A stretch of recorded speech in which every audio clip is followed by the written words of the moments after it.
Uh, all right. It says we're live, and this is the Never Enough Ammo Crashed Like Evel Knievel After Chat. And they're just going to keep talking about whatever they want. So, go ahead. Evel Knievel. That was the name I couldn't think of the other day. The Ameriflage outfit. So for those of you that were with us on the Never Enough Ammo, the general topic was ammo, and we're going to try to reel it back in, and G-Webs is going to get us started on new ammo topic.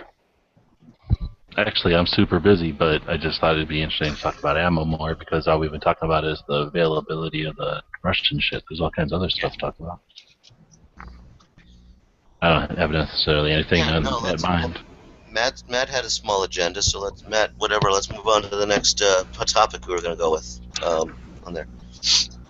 Well, I don't know. I mean, it was like, hey man, we were almost wrapping up. I was about to wrap up the chat anyway. It just cut off a few minutes early. So, I mean, we were pretty much there at the end. There was something I was going to talk about, but I don't remember what it was. All right, well, look, I'll throw this out there because G-Webs did bring up something that reminded me of this that I think is pretty cool. You know, other than the availability of ammo, and obviously we're all familiar with the, you know, probably 10 or 12 big manufacturers, but it seems to me that in the midst of the latest ammo crisis, if you will, that there's been a surge of new ammo manufacturers hitting the market. There's ammos coming out that I've never heard of that are new businesses. Some, you know, small mom and pop type ammo, and even some larger production ammo companies that are hitting the market. So I think that's a good sign. You mean like that stuff Chris bought the other day? That Perfecta stuff. I just think that too. That's a response of ammo is tight for everybody. So now they're starting to source out. And you're right though. There's definitely is some mom and pops. I think it's just supply and demand. I mean, we're obviously demanding more ammo, so that's going to allow the market to open up and be able to support a lot more diverse group of ammo manufacturers, which I think is awesome. I mean, you know what I just found on this Perfecta ammo? Let's see if I can get it in there. That's what she said. In Russia? It says Tula. Back it up a little bit. Oh, that's Tula. Oh, that's hilarious. It says Tula USA Incorporated. Yeah, it's not focused, but that's funny. It says Tula USA. Is it Tula ammo or Tula? Yeah. What is it? 1L or what is it? Tula ammo. It's Tula ammo. The whole 1A thing is it's a logo issue. It's Tula ammo from the Tula. It's still Tula. It's still T-U-L-A ammo. Yeah, even though it's called Tool ammo, it's still by Tula. Yeah, it's Tool ammo. It's spelled, the logo. They just joined the two A's to make the logo. That's basically why they did it. But it's Tula ammo. You can see it now. I'm sure that was a really interesting question. Yes. Yep. Yes. No, stop moving it. Yep. It's USA right on. That's Tool ammo. Yeah. So. It's distributed by. I know. I'm just checking. All right. So what's the deal? Does Tula or Tool or whatever the fuck you want to call it, aren't they actually a manufacturer of ammo? Yes. Okay, that's what I thought. And listen, hold on. They're also a distributor. Imagine that. Wrap your mind around it. So they're distributing this fancy Italian stuff. It's the name of a town in Russia. It's the name of a town in Russia, and during the Cold War, they made ammo. They made ammo for a long time, and we got used to calling it Tula because there was no reason to call it anything else. And then when competition happened, when commercial exporting became a thing, then the name started changing. So now there's I can't believe how much confusion there is on this. But you guys can't just keep saying Tula all the fucking damn time. It's just a name of a town. That's like saying Springfield. Like you guys are like, oh, that's Springfield ammo. That's Springfield ammo. That's Springfield ammo. Metropolis ammo. G-Webs, I know you have more important important things to get excited about than this. Well, the funny thing is that Perfecta ammo is from Tula ammo. It's probably It's just sparked like some Norinco isn't a factory in China. Norinco went around and had a bunch of factories that supplied it, and then if they had an order for something, they'd shop around and say who can supply this order, and that's what Tool Ammo does, right? They're distributors. It says right on that box, distributor imported by. So that's the U.S. component that used Tool for some name, just like the Kalashnikov concern decided to use the word Kalashnikov because they're Russians and they didn't understand all the confusion that's going to create. But it doesn't have. There's no reason to believe that because it says Tool Ammo that it has to come from the Tula factory. Right, in Russia, yeah. Because the early stuff I used to get was the Tula. Right, and I guess that's where I was getting a lot of confusion with people commenting on the video. When I said Tula ammo, the actual Tula factory ammo is the stuff that's not going to be able to be imported.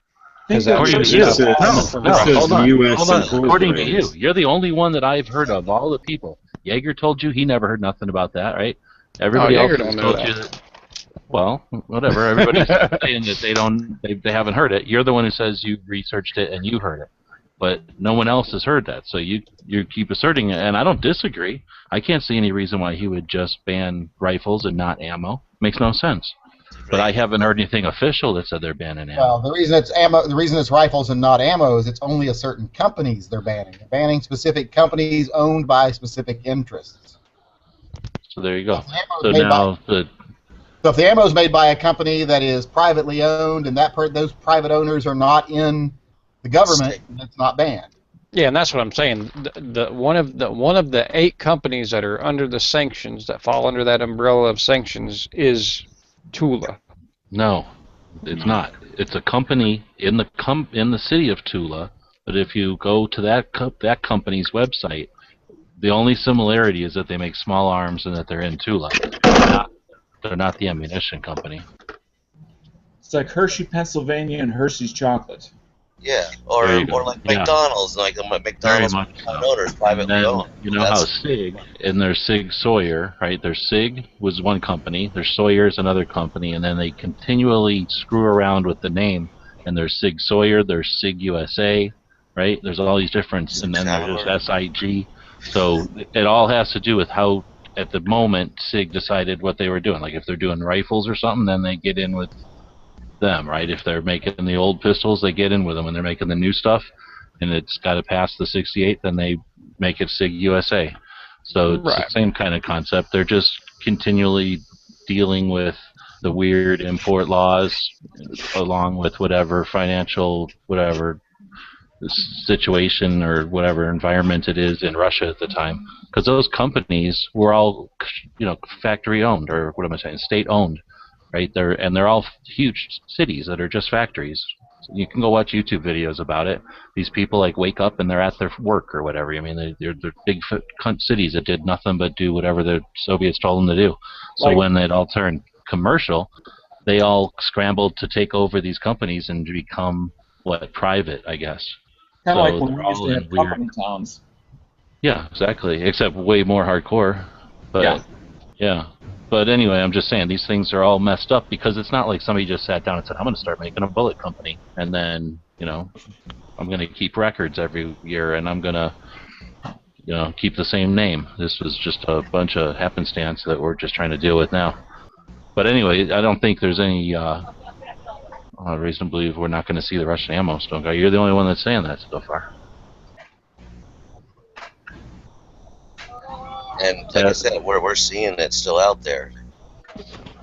Yeah, I agree with some guy there, though. I mean, there could be tons of it here. Oh, there's tons here, but yeah, they're not going to be able, the import, whoever filters that Tula ammo from Russia, one of those companies is under the sanction. How it, whatever the name, or I don't know all that, but what I'm saying is, the ammo we're buying, Tool ammo. The company it comes from means nothing to Tool ammo. All that means is that's the company that's personally supplying them with ammo at 1,000% cheaper per round than another company somewhere else will. If they can't get that ammo anymore, they're not going to just go, well, we shut down. They'll just go to the next seller and buy the ammo that's slightly more expensive raise their prices a couple cents a box and keep producing ammo. It'll just come from a different source. No, but Tula actually manufactures ammo. They're not buying components. That's not what most people in this country are buying. There is a company that does make that, but that Yes, but that's not what you're buying on the shelf at Sportsman's Warehouse or Walmart. It could be, and sometimes it may be, but it's just a subcontract of Tula ammo. But what you're buying on the shelves is tool ammo, like that box I held up earlier. Yeah, it's subcontracted. So that they're just in fear of losing one. So it's like they're just losing one source. Like now they can't buy from Cisco, they can buy from someone else. I'm a drywaller, and you hire me to drywall your apartment building. And I'm drywalling apartment after apartment. Well, then Home Depot goes out of business. I can't buy my drywall there anymore. I don't stop doing my job. I just go to Lowe's, which is 18 cents more a sheet for drywall, buy the drywall at a higher price, and raise my prices next time I drywall one of your buildings.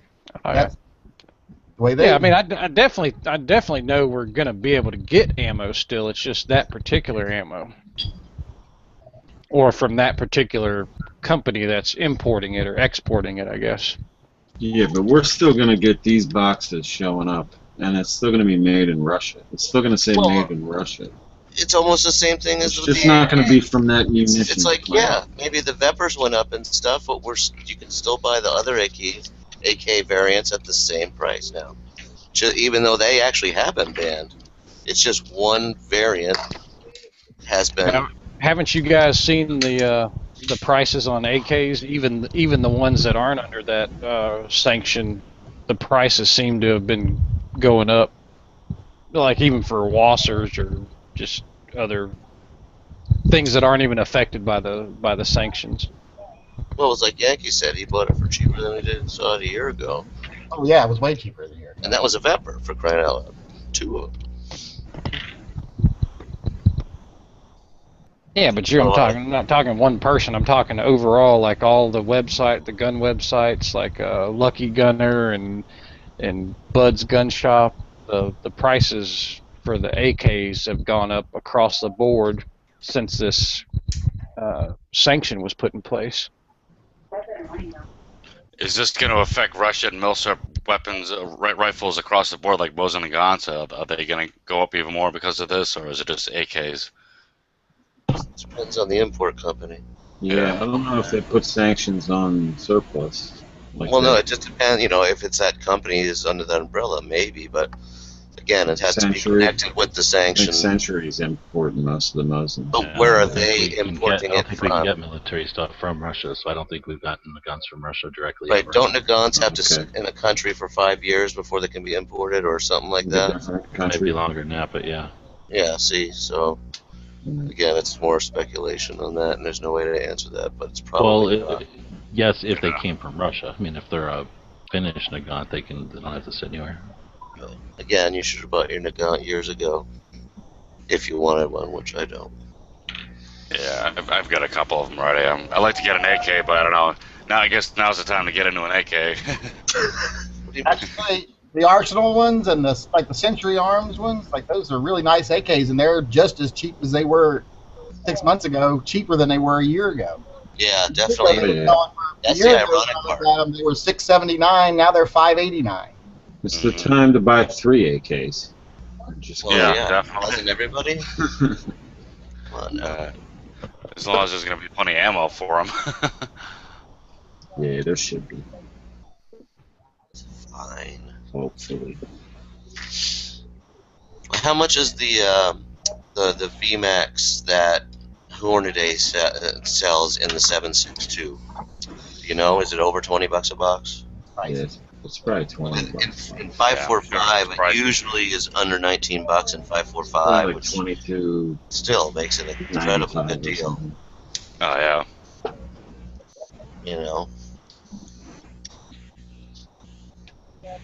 I think that they're using imported cases, though. That's the one. I don't know how the deal is with that. They're making VMAX for the AK? I have VMAX 5.45 ammo, and yeah, they make 7.62 VMAX. Oh wow! See, I'd buy a box even at that price just to have one. Now, how cool is that? It's $19. It's 50 rounds, Stone Guy, not 20. you get 50 rounds. For Oh, well, hell, that's even better. Yeah, that's why I'm saying the 5.45 is not even that expensive. Added $19 a box of 50, and it's all VMAX.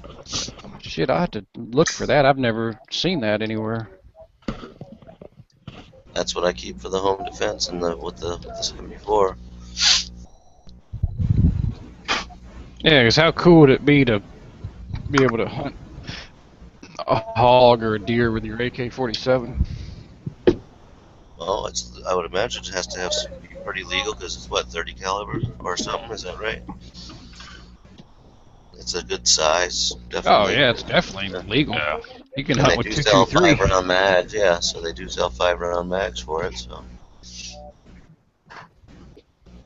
Yeah, that would probably be the only concern as far as your DNR restriction on the magazine capacity.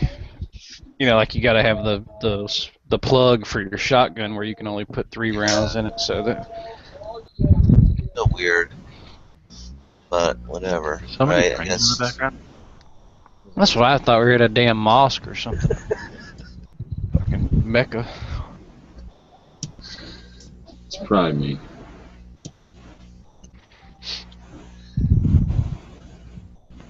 So yeah, I don't know if there's any other new ammo stuff to talk about here. Let's see. You hear about Jesse Ventura winning $1.8 million against Chris that's Kyle? Yeah, I I can't don't know if you believe guys talked about that yet. Yeah, That is Sticking it all over Facebook. I say good for him. Someone lied about him. Someone slandered him. Someone damaged his reputation. What?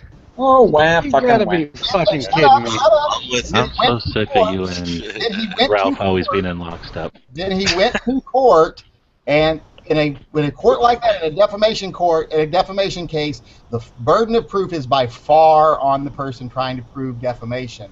And yet he convinced a jury overwhelmingly that it never happened, that it was a lie, and that it damaged his reputation. Even the guy who wrote the book's friends and some people that helped write the book, the ghostwriters, attested that yes, it was a lie.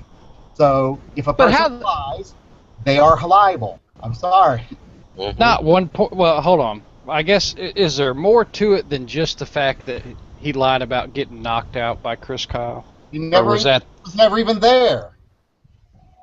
That Okay, was- but that how never how happened. does That how was does fabricated saying you story. got knocked out hurt your reputation and your Because he chance is a of? professional wrestler, a politician, etc. Whenever you slander someone's personality, whenever you slander someone's capabilities, whenever you defame them by saying he said that he wished more Marines would die. Profiting of it. Oh, hang on. Now That's I pretty- didn't hear that part. What I was going off of was strictly the fact that Chris Kyle said that he punched Jesse Ventura. The whole backstory is that Chris Kyle was at a bar mourning the loss of another SEAL, right? And apparently, according to him, Jesse Ventura was like, "Yeah, you guys deserve to lose a few SEALs or whatever. You guys are so good that you can afford to lose a few SEAls." And he got pissed, and they got in a fight, right? So that was what he was talking about. That was a story that was in the book. Never happened. It was a fabricated story. So. Okay, well, I can understand if something like that in a way, as far as putting words in his mouth and saying something like that is a little different. I could see where you could construe that as slanderous versus just the fact that you got punched by someone. I don't think that's even. It's libel to just say that in print about somebody. It never happened. That's still libel. It's still lying. But just because he got punched wouldn't be defamation. Wouldn't be defamation of character. Let's say you're a professional wrestler. You're a politician. A lot of people vote for you because you're a big tough guy and they like big tough guys. If someone comes along He's and not a professional wrestler anymore, and he's not a big tough guy. He's an old fucking dude. That image is long gone. Doesn't matter. That image is not long gone. That's why a lot of people voted for him for governor. So that image is not long gone. I can getting the whole story. If Chris Kyle put words in his mouth and said something like he thought more Marines or more SEALs should die, I could see how that would be defamation of character, because then you're talking about the guy actually speaking words or saying that he spoke words versus just being punched Because he and wrote knocked about out. it. And it doesn't matter. If you write something that's untrue about someone, and they can show a jury that it in any way defamed you, damaged you, libeled you, you are responsible for that damage.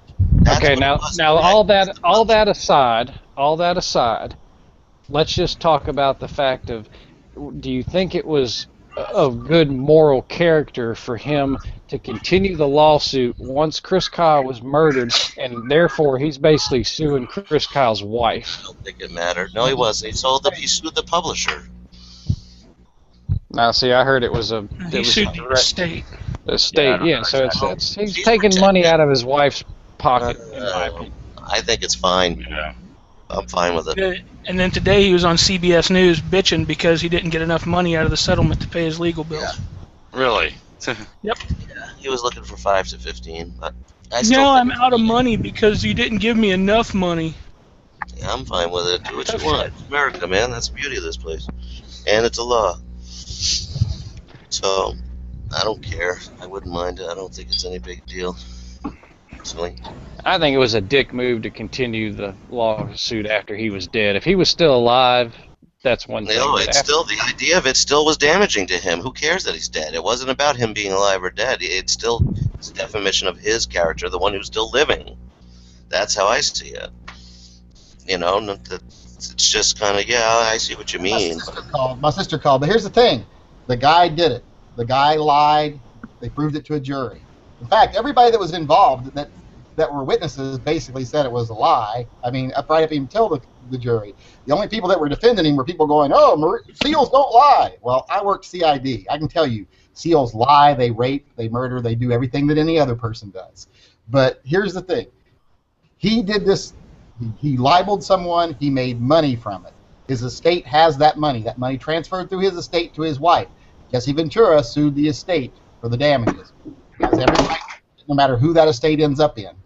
Now, I would love to see him take that money, turn around, and give it to charity, because that way he could say it was just a matter of principle, and I don't even want the money. I'm going to give it to charity. That'd be great. But I can't say what he does with it. But he's still legally entitled to that money. There's nothing wrong about taking it. There's nothing infamous about taking it, or his wife wouldn't have the money if it wasn't for the book anyway, and maybe the book might not have been as popular if it wasn't talked about as much because of the Ventura. Well, that was one of the problems with the book originally. If you remember, back when the book was first having its controversy, there were a lot of people coming out and saying, hey, a lot of the stories in it are fake. And then even the guy that wrote it was even had admitted to people that it was the publishers. The publishers wanted it to be more salacious. They wanted it to be more interesting, so they embellished things. Well, when you start embellishing and using other people, that's libel. Right, there's that line that they crossed, and they crossed it. Just kind of curious how they actually got from, embellishing things all the way to I punched Jesse Ventura in a bar. Well, people make up stories, and then they publish those stories thinking, well, no one can prove it isn't true. Well, witnesses can come in and say, no, that never happened. Kind of like that story about Yankee and that midget hooker. Yep. Oh, that happened. I have pictures of that. That's true. Somebody making ad revenue off this video. Embarrassed about there. My son's behind me. Well, that's your fault for letting a kid into these types of chats. You can't hear a word we're saying. He's got his headphones on. Hey, Zyler, I'm taking your Xbox away. You can hear a word.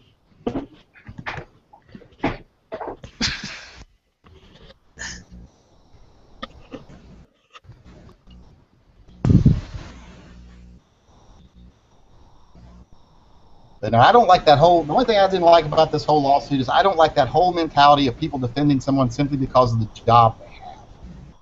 Like, you don't know that guy from shit, and if he lied, he lied. I don't like this whole. These are SEALs. SEALs don't do nothing wrong. Well, yeah, you tell that all their girlfriends have been murdered or raped. Yeah. Like defending the president just because he's the president. Yep. I hate to break it to you, anybody that's worked as an MP or a JAG or in CID can tell you guys that have those high-stress, violent professions have an offending rate for domestic violence and rape much higher than the average person. So. Oh, I'm sure. So how big of a stretch is it to think he made up a story? And I just love this fact that people want to defend him, even though they didn't know him. I can understand, like, if he was my brother and he's a great guy, you don't know him, and yet you want to vehemently defend the person.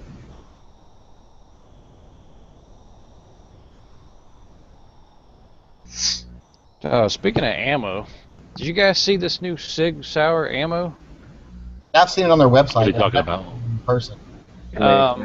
Actual Sig Sauer ammo, yeah. They've come out with the Sig brand, and I looked. I've got a couple boxes here, and I was looking like if it was made by someone and then just labeled with Sigs, but no, it's actually manufactured by Sig. No, it's kind of. I've looked at it. Is this imported by Tula? I'm pretty sure Stone Guy found out that it has all been banned now, though, so we won't be able to buy it. I'm pulling an edge, but it's called the Sig V Crown Elite Performance Ammunition, 124 grain, jacketed, bonded, hollow point. Unicorn. Right. So supposedly it's the shit. The stacked hollow point bullet features an additional smaller hollow point. Yeah. Going to New Hampshire.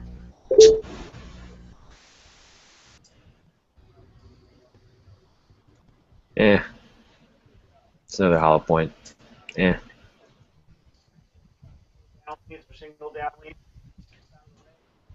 I'll wait till TN Outdoors 9 does a video on it.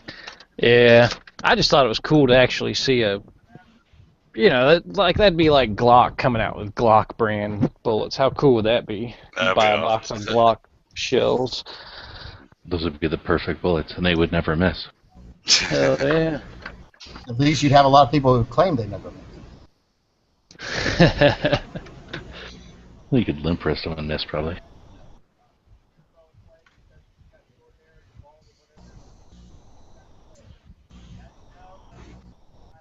They shipped I just got my email confirmation that they shipped my AKs today.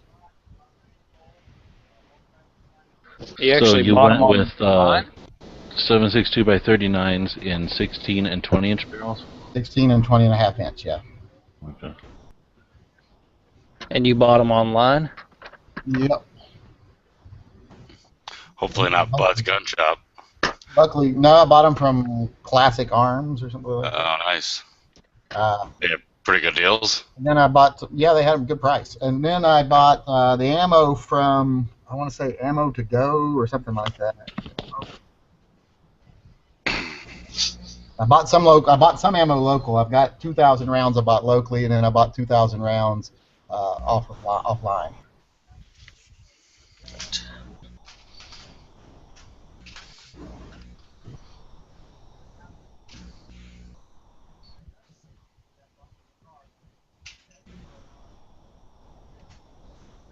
Do you keep your ammo in a safe, Yankee, or no? Just pile it up. You said in that chat not too long ago that it all spilled all over the floor, right? Yeah. He doesn't. I doesn't have a huge stock. Yeah, he's gonna say. Sounded like you just reinforced the shelves on whatever. I just reinforced the shelves. My ammo is. Let me see if I can get my camera to reach that far. Can you see it over there? Your camera's not showing for me. There's the. There it is. All right. Wait, is that sideways? What? It's sideways. Gee, it messed me up. Oh, so it's like a gun shop there. Oh, wow. What do you got in the top shelf? All right, I'll take then some. I've got some ammo cans. Then I've got most of my 223 and 308 in ammo cans, but that's mostly handgun ammo except for the top shelf, which is rifle ammo. Telling you, gotta get those Costco shelves. Those things will hold a shit ton. These things hold. That bottom shelf, shelf, the middle shelf of the top case there collapsed the other day, and all that came pouring out on the floors. Yeah, I need something like that. Oh, who's texting me? So, this might be personal for some of you guys, but there's Edge in here. I know some of you guys have your shit in the garage. Do you have it in such a way that when you open the garage door, it ain't just telling the world what you got in your garage? I don't even have a garage. Yeah, we don't have garages in Arizona. I didn't use the garage because it was too damp in my garage when I had one. I can shut and Yeah. lock those so no one can see what's in it, but I never do shut and lock them out. But I should lock them up. But it's too That's easy what to my get in the garage. my big thing would be the humidity, storing them in an outside shed or garage or something. I keep all mine in my gun cabinet on ammo cans. I got a separate cabinet for mine. I lock my closet, and it's in the closet. Yeah. I want to get. I'd like to get another safe. I always kick myself now because when I got this big safe, I pretty much gave away my other two little safes, and I'm like, I should have kept one of them and made it an ammo safe. That's what I'm going to do with my gun cabinet. I'm eventually going to get a gun safe here eventually, and I'm just going to turn the gun cabinet into storing ammo. Yeah, but for now, those are just those cabinets you get and stick on the wall from Home Depot, and they're working. I mean, I keep my ammo in them; they're fine. I might actually start taking my ammo and storing it in the house just for safety.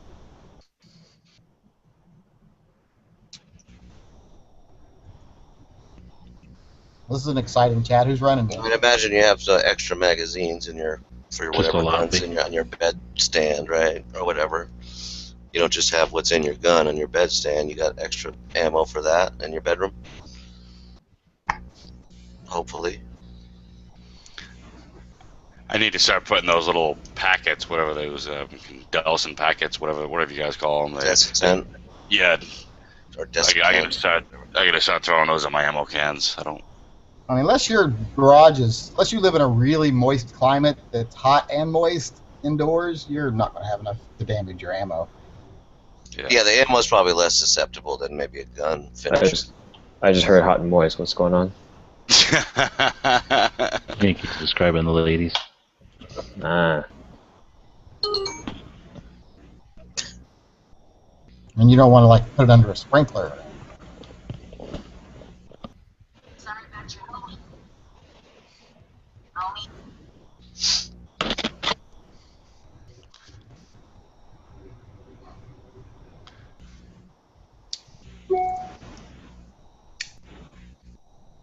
I just ordered some Talon grips for my Glock 19 because the grips are so slippery.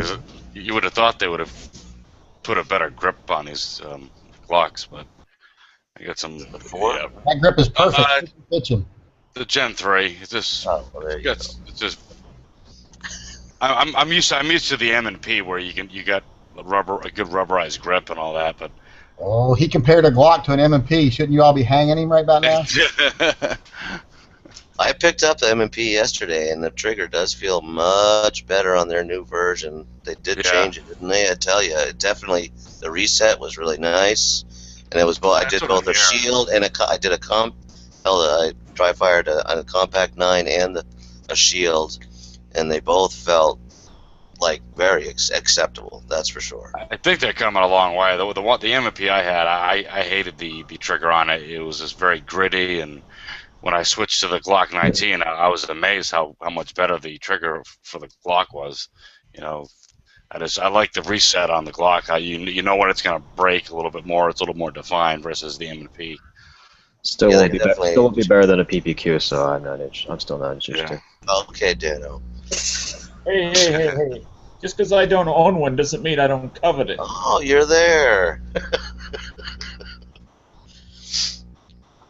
By the way, much better with your shirt untucked, I have to say. Don't you hate it when you talk shit about people and they're there?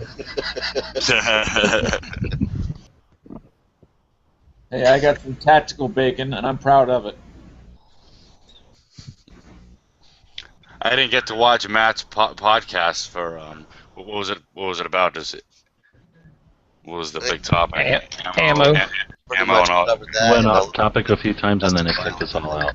Ammo and crazy bitches. Yeah, that was it. There was a glitch, so it ended quick, or ended early. Yeah. Everybody got booted.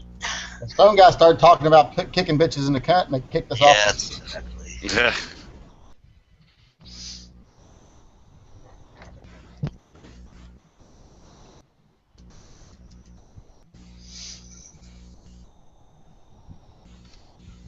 Yeah, I'm definitely going to use that one, Yankee. That was some funny shit. It's true. That's the thing.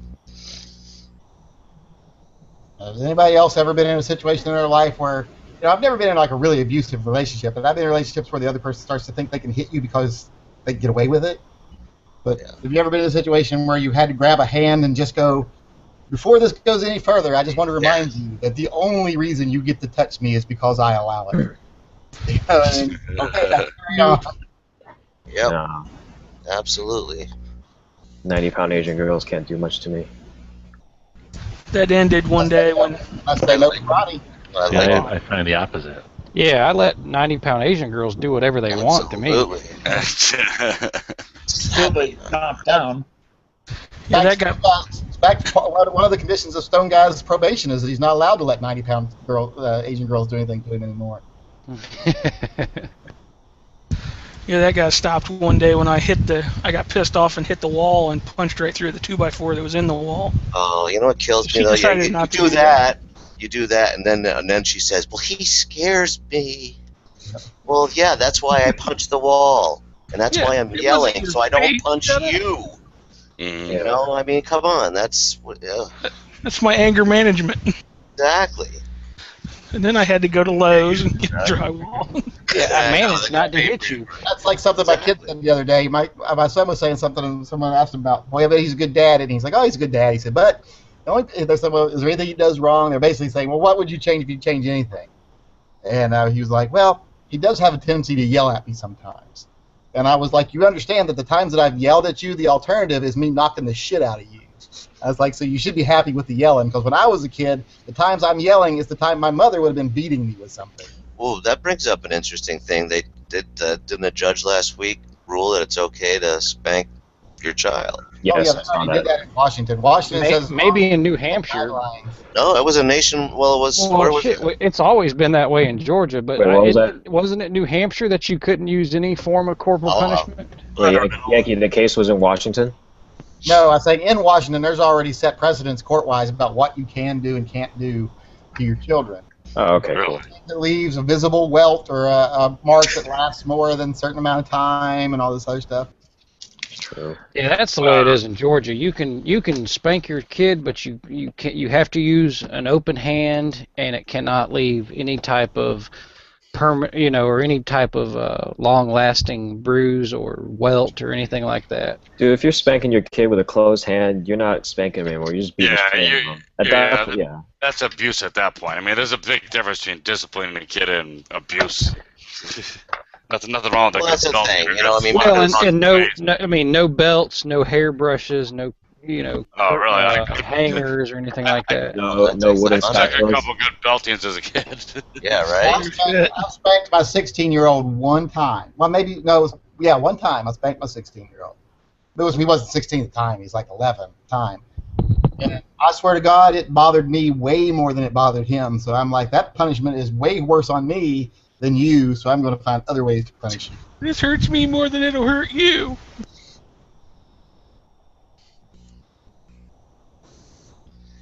I found out where you keep your sex magazines. Are we supposed to hear that? Did you say sex magazine? It was that Don Shipley thing. There was a funny skit in there. They still sell those? I found your fuck magazines. Yeah, where were they?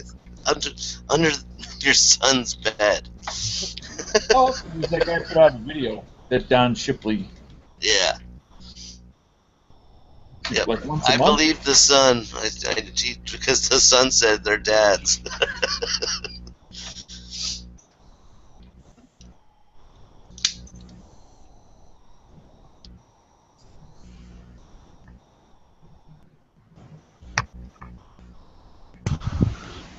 I think that covers a whole new level of spanking.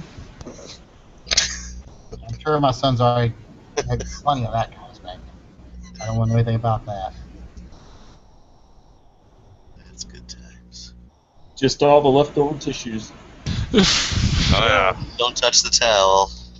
That's standing up by itself by the door. That's one thing I always make him bring out into the hallway to wash himself is his socks and his towels. And I'm like, I never used a sock for cleaning up. I guess it's because it's handy, right? Is that why people do that? Well, this is degrading quickly. Yeah, definitely. I heard the sock thing. He's the one who brought it up. I've done that before. Can't say that I've used a sock. Well, that's all I'm saying. So Wesley, do you have any strikes on your account For what? from Google? I don't know. Where do I go look? Well, they'll let you you'll know. You For wouldn't be able version to strikes? Yeah, they won't give you strikes for this kind of shit. You can't post a hangout if you have one strike. So obviously not yet.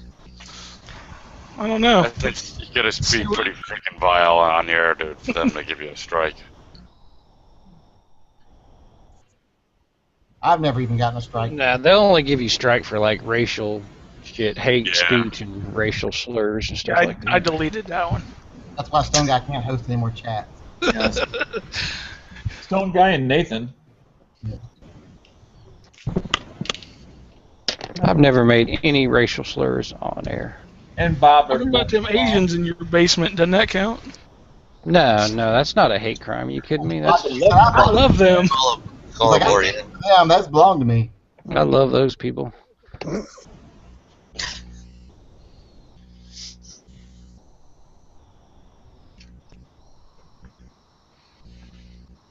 I purchased them fair and square.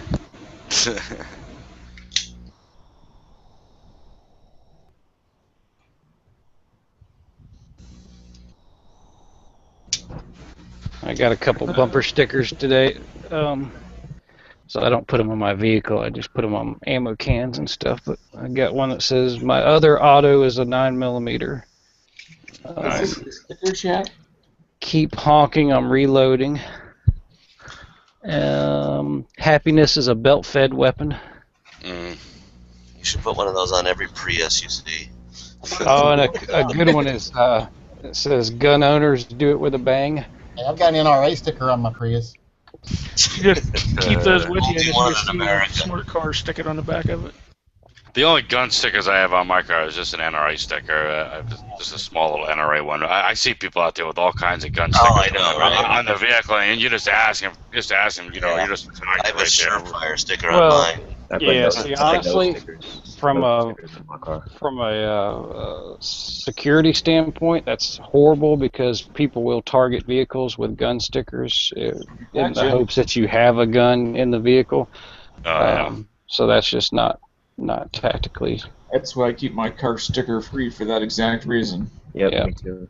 Yeah, I don't put any stickers on my vehicle. I mean, I'd like to throw things I support out there, but it's inviting trouble. I've never seen any proof of that statistically. In fact, a friend of mine's an actuarian for an insurance company, and he says there's really no truth to any of that. It's all got to do 99.95% with the make and model of your car and whether you leave anything in your seat or your dashboard. Yeah. Not any stickers on your car, not any personalized license plates, etc. It's like that red car thing. Yeah, That's a farce too, right? More tickets. Red cars get more tickets. I mean, if you have a sticker, a big sticker saying, this vehicle is protected by Smith & Wesson or something, I mean, that's just a sign saying, I have a gun in the car. It says, please pull me over. Yeah.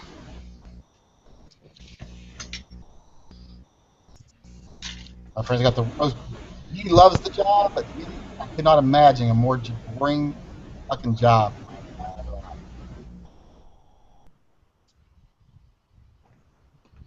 Then what? Which is? An actuary. Hey, he's an actuarian, What is that? a math guy. They figure statistics for like insurance companies and things like that. Like life insurance and statistical risks for liability. Yeah. He went to college for like years to get like 2 master's degrees in math to do this shit. Yeah, fuck that. He makes good money though. Good God, he makes good money. He makes like $280,000 a year working for. Nice. Yeah, he's like one of the big actuarians for one of the major insurance companies. I guess it's okay to say which one. I think it's State Farm. Yeah, the only thing you need to stick on your car or truck's a every second matters sticker anyway. Fuck, that's why my rates are so third high. one, man. The rain keeps kind of ruining it. Damn. So yeah, I got one on each side, and the one on the left side I already replaced once. So I've had 3 on there. Or I gotta have them made with like thicker adhesive material. So I've had one on my truck for. Or you can get Got a lot of heavy downpours, like a little tornado. I'm gonna try and put some of that clear stuff over it, the clear sticker. actually just if you can get it printed in reverse and then have it on like a vinyl sticker, you can stick it on the inside of your rear windshield, right? Like the NRA stickers come like that. I got the heavy tint on my car, guys. Yeah, that's what I love about the Can't see anything in there. Can't see in the back.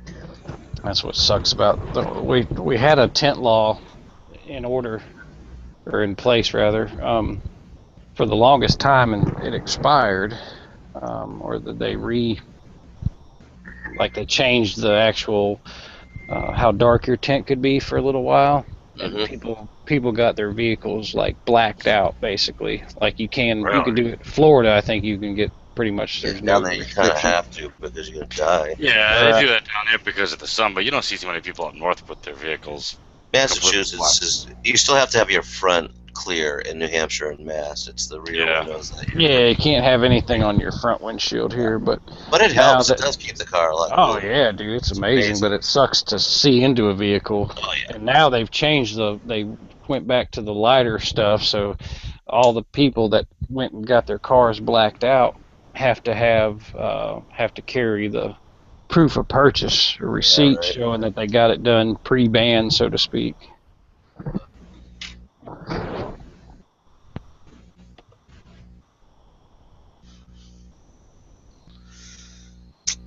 Loss. I just go into business making fake receipts.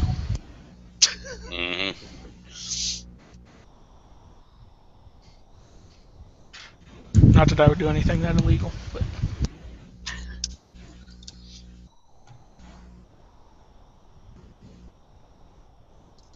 How illegal would that be? Do what? Well, by saying you wouldn't do something that illegal, you're implying that you do something sort of illegal or less illegal. Only slightly. Where's the cutoff? I only do misdemeanors.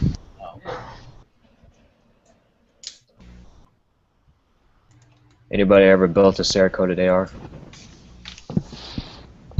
What do you mean, like Cerakoted an AR?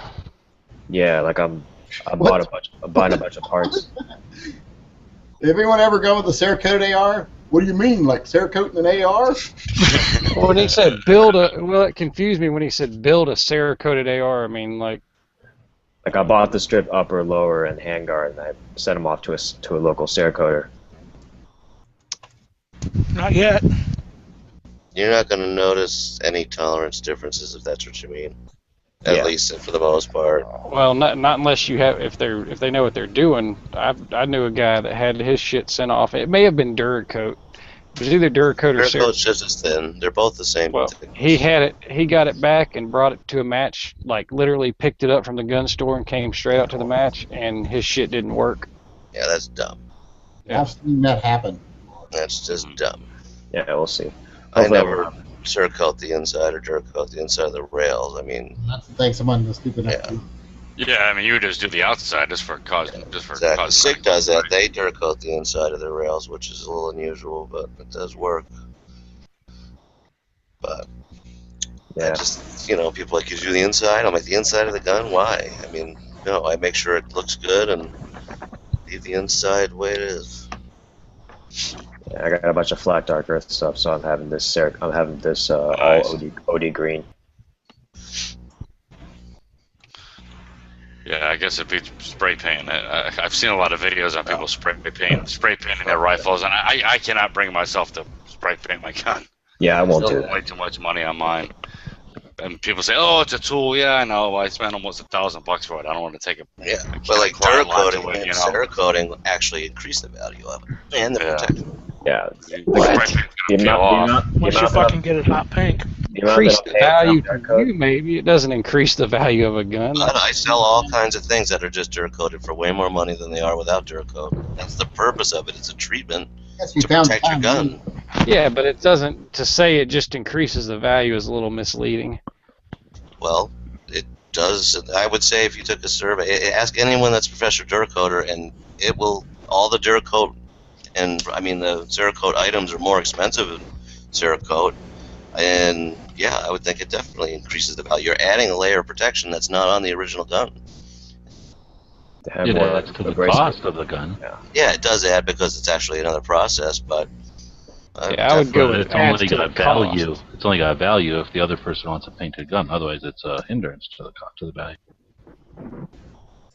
But even if you took a standard receiver and Cerakoted it black, it's still more value. It's still more value because it's more durable. The finish is more durable than standard. It's not more value.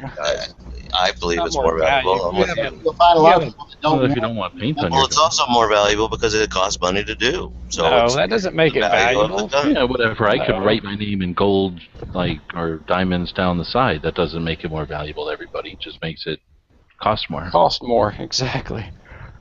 Well, hence more value. Well, I'm not selling this. Well, so I I've don't sold care. guns that I've Duracoated for more money than they were worth. Yeah, but that's just because someone was willing to pay a premium for that. That's That's gun that's that was how already- life But works. that's not man. value. Line of handguns. Right, that's not value. That's just someone willing to pay a premium, pay more money for something that's already done, so they don't have to fuck with getting it done themselves. Hence adding value. It's not value. That's not value. Well, it is to someone, and that's what it's all how capitalism works. What about the undercoating? The rest. Yeah, right. See, what was it? Rust-Oleum. What was the undercoating for the car? You don't want to get self damage on your gun. Rusty Jones. It was it's got the Rusty Jones treatment. No, but don't they strip that shit off when they Cerakote or Duracoat to get down to the bare metal? Yeah, they take all the anodizing off. So you're taking a true protective coating on there off to add something that's proven that it's going to wear off. So once that Duracoat, Cerakote starts to wear, then you have nothing protecting the underlying metal. Well, when on parkerizing the stuff, I don't do any prep for it, and that's totally on top of the parkerizing, and it's a porous finish by nature, and it's perfect for it. And ironically, on the barrel, my Duracoat that's on my barrel, it's not the heat one. It's getting harder with time because the barrel's actually curing it with the heat, even better than the one that's on the receiver. So it's getting closer to flaking off. It's what? I It don't will think, never flake. Duracoat will never flake. I don't What? think it's actually ironic. Chip off? Unless it's a shit one. Absolutely no. not. You're Nope. saying it won't flake off or it won't chip Not off? going to flip. It can chip, so you can put a dent in your gun. But it Well, that's what isn't I'm gonna saying, flake. because I've seen Duracoat shit that's peeling, flaking, chipping, whatever Well, term you that's- want to use. I've seen, but that's because they didn't prep the surface correctly. But That means that no, that's not a permanent treatment. You can't say it's never going to, even if it's the most master Duracoater in the world, that it bonds to the metal. yeah, but that material is going to come off. At some point, it's going to wear off. Before it's coming off your actual barrel, so you're protecting the barrel more than if it was a bare surface.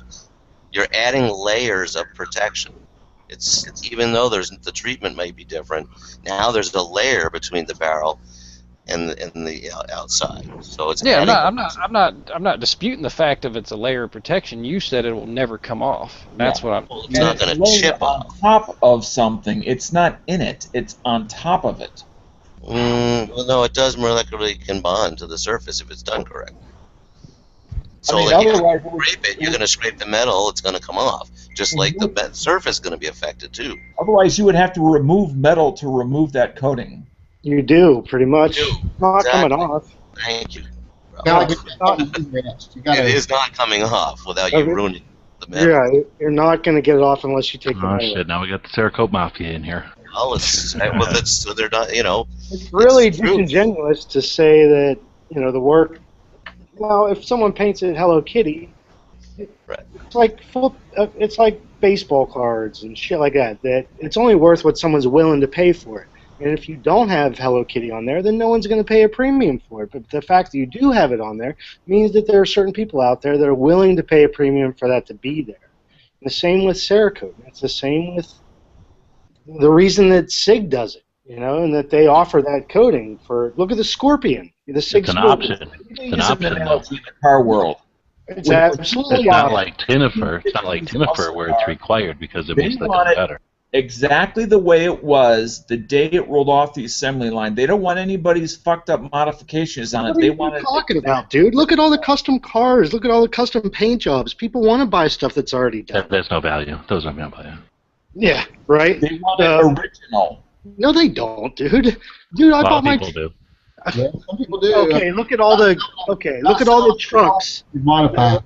Well, Look it's at a all the blanket trucks statement. You modified. can't say either way. You can't say all people want it original, and you can't say all people want it modified. I've never said that all people want it modified, but A lot some... more people But you want said it that all people value it. I didn't say that either. I said You the implied value's not there if the coding isn't there.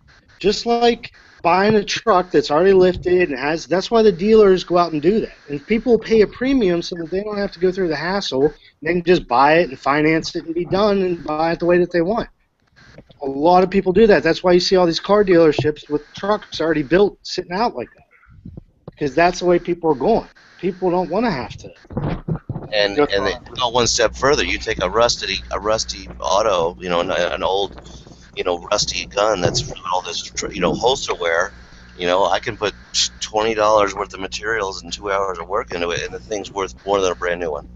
If you're looking at a car and you see one that's freshly painted, which is not. Poor condition to good condition. Of course, it's going to add more value that way, as long as it's not collecting value. Now, if you do that like it on Colt or something, you still ruin the value. I Cerakoted my Colt 380 and it went up in value.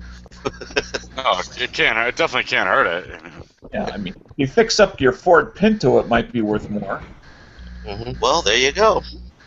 Sounds like added value to me. Let's say you got a Gen 1 clock. You're mixing up value with what someone's serial willing number, to pay. and somebody Cerakotes it. Well, now think of this. That's not value. So if I bought a Sig that wasn't, I wonder what the fuck Piano has with my old Pinto. I'm gonna pay the same money for a Sig Scorpion as I am for maybe one of their stainless maybe, but I'm gonna buy the Scorpion because it's a $200 Cerakote job and it's included as a factory option. And yeah, it may be $50 more. That's value because I didn't have to pay $150 or $200 to be without my handgun for 2 months, or a month or 2 weeks because someone was Cerakoting it. It's the reason I bought this 2022 because it was Cerakoted, and it was the same price. It was $30 more than the non-Cerakoted version. I mean, that's again why I got it. Nice.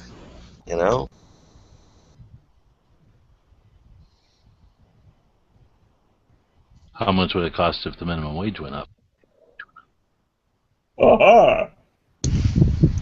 They just eat that cost. Twice as much. The cost goes up to say. Now, if you take 25,000 Duracoated or Cerakoted boobly balls. So here's a question. Why are major manufacturers doing Cerakote from the factory if there's no value in it? Why are they?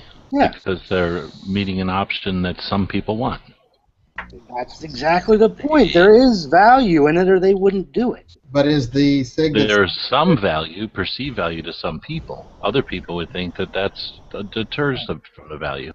I guess my point was, where's the majority? Wait a second here. Why does Sig Sauer make pink mosquitoes? Is that more valuable? Does it make it more valuable to put pink on it? Is pink a valuable commodity? Well, Ralph is going to say yes, because now you don't have to buy it and then go turn it pink. You can get it directly from them. He is right about that.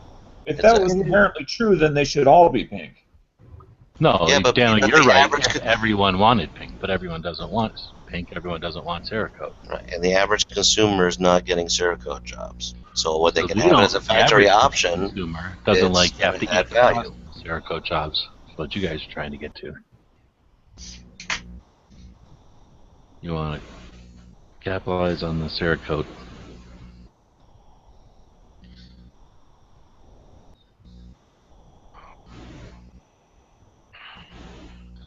And it does have other properties over normal anodizing and things like that, to where your gun would actually, you could show that it would function better than if it had a different finish. So if you really want to talk about the performance of the gun, and from a value standpoint there, then you've got a whole nother discussion on your hands. Forget about public opinion. Let's talk about lubricity and how anodizing and bluing don't really have any anything there, or salt. Lubrosity? Are they Duracoating or Cerakoting the actual working mechanisms and firearms? Sometimes the rails, your slide stop barrels. That was an honest question. I didn't know that they could do the internals. Well, you wouldn't do it always. You can technically Cerakote almost any surface, and it'll still like function because it's less than half a mil thick. Yeah, I think that you Cerakote the wrong part and they don't operate. Some magazines I've seen go into. How about magazines? Different, I mean, but Military Arms Channel did a video where he Cerakoted pretty much every internal part of his AR, and then it still functioned. Mm-hmm. So I mean, it depends on. It's possible, at least for an AR. We wouldn't. So we use other coatings. We use Teflon-based coatings for things that move. So micro slick is what we use for a lot of that stuff, like on your bolts and your rails. But the guy that's doing my Cerakote is also micro slicking my bolt carrier group, so I'm gonna try that out too, see how that works. TMI. Yeah, that sounded dirty. I don't want to hear about that. Yeah, so if you want to take a stock gun and really compare it against one that has a different protective finish that holds up better and micro slick finish, then yeah, that gun is more valuable than a stock gun. I don't forget about perception, public perception. I'm talking about from a performance standpoint. If you look at Coleon Noir, he did that, one of his latest things, he did that video about the $2,000 Glock. That's exactly what we're talking about. It's like taking a stock gun and doing all kinds of modifications to it that make it more valuable and perform better. Yeah, are you saying the salient isn't more valuable? Is that only a perception thing, too? If you're asking me, yes. That's like saying a Nighthawk is more valuable. It might cost more, but it doesn't make it more valuable to everybody. I mean, the new Daniel Defense ARs, you cannot buy it unless it's got that titanium Cerakote color on it, or the pewter. I mean, that's how it comes. I refuse to not have the option. Well, then, but that's the thing. There is no standard factory option. You are getting the pewter finish Cerakote job on it.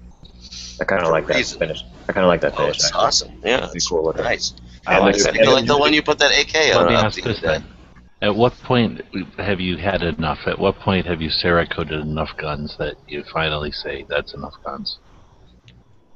Wait, what? I'm gonna start Cerakoting. They're afraid to get it. They're beating around the bush, but they want to say every gun needs to be Cerakoted. I think it should be. I don't.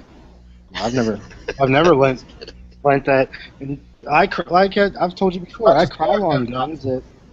You've exposed them, G-Webs. And that would eventually get to this. They got their pockets are filled by the Cerakote industry. I don't. I've basically told people that I won't, like old Colts and stuff like that. I'm like, that needs to be blued. I'm not gonna. I'll hook you up with the guy that does bluing. Blue before you Cerakote it. No, I don't. I don't. I think it has its place, man. I really, like I said, I Krylon some of my guns that will change with the seasons, so that I can take brake cleaner to them and re-camo them whenever winter rolls around. You can't do that with Cerakote. Well, you can do that with what? Krylon. Oh, just rattle can shit? Sure. Okay. That's why I just build a gun for every season. What are you talking about?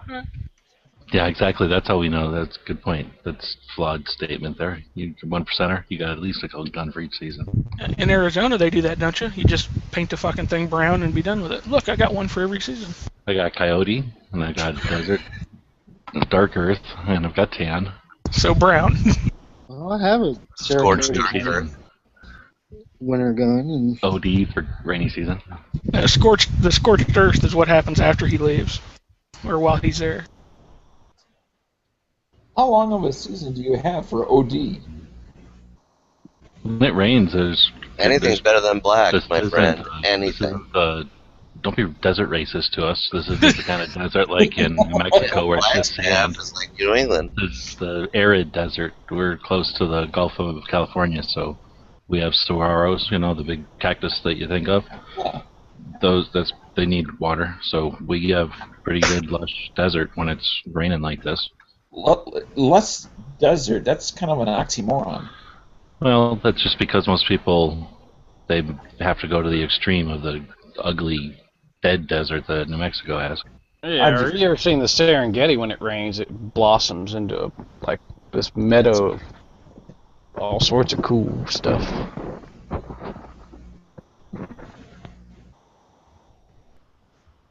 We should get off the controversial subject of coatings. Yeah, I'll change it. Stone Guy, did you have a picture of the 223 that broke off in the other 223? Oh, I've still got the actual casing. Right? Yeah, it's right here. A guy on our local forum posted a picture of it. Another one. He's like, has anybody ever seen this before? That's wild. That's a better, yeah. Stone Guy's looks like it's fused almost, though. Doesn't even look like there's a lip for the other casings on it. Yeah, here, let me turn my camera on so I can see this. If you use coatings there, it might not. If he'd have Cerakoted all his ammo. Let's see. Let me see your picture here. Let me click on it. Well, your picture's 308. Over at Lake City, they have a special option for that. Oh yeah, the shit that looks exactly like mine. What happened to mine? Well, not my gun. It wasn't. It didn't happen to my gun. It was a guy. It was ROing, but. Oh damn! That happened to a 308. Shit. I don't know. Yep, 308. Anybody ever been to Lake City, Missouri? Or been by it? Where is it? In Missouri. Lake City, Missouri. Where they Yeah, I've been to Missouri a few times, but not. I don't know if I've been there. I haven't been there. I've been by there. Missouri. It's pretty good size.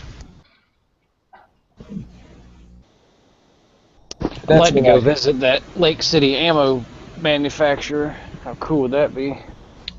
I just can't wait till we get all that surplus 5.56 when they go with that new round.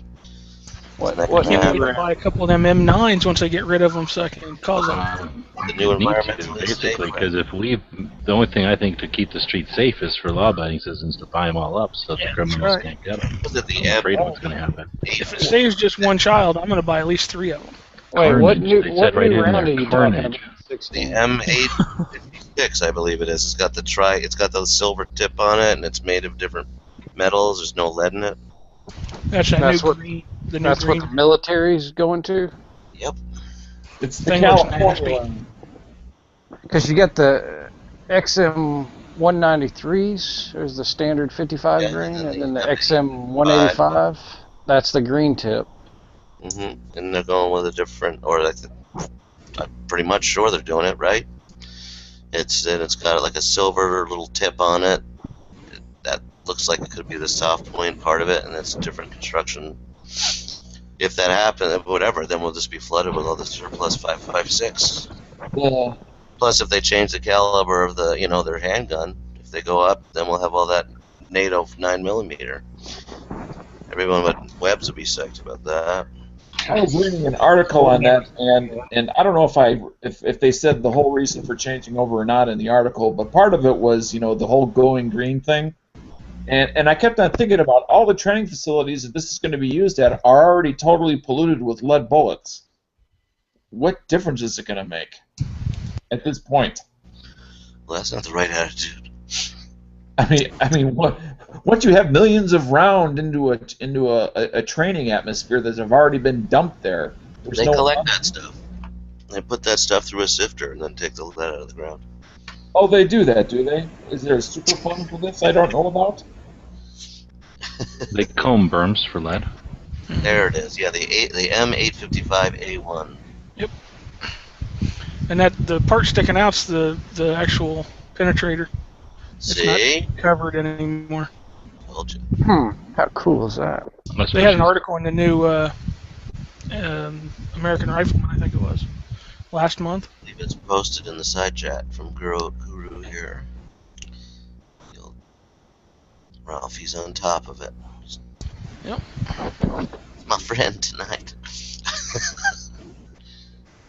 I got a bunch of M855, but it's the older stuff. I mean, I like the idea of having the penetrator, but I wonder what's better to have, just the full metal jacket or the penetrator, you know? Because, you know, what are you going to use it more for? If it's for self-defense, do you really want the penetrator? Or would you... Yeah, I say both is where I'm A at. stagger every other round. You know, I Well, just... a mag of each, so that you can, or Yeah. at least one mag of each, or some options. Right. Bad guy runs out of your house, gets in his car, switch to the penetrator. Are you talking about switching between the 855 and the 855A1? No, the 855 and the 193, as of right now. Because that's what I've got. I've got stock of 193 and some 855, and not a lot of penetrator, just enough. I just have a few hundred rounds of it, and it is in a couple of mags. But I would think if you're going up against soft tissue, you're going to want a regular full metal jacket that has the potential to tumble more versus just poking a hole. Correct? Do you guys hear me, or was I blocking out? We heard you. Nobody agrees with you. Apparently, yeah, whatever. Well, I mean, there are just so many variables. You never know. One might and one might not. Well, that's going to have its own history. You know, the 855 by 545, there's definitely differences. Right. The 55 grain 545 has a hollow inside. It's hollow to promote tumbling. And now that I have some 69 grain stuff I just got, and it's a solid, so it's not going to tumble as much and acts more as a penetrator. Did you say that the NA55 period is hollow? No, 545 by 39. My AK-74 ammo. Oh, okay, gotcha. But I just mentioned that. But yeah, there's an air pocket in the tip of the all that surplus ammo and the regular stuff now that I get. There's a hollow airspace in there. So, what's the target fiscal year date for when the Army and/or Marines to be officially 100% over to the A1 and dropping just the 855 original? I don't know. It's in the article probably, but I can't read them because it keeps crashing my computer, so I'm not gonna. Here it is. Let me see here. There's an article listed. I don't know if it's still in testing or what.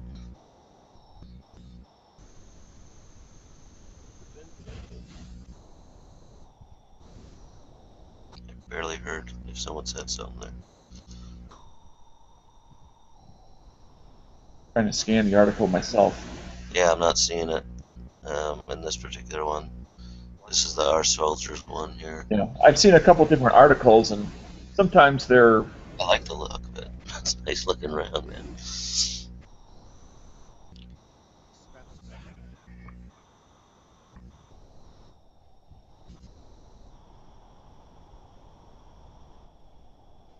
And at the very end of the article, it says the M855A1 EPR is poorly conceived and poorly executed, and represents at best only an incremental improvement and an exponential cost. Well, that's perfect for the government. I'd say they're going to move forward right away with that. It says our warriors and our taxpayers deserve better. Oh my God, yeah, we do.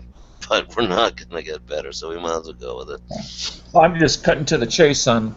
I mean, they got pages and pages, and then it comes down to, okay, that's what, This is one test, I don't know what who knows. This is guns and ammo. Somebody put it over at Gun Channels, for those that are interested. I'll put it over there if nobody has. I haven't, so I don't know. My new computer sucks. I'm eating a peanut butter sandwich. I got it. I'm watching this guy get screwed out of $2 million in a hand of poker. Boy, is that no longer on TV? Thank God. No, it's on. Just now that you just mentioned it, it's like it's like you used to see it every freaking other channel. Yeah, these two guys got pocket aces, and I'm just knowing one of them's gonna get fucked over.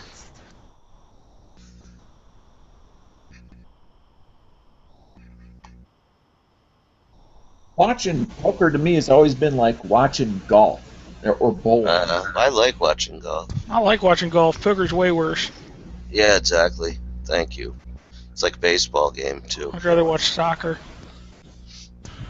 I just had to watch this because it's got to suck getting screwed out of that much money. I figure you watch poker to learn their strategies and their way of playing now. You know what? You can, but very few people are ever going to play with these guys, so what good does it do to learn their strategy? See, it's like learning chess. You learn different ways to play the game, don't you? Golf is a very visual game and mental, and by watching them, it also can improve your game by watching No way, man. Yeah, I watch shooting, and I improve my game. I watch operations, and it improves my operating. Yeah, there are studies where they had 10 people think about dropping free throws, and then a group of 10 people that actually practiced making free throws, and the groups did exactly the same improvements.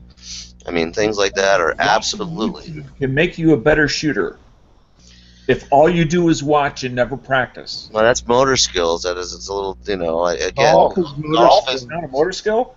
Yeah, it is, but you're talking about flinching your finger and things, where you're talking about a big motion that you can learn. It's hard to. I mean, again, I don't know if it's gonna. Flinching your finger. They're perishable skills, and you can't learn by watching someone shoot a gun, but you can learn the motions of golf. It's a little different. Dude, but poker's way different. You could be physically handicapped to where you couldn't even move your arm or your leg, and you could still play poker. Shit, they had a guy at the main event that couldn't see. The point is that by watching how pros play their hands and getting exposure to that can help you become a better player, whereas it's marginal if you were to do some physical activity and never actually swing a golf club and then go out on a course and think that because you watched years of golf, you've got some idea what's going on. That's not the way in poker. Poker's totally different. You don't have to go play it to learn how to be good. It's 100% my game. 100%. Ralph, how many alternate channel names do you have? Amazing, neat. Well, apparently more. Is there a limit I'm supposed to have or something? I don't know. I'm just curious because it keeps on coming up as the. I'm wondering who's the? The guru. He's the guru. Yeah. I just never have been a fan of poker, so I don't like it. I don't like to watch it. I'd rather play euchre. Fuck poker. I made more money playing euchre than I ever have playing poker anyway.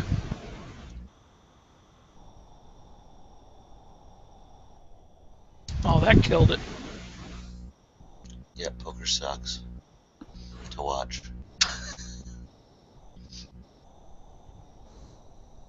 Katy Perry, on the other hand, I like her. Something about She her. sucks and I like to watch it.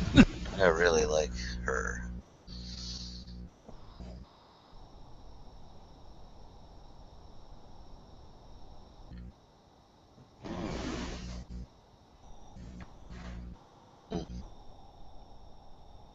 Damn, I think that did actually kill it.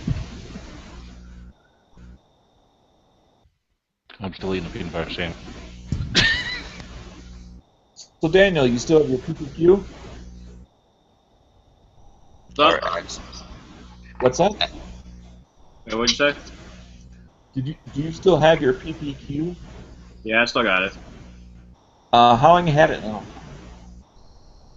Since probably like April, May 2012, so 2.5 years. Oh, 2.5 years? Pretty much like within 6 to 8 months of it coming out, I had it. Because I tried ordering it from this one gun store, but it took. He bought that gun right after he came out. Wait, what? Keep going. But yeah, like I had tried ordering it from this one gun store, but they were taking forever, so I just got my deposit back and paid the extra $100 to get it right away from this other shop. Have you now? Have you gone through a couple of holsters on it, or are you just on your same original holster, or do you just use the range, or? So I don't carry it. I have a Bravo concealment holster that I have for it, but I got the outside waistband version, and I found out that I don't like outside waistband. So until I get either inside waistband loops for it or something like that, I'm not going to be carrying. And it's kind of thick for carrying anyways, just because the slide stops stick out so much. I'd rather just carry the Glock if I was going to carry that size of a gun. Nowadays I carry either the PPS or my LCP. Okay. What in general? What about outside carry did you not like? The shorts I wore and even with a gun belt, it still flopped around on the side of on my hip. So I really like that. Was it the type of gun that you're carrying, or you don't like outside carry? Period. I probably wouldn't like outside carry even if I did have a good fitting holster. It didn't flop around just because my shirts don't come down that far enough to several inches below my waist basically, right? So. Okay. I forget where you live, but in wintertime, do you wear like a jacket or something? I live just outside Seattle now, and wintertime I wear a jacket and jeans. Yeah, I mean, but I don't always have the jacket on. I just like inside waistband kydex. Okay, so even January, February, you're not necessarily always wearing a jacket. Yeah. Especially indoors. Well, yeah, I'm thinking when you're out and about. Okay. Yeah, I mean it's -20 where I'm at, so there's always something on, even when you're indoors. Oh yeah, jacket.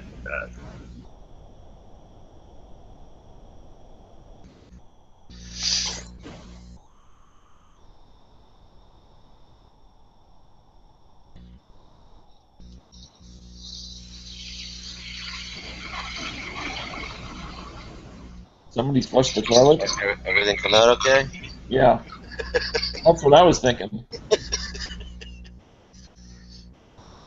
Have you actually seen the thread protector, the new Glock ones in person, or just in a picture? No, I've played with them. They're horrible. It's like a marker cap without any threads. How they stay on? Well, I guess yeah. How do they stay on? They literally just playing with a brand new one out of the box and taking it on and off like, I don't know, half a dozen times, showing people how crappy it is. It like wouldn't stay on anymore. It's a joke. I don't even know why they do that. That little box is awesome. Yeah, that's amazing. What is it? It's standard pitch threads, right? So I don't know. Part of me is like, well, it's okay. Hold on. The ones from Glock are European, I think, because everybody has to buy adapters, or else everybody just still gets like KKM barrels or whatever. Oh, they're not half by 28 or whatever. I don't remember, but yeah, I don't think they're the ones that everybody's anticipating. What am I looking up? Well, that's Glock is perfect. It's your fault for buying the wrong can first. You could have waited. Yeah, right. Well, that's what I was like. Well, in a way, I don't want to pay for a fancy thread protector or something like that if I'm going to swap it out, or I don't want to use it, So I'm kind of glad that. But at the same time, if it's some odd, that I got to find some weird. It's you have to get a thread protector if you're not going to put something on it, though. That's the problem. It's either got to go straight into use or risk getting it all messed up. Yeah. And you get no, I can't do that. It's M13.5 by 1 left hand? Does that sound right? It's like metric. Stupid Europeans. Yeah, huh.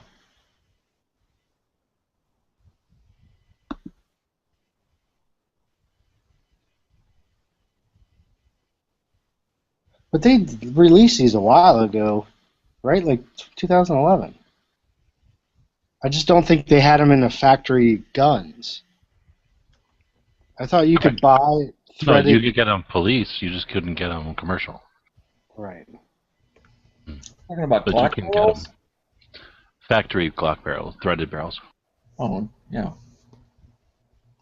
There's a new thing, and I finally seen one shipped, and we were super disappointed because it comes with just this like plastic thing that covers the threads instead of like a nice muzzle nut. So it's lacking in perfection? No, it's perfect. You just have the wrong standards. You have the wrong expectations. Of what a thread protector should be from Glock?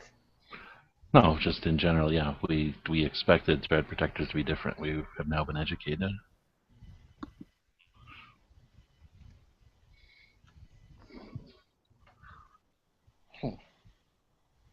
You don't have to agree with perfection every time you see it.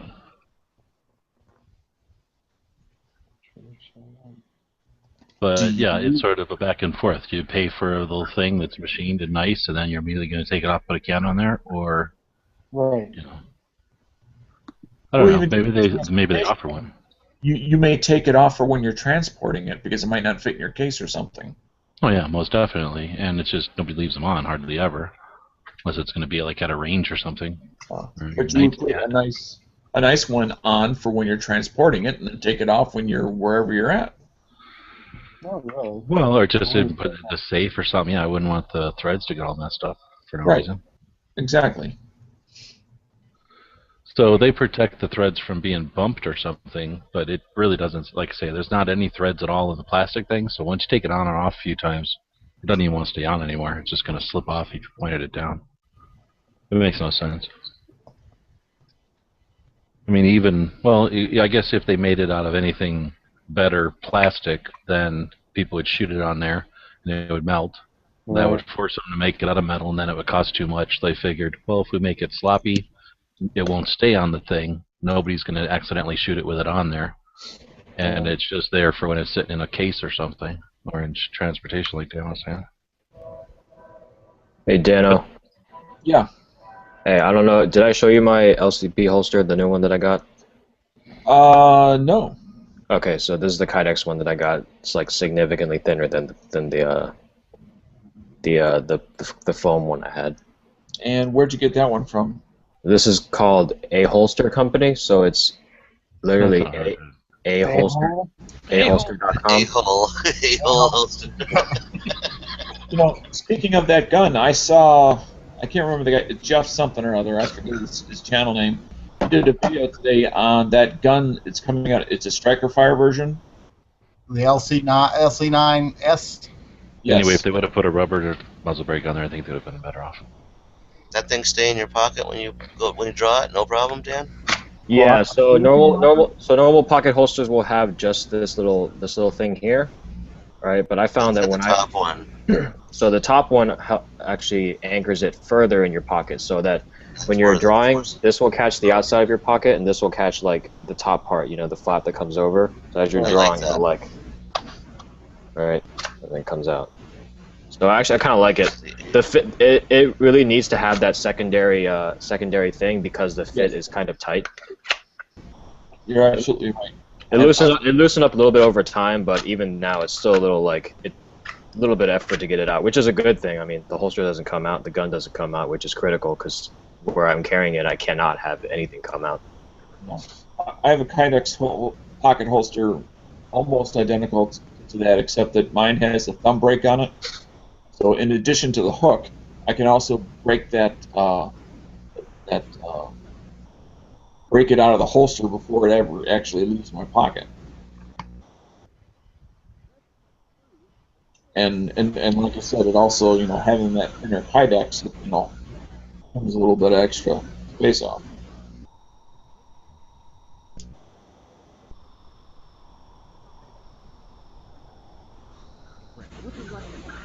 Anyway, the reason I brought up about the striker fire version is because I forget what the guy's channel name is, but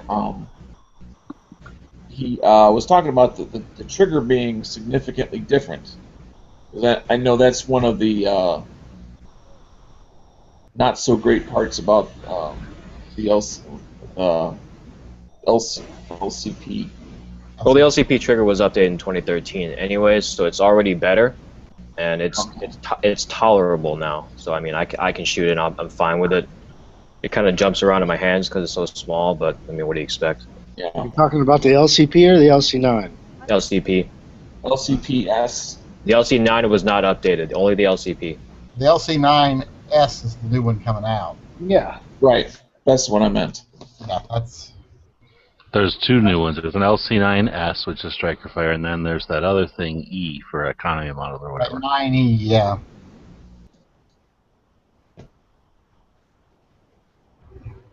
Yeah, I was just curious if the new version truly corrected to make And it. there's the LC380 as well, is the same size as the LC9, right? Because there is an LC380. Who the hell buy that one? Yes. I know, isn't that crazy?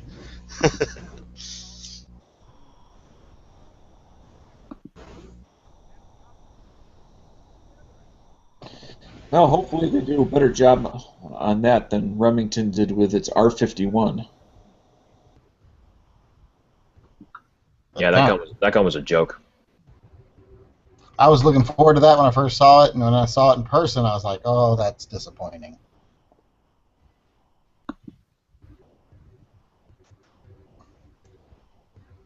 You never actually bought it, did you, Yankee? I can't remember. No, I never bought it. I saw it at SHOT Show, and I was like, that's Okay. disappointment. Yeah, everybody should have known when they didn't take it to range day. Yeah. When they can't produce one model that actually works for SHOT Show, it's clearly not ready for market. Or wasn't ready by the time SHOT Show rolled around. Well, right. But that's where they're taking orders for them. Well, maybe. And who wants to gauge an interest? Doesn't necessarily mean that they're gonna. Who's gonna order something if it doesn't work? So they're just gauging interest to see and getting feedback. You gotta remember who owns Remington now.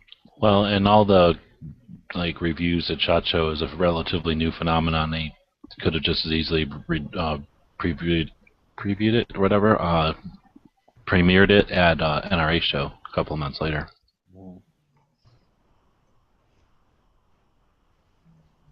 Yeah, I mean, if they came out as a concept pistol, that would have been very different. Then there would have been no expectations that it was, done being engineered. Kind of like a concept car. You're not looking for it to come out, 6 to 10 months later.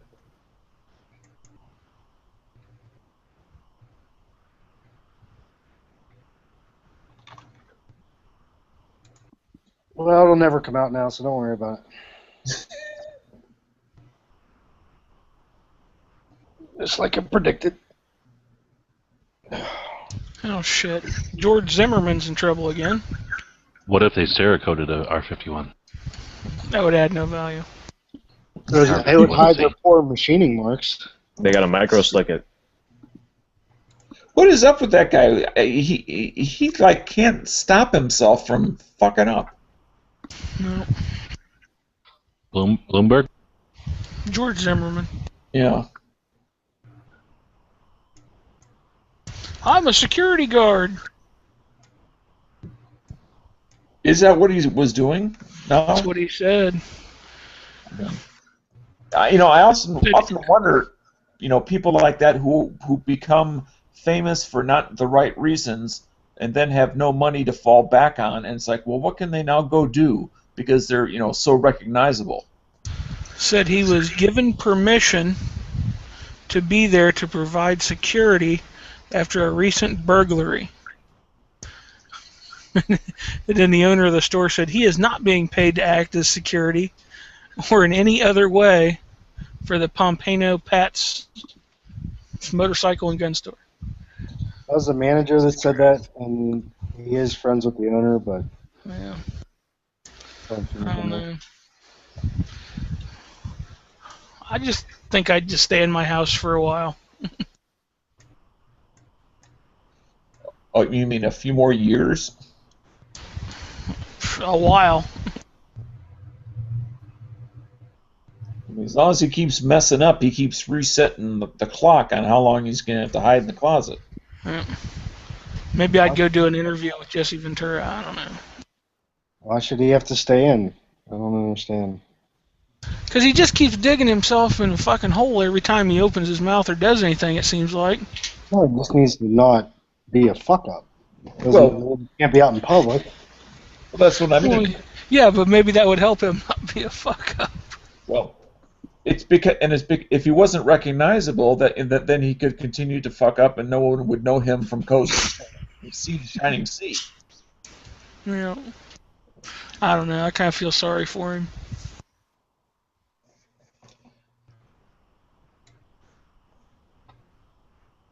I don't know. I guess I got mixed feelings. I mean, it's he has a hand in his own destiny. It's not like he's a hapless victim.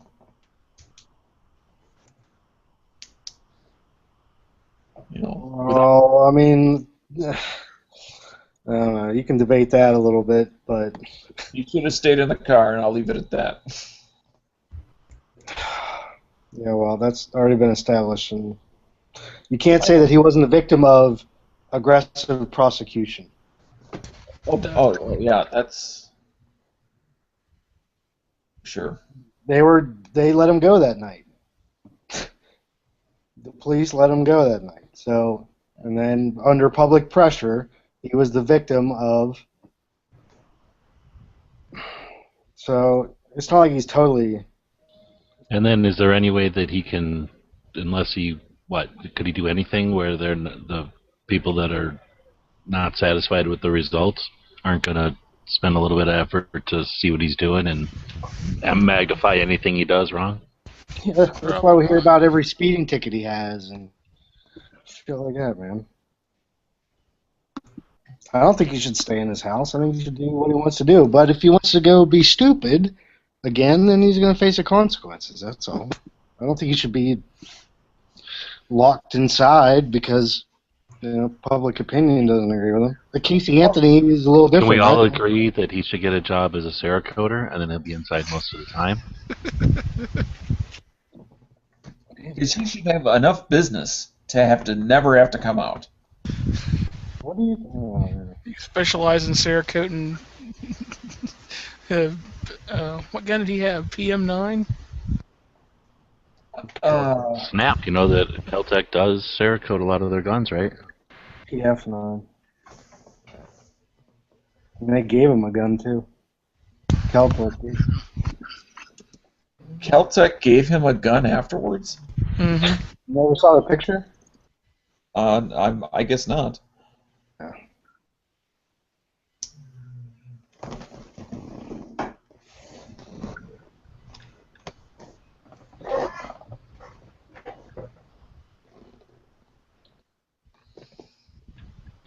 I think we can give him a KSG, actually. Now that I think about it. Oh, shoot. I forgot to ask Matt about if he knew that Ed was back. Does Matt know that Ed's back? I don't think so. Unless he's watched the chat. How many days has it been since Ed's been around? He was on last night. All of them. I must be lucky and just miss him by an hour or two. He usually doesn't show up too early. He has to nap a lot. Keep his energy up. Plus, he's getting harassed by the police a lot. We're not talking just like every now and then. We're talking like daily.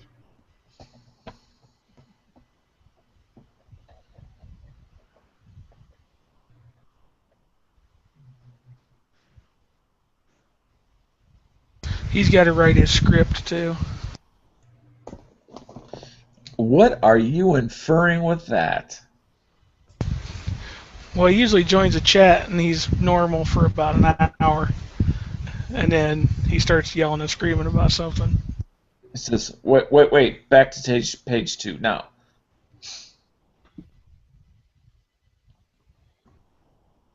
Yeah.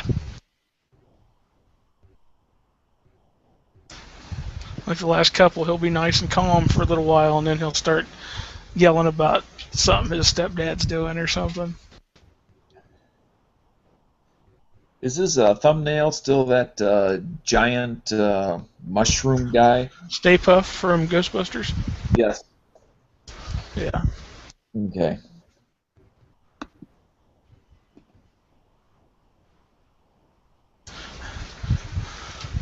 Oh, you saying that reminds me, I got to get in and buy tickets for that. Since they're showing Ghostbusters in the theater here in a week or two, I got to go buy tickets for that. Can't you just rent it? I'd rather see it in the theater. Oh, yeah, I guess so. I didn't think about that. I'm not old enough to have seen it when it first came out.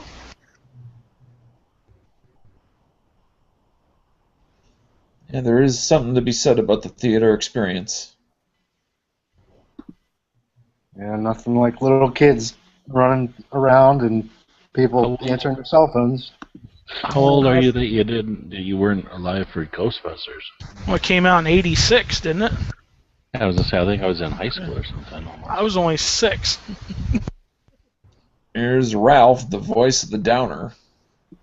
Yeah, that's also why I go to the movies at like 9:30 in the morning, so there's nobody else there. Modern movie theaters suck balls. They're way overpriced. You could buy the movie for what you go and see it for.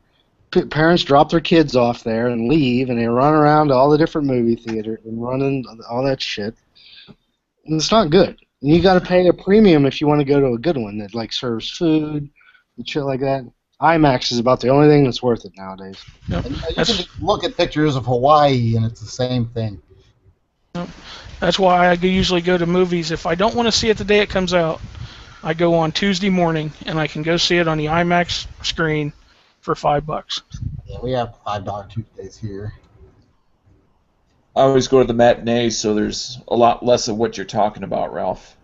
Yep. Like Guardians of the Galaxy, I will be there at 11 o'clock Friday morning, and it'll be $7. So it'll be like $12 with my pop and a thing of popcorn. Never that cheap for me. I got kids to pay for it. Yeah, you got dependents to take with you. Or at least a pair of Depends. Those two. I'm not taking you, Dano. In case he gets all excited and pisses himself. Plus, I don't know. I have a huge TV, so I'd much rather watch it in the comfort of my... Oh, so do I. We got like a... What the fuck is that thing? 65-inch? That's also true. I mean, home theater technology has come so far as to, if you go back to when Ghostbusters first came out, we were still using tube TVs as our home entertainment system as compared to a theater.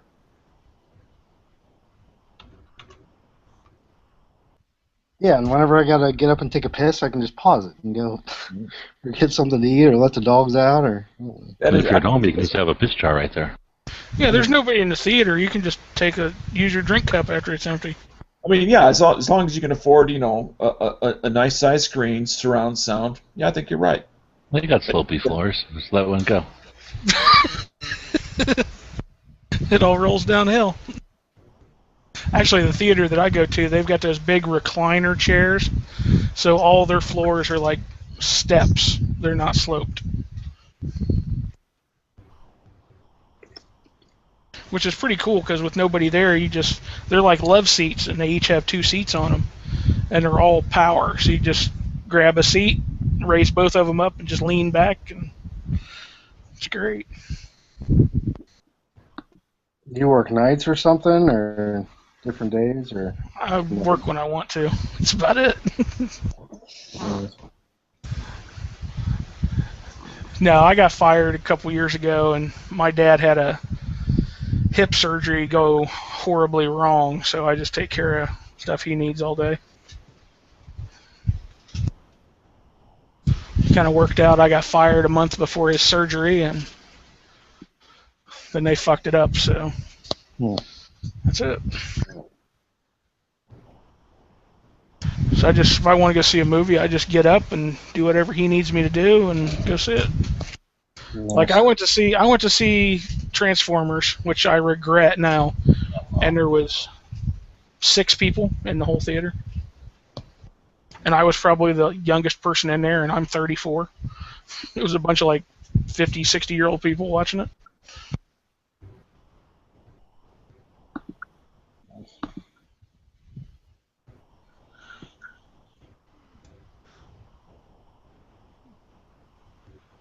Yeah, any of you guys have planetariums with laser light shows? Do you like the Floyd laser light They shows? used to. I think there's a place that does that down here. That was always fun. I know there's one down at. I think there's one down in at the Air and Space Museum, but I also think there's one closer. Well, you're in Ohio, aren't you? Yeah. Oh yeah, so it'd be the same because I'm just south of you, I think. So. I go to Pittsburgh for all that stuff.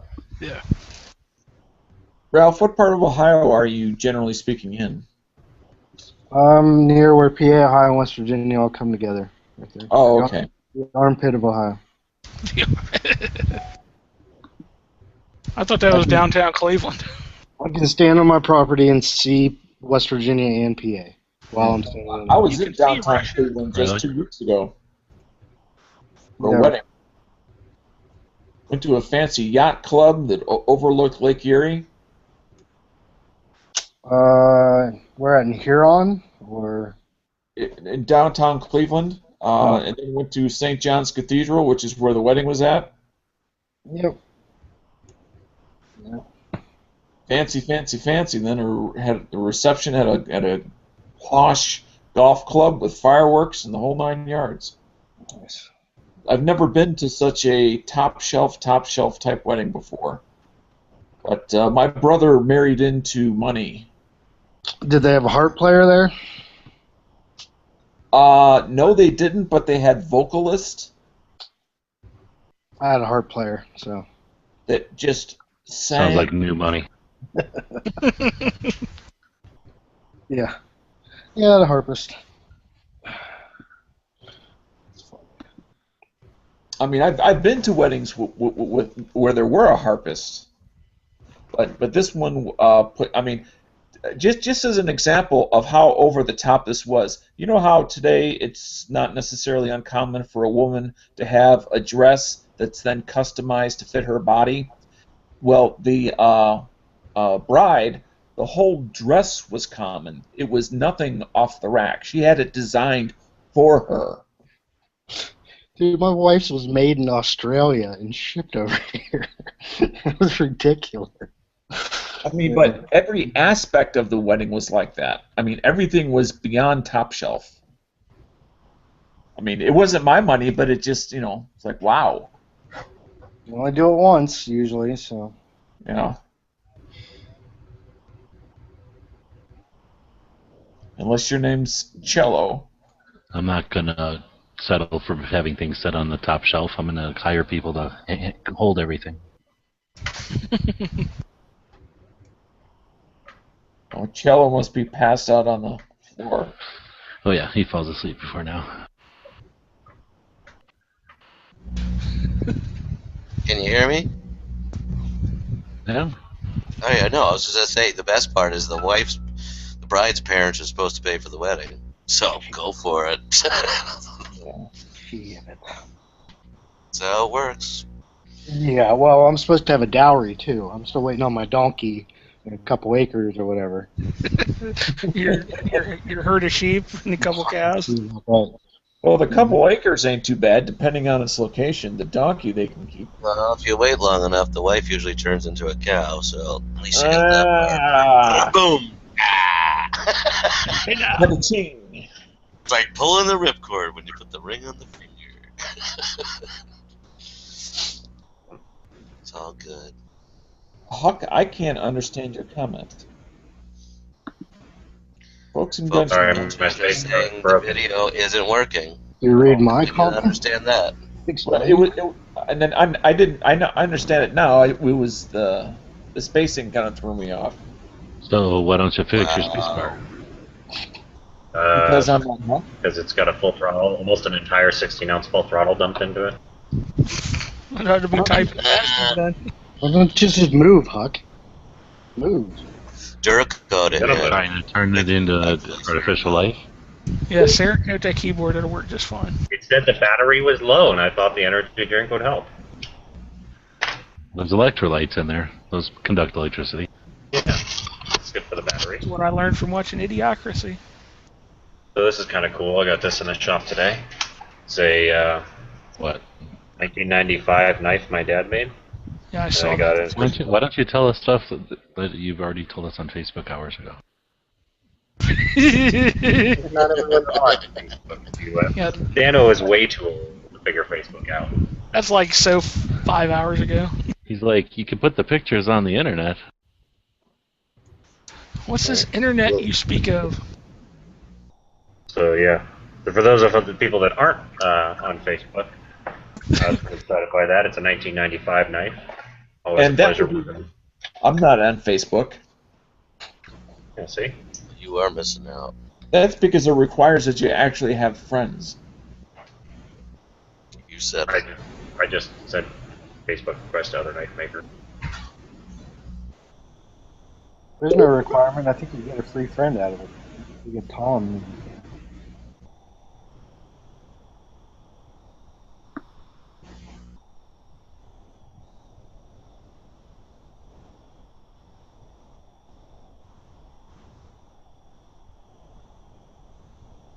Chat with that one. There's a new thing here on Facebook. It says, "Man locks himself in hot car to prove that babies and dogs are pussies." Oh, dude, that happened months ago. Oh no, that's a different one. Yeah, this is the guy that locks himself in a car. This is the guy saying.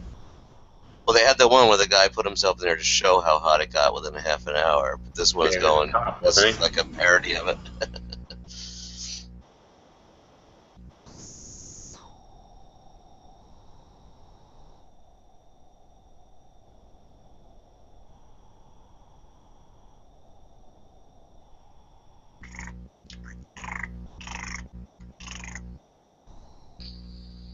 Sounds like one of those dinosaurs from, what was that movie? Jurassic Park. With they weren't, it wasn't a T-Rex, it was like mini T-Rex. The Raptors. Yes, the Raptors. Yeah, the F-22s. Yeah. The F-22s. Yeah, they were originally Lightnings. The Lightning II F-22 was the original name of it. They changed it to No, we can't start talking about planes. Bob will jump in here. I think they could improve that thing by Cerakoting it. I think Cerakote would be optimal on that. Cerakote would probably take the heat better.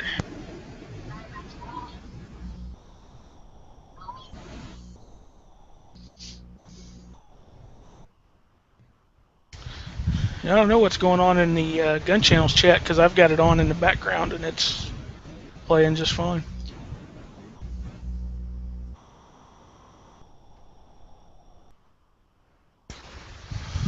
So Huck, what did a knife like that one go for back in the day? In '95, he probably got $75, maybe $100 for him. Damn, I'm getting a time machine. Right. The buck 110s. He would sometimes argue with people to get $250 out of them. I won't make one for under $300 or $400. Yeah, that Jaguar or whatever it is on that one looks cool, looks great. Yeah, I'm getting ready to do a couple big cat ones. What did he do? Just jewel it, or does it have like stippling or something on it? Well, not stippling. It's actually a form of hand engraving. It's actually, if you like get it under a loop or a magnifying glass, it kind of looks like stitches, like somebody ran little tiny thread stitches across the surface. Yeah. But that was how he engraved stuff back before they invented electro pencils. Yeah, it looks really cool. Yeah, definitely. I've got the tools here he did it with, and I do it occasionally on certain pieces. Like if I were to have to remove the engraving on this one, I would redo it in the same fashion.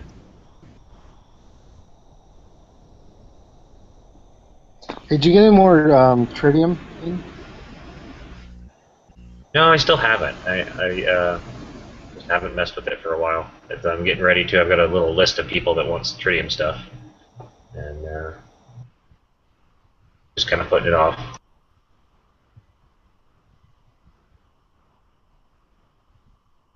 What the hell is that? Gun laws passed this year? It's a pretty good summary of the 100 bills pertaining to firearms that have been passed at the state level. Requires all bullets to be hand thrown.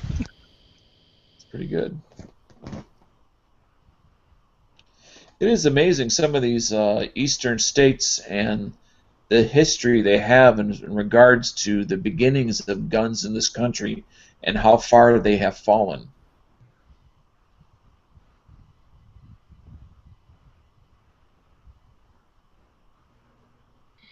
Pennsylvania officially recognizes how sad all of this is.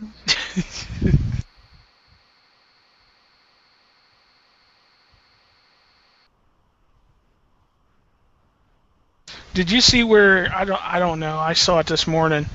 Gabby Giffords wants the House or the Senate to put up a law making it illegal to kill a woman with a gun. Finally, I wish I could find that. Yeah, that's what I put as a comment. I was like, finally, hope and change that I can get behind.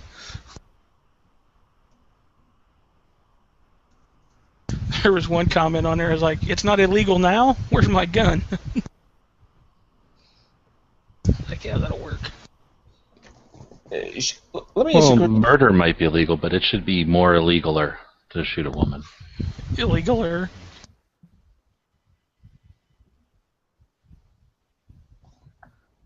Is there a, and I'm sure there isn't, but is there a condition that to run for either be senator or House of Representatives that you not have a known brain injury? Well, she has an excuse. She has recently received a brain injury, so she kind of gets a pass.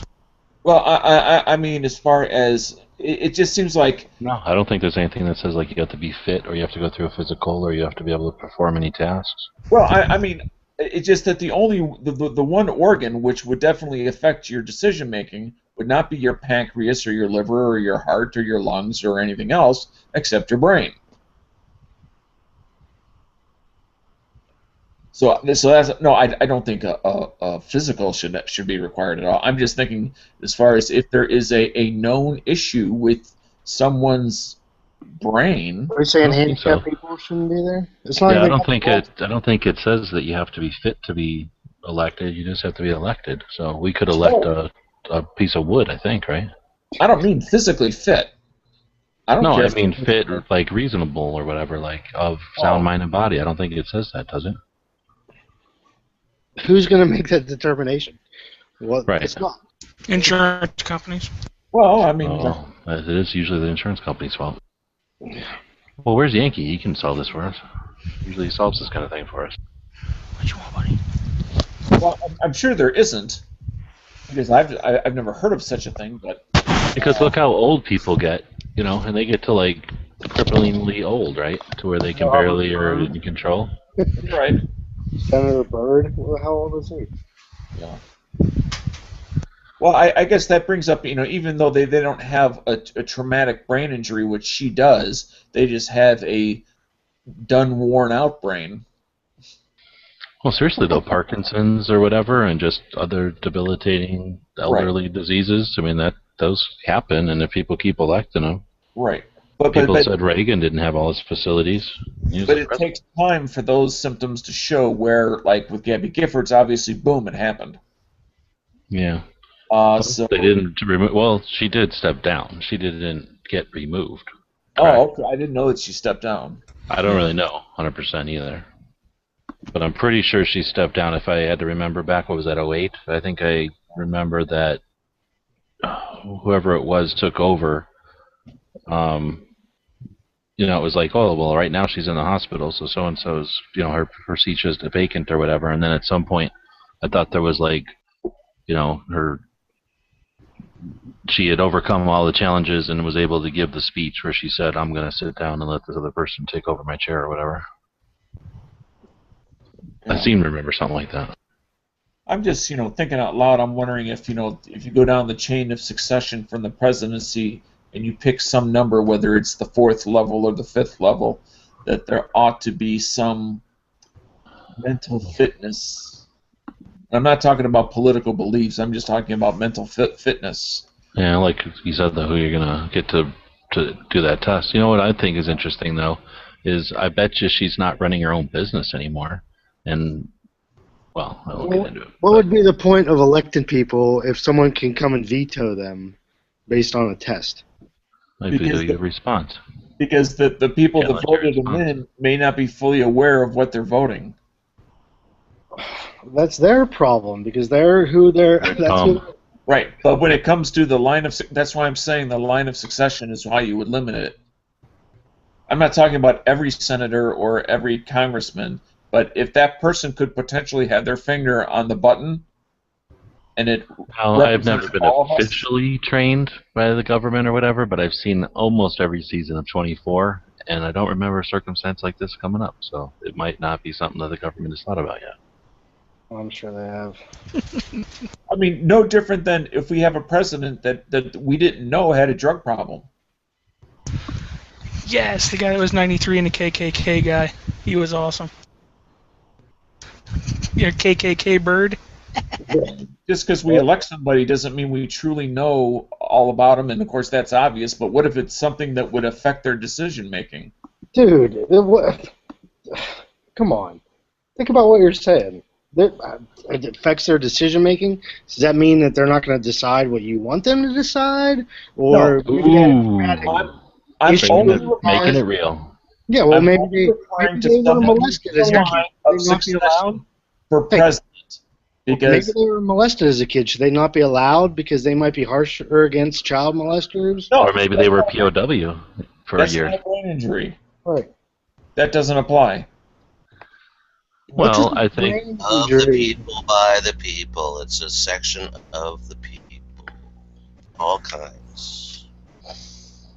Well, I think that if the president had if you go to extremes, the president fell downstairs and was in a coma or something, then they're not going to be the president. So there's got to be obviously a line somewhere, right, where they decide, okay, this person is no longer can do the job.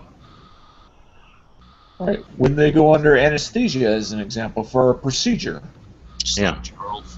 And until they come out of it and they're deemed good to go, they're not in power again yet. So I don't know. There must be some procedure, but, well, I don't think Gabby's going back to being an elected official anyway, but... Well, no, it she's just not the best brought up example. That's all. And then you had mentioned certain senators, and unfortunately we've got more than 2 over time, that have outlived... I mean, obviously they bring home the bacon, which is why they keep getting reelected. But then again, that's sometimes the problem.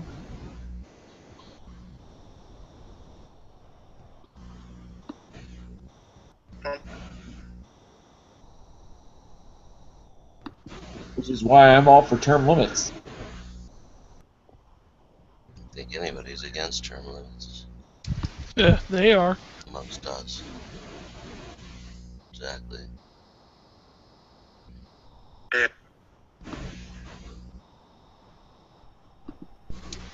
Like shit, there's assholes in the Senate and Congress that have been there longer than I've been alive, and that's stupid. I have at least 5 friends that have had traumatic brain injuries. Some of them in a hospital over a year.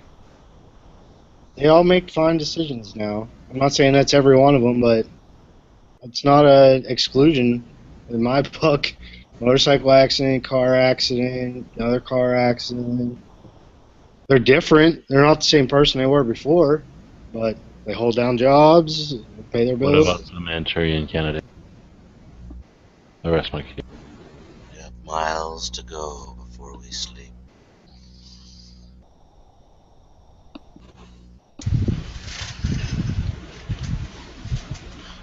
Eagle has landed.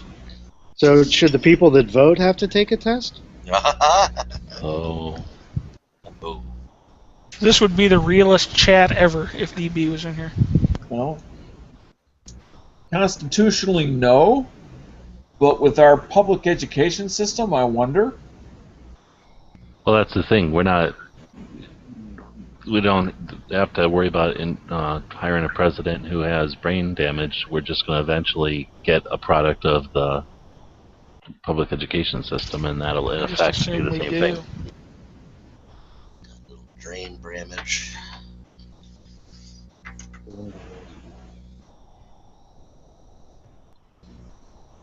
What I can't wait till we have the first Common Core president. With the GED. An equivalency, exactly. Yeah, Well, we need to change the Constitution because, or no, it doesn't even say you have to be like a college graduate or anything, does it? No. It Nope. says you got to live here and be 35, right? Pretty much. Naturally born. No felonies. Does it say no felonies? I don't think so. I'm not sure. No, it's U.S. natural born citizen. I thought you lose the right. That might be. Kind of like you can't vote anymore, and you can't own a gun, and things like that. Well, it's felony law. It doesn't say you can't be a felony, but if you are a felon, they state that you can't. All right. Natural Public office. born citizen, 35 years of age, have lived in the U.S. for at least 14 years. That's it. But if you become a felon, isn't that written to those laws? Like, you lose the right to vote, you lose the right to hold public office, you can't have a real estate license. That means, you know what I mean? It's not written in the Constitution, but it's just a fact. Nope, there's 3 laws as far as I can see. So you have 3 guidelines. Natural born citizen, 35 years old. And then at some point you've had to have lived at least 14 years in this country. It doesn't have to be in consecutive order or leading up to being president. So you could leave the country when you're 14, come back and run for president. Pretty cool. 21 years, and then come back and be prez. Yeah, exactly. Well, that's what Obama did. I'm letting Wiki do my work. Shit, he Where's did, didn't my tinfoil hat?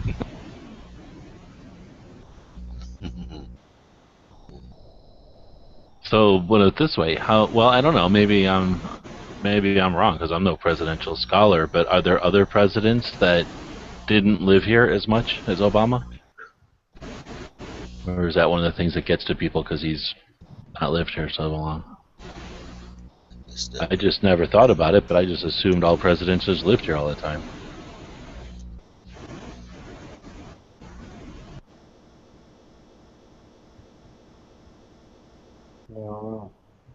So none of y'all are presidential scholars? Great. Bud Light is taking over a real town for people that are up for anything. Oops. They're calling it whatever. Can you turn that up? Sorry about that. I was just well, getting there was interested. Well, I was reading the answer about the president and felon, and then all of a sudden an ad popped up out of nowhere. I think it's different in every state here. Here it is.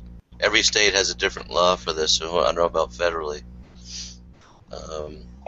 Like number 1, Alabama, no person convicted of embezzlement of public money, bribery, perjury, or other infamous crime shall be eligible to the legislature or capable of holding any office of trust or profit in the state. So Ooh, that's within the state.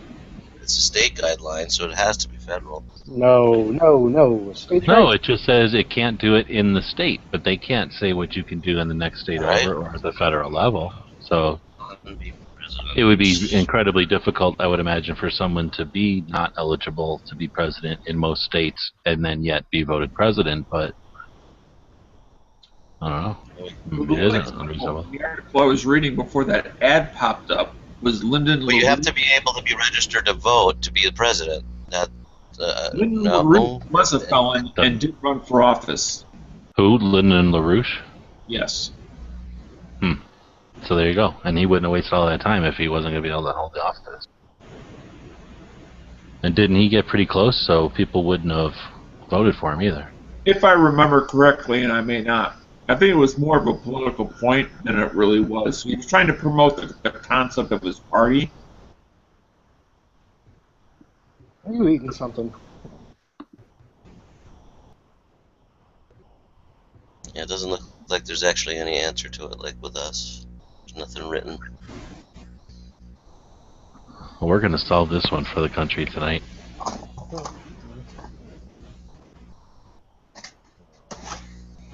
Clinton had a felony.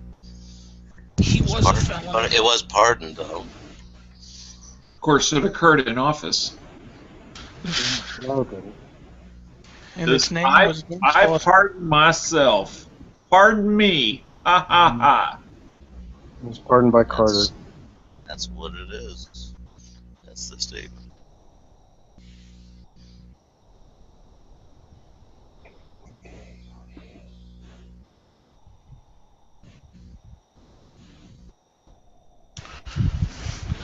I was listening to somebody today talk about that IRS stuff, talking about giving them immunity. He said something about pardoning. I don't know why they're going to give anybody immunity. Before Obama leaves, they'll just pardon everybody and it won't fucking matter anyway. I don't think they should let them do that anymore. They should take that last act of pardoning whoever you want. They should get rid of that. Well, they should, if they could allow it, but not in your last 2 years or something. So exactly. Have some sort of do it in your first month or something. Yeah, 6 months before you leave office is the last time you can do it. Yeah, not like the day before. Yeah.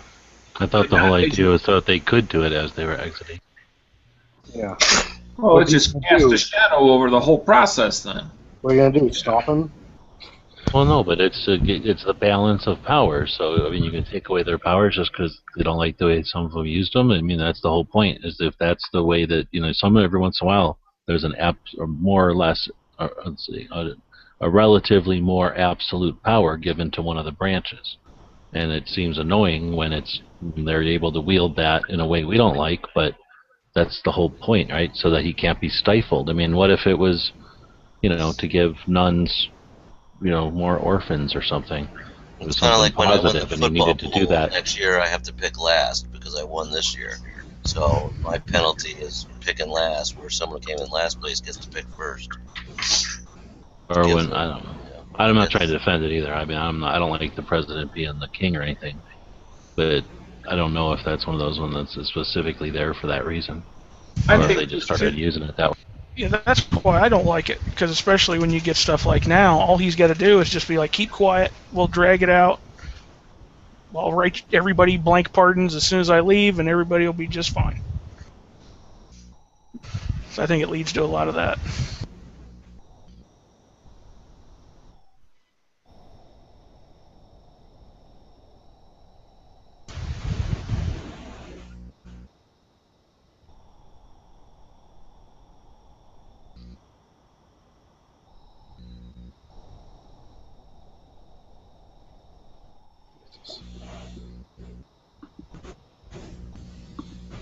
All right, here we go. Wikipedia's save in the day again.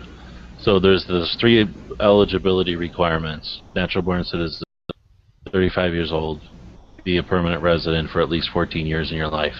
And then it says any person who meets the above qualifications is still disqualified from holding the office of president under any of the following conditions. 22nd Amendment, can't be president more than twice. Article 1, Section 3, upon conviction of impeachment, the Senate has the option of disqualifying individuals from holding other offices, including the presidency. And then the last one is the 14th Amendment. No person who swore an oath to the Constitution or later rebelled against the United States can become president.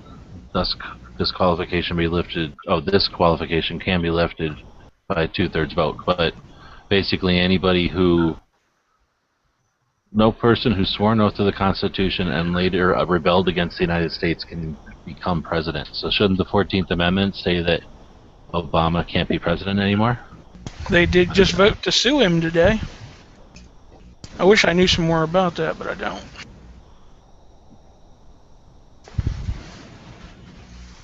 But they were talking about that on the radio. The House voted to pass some lawsuit or something, or to go forward with something about the health care bill.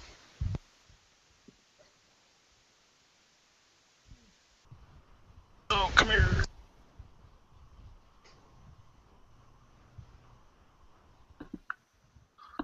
The president earns $400,000 a year, along with $50,000 annually as an expense account.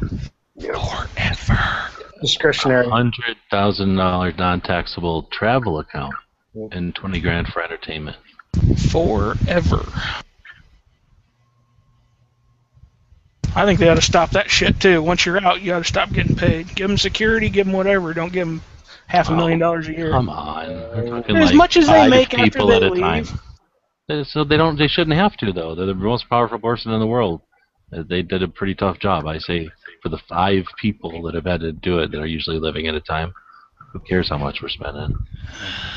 I don't know. It seems ridiculous to keep paying them. Here's the problem with if you don't, okay? Then that leads to them. So go back to your argument. I'm going to go work for Russia now.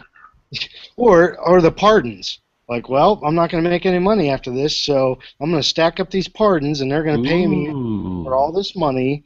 It's so real. if you don't give them some level of support for what they have, then it leads to them being susceptible to other outside influences.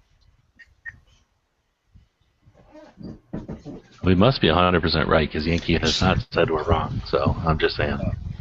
Ralph is sounding like Rob Blagojevich from Illinois, ex-governor, currently serving 14 years in prison, trying to sell Obama's seat. Former presidents who served in Congress may also collect congressional pensions. What a bunch of assholes. There ain't never enough money. Well, one time I had that job, and I guess I'm dumb. So everybody in Congress gets a congressional pension for the rest of the time of their life? Nice. Yep. How much do you think that is? That I don't have any reason to want to justify. I don't know. $199,000 a year? $60,000 a year? Oh, man. I think they get their salary while they were there. I think they get all of that. Well, it's based on how long they were there. Oh, look at this. Congress passed legislation limiting Secret Service protection to no more than 10 years from the date the president leaves office. What the fuck is that? How much does that save us? Like $50? And now the old president's like, fuck him. Well, he's old now, so fuck him. Yeah, especially old ones. That's like Reagan, basically. Well, I guess he's not, but you know, who like gives a shit about Jimmy Carter's security? Nobody's after him. He went over the Middle East, didn't he? He's probably got enemies. That's all he does is go fly around. Oh, you know who's against Jimmy Carter? Is all the HUD house people? The expensive house syndicate. The condo conglomerates. Exactly. He's giving away too many free homes to people. That's got to end. They're just waiting to that 10-year mark. Was he an electric nail accident?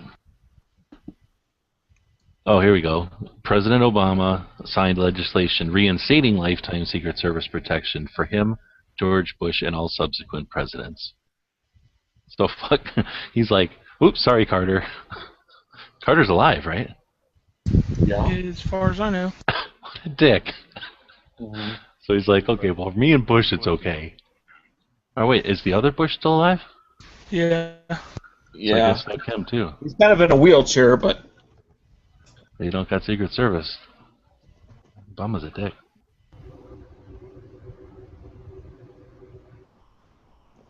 I can't imagine that they cut him off in 10 years as president. That doesn't... Makes no sense. I would think, that just personally from watching enough movies about Secret Service guys, that at some point they would just be like, okay, well then I'll quit the Secret Service, retire, and still protect my president. Exactly. I wonder or if that like was... the president's wife. Come on. If that was... I wonder if that was the original time frame, but it has since been modified. Well, yeah, it said that in '97 they voted to get rid of it because they were cheap assholes back then, and then in '13 Obama turned it back on again, except that they left the other Bush out and Carter out.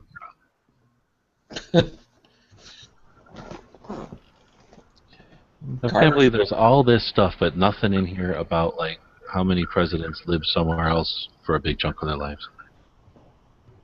Probably because it's not that common. So maybe I'd have to go to his. Clinton lived in Canada for a few years when he was dodging the draft. George Bush gets 200,000 a year. Big deal. George Bush? Yeah, you can't see it. It's not a fixed amount. Matches damn, Jimmy Carter lost his Secret Service back in '91 then. Or I guess '97. Poor son of a bitch. He probably, you know what I bet you it is, though? I'll bet you he said, I don't want it. Because he is I can see him saying that. I mean, he is a very principled man, whether you agree or disagree with him. Yeah, that's what I'm saying. I bet you he's like, no, it's silly. Nobody cares about me, and that's a waste of money. So I'll bet you Bush, the other Bush, was probably like, screw that, I can pay for my own, so keep it. The only thing that would surprise me a little bit is because of his wife and his daughter. Makes sense, that's true. Although I can't imagine anybody in the world want to go after. But they could do it just for the black eye or whatever. Right. They are assholes. To get an ex-president. Okay, so let's, if you don't mind switching topics off of presidents, I'm going to go to Facebook. You guys don't watch Facebook as much, but have you guys noticed when you're looking at Facebook lately, it seems to me at least, like there's way more of these like weird things that go on in the Middle East that there's on video and then they're showing it to us. Yeah. So I seen one the other day where, maybe it was today even, where they buried this poor girl in the dirt and rocks and sand or whatever up to her neck. And I'm like, what is this? And they're yelling at her. And she's like just sitting there, she let them do it. I mean, she didn't run away or anything. So I thought it was some sort of weird game. And then they started throwing rocks at her. And they're like throwing rocks at her head. No, like seriously, I had turned it off. I don't like to watch gruesome shit, but it turned into like really gruesome shit. And then this other one, I tried not to watch them when they're like, I don't want to watch a beheading or anything weird, but sometimes I'm fascinated by these. I can't tell. They can't be staged. I mean, I guess they could be staged, but they make no sense to me. Anyway, this other one is a little kid like slapping a lizard. And are you trying to find news and stuff and you stumble upon these things, or what? Facebook is like a feed, so it's just like being on the first page of gun channels. You don't know what's going to be there. You just scroll down and scroll down. All of a sudden, there's a video. And on Facebook now, the new like a update a while back, if you scroll past a video, it'll just start playing. It'll play without sound, but it'll start playing, or like a preview of it'll start playing. So it's like you see some action. Yeah, kinda. Except it's getting fancier all the time. So anyway, so I'll see like the juicy part of the middle of the movie, and sometimes I'll be like, what the hell did I just see? And I'll tap on it, and then the sound will come on and everything, and it'll start from the beginning. And like I said, this one was like a kid sitting in a mosque, obviously a mosque or something very similar, and he's sitting there like with this lizard that's probably a foot long, like a good sized lizard, just minding its own business, except for the fact that this kid keeps smacking on it, and he would like hold it down. The kid would hold down the lizard just enough so it couldn't get away, and then he kept smacking it, and everybody in the background is just having a fit laughing at this. And I'm like, wow, that's just weird. I mean, I can't imagine anybody just, enjoying watching a kid beat the hell out of a lizard. And then finally the lizard bit him, and then I guess that's why they put it on Facebook. Let me ask you a question, and maybe it's a stupid question, I have no idea, but like on YouTube as an example, there are some people that are trying to do news, alternative news, and that is the focus of their channel. Is on Facebook, are there people, is it another source of alternative news, not Jimmy's little blog, but actual somebody who's trying to do real journalism that might be in Syria, as an example? I don't think so. Facebook is more like graffiti than anything else. I mean, there might be like somebody doing exactly what you're saying, and I don't want to. I'm sure there are because there's so many people on there. But the way that wouldn't be the best medium to express it in, except to supplement other mediums like a blog or something real, because Facebook is much too. Is it transient, the word? I don't know. People just skim it. They don't really go there to do research. You can't search Facebook. All you can do is see what's recent, and then it's basically gone or really, really hard to find. So it's not even like a forum where there's like you could say that, okay, I'm going to put information here so that it's here for the ages. I'm putting it on the forum. It'll be searchable. It'll be in a section of the forum, that people can find it if they're looking for it. Facebook is more like driving down the road and seeing graffiti. Every once in a while you see some graffiti that's like, poignant, makes you think about something. It has a message, and the rest of the time it's just fart jokes and funny bullshit. And so all these videos, I don't know if they're mostly with squiggly line writing, so I don't know what the hell they're even saying. And you know how it is. Well, I don't know, but I have a lot of subs, so I don't know if these are people I know or if these are one of the tens of thousands of people that are out there. I just don't know. So let me ask you a follow-up question here. You, if I remember correctly, like myself, do not have TV. Is that correct? Yeah, except I watch shows on Netflix and stuff, but yeah, I don't have a TV. Yeah, with the exception of that. So, I definitely don't get it programmed where like I turn it on and then here's what they decided to broadcast to me. right.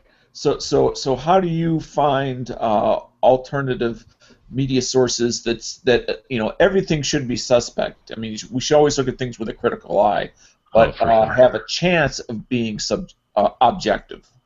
I think I've lost that, man. I don't think that exists anymore. Do you?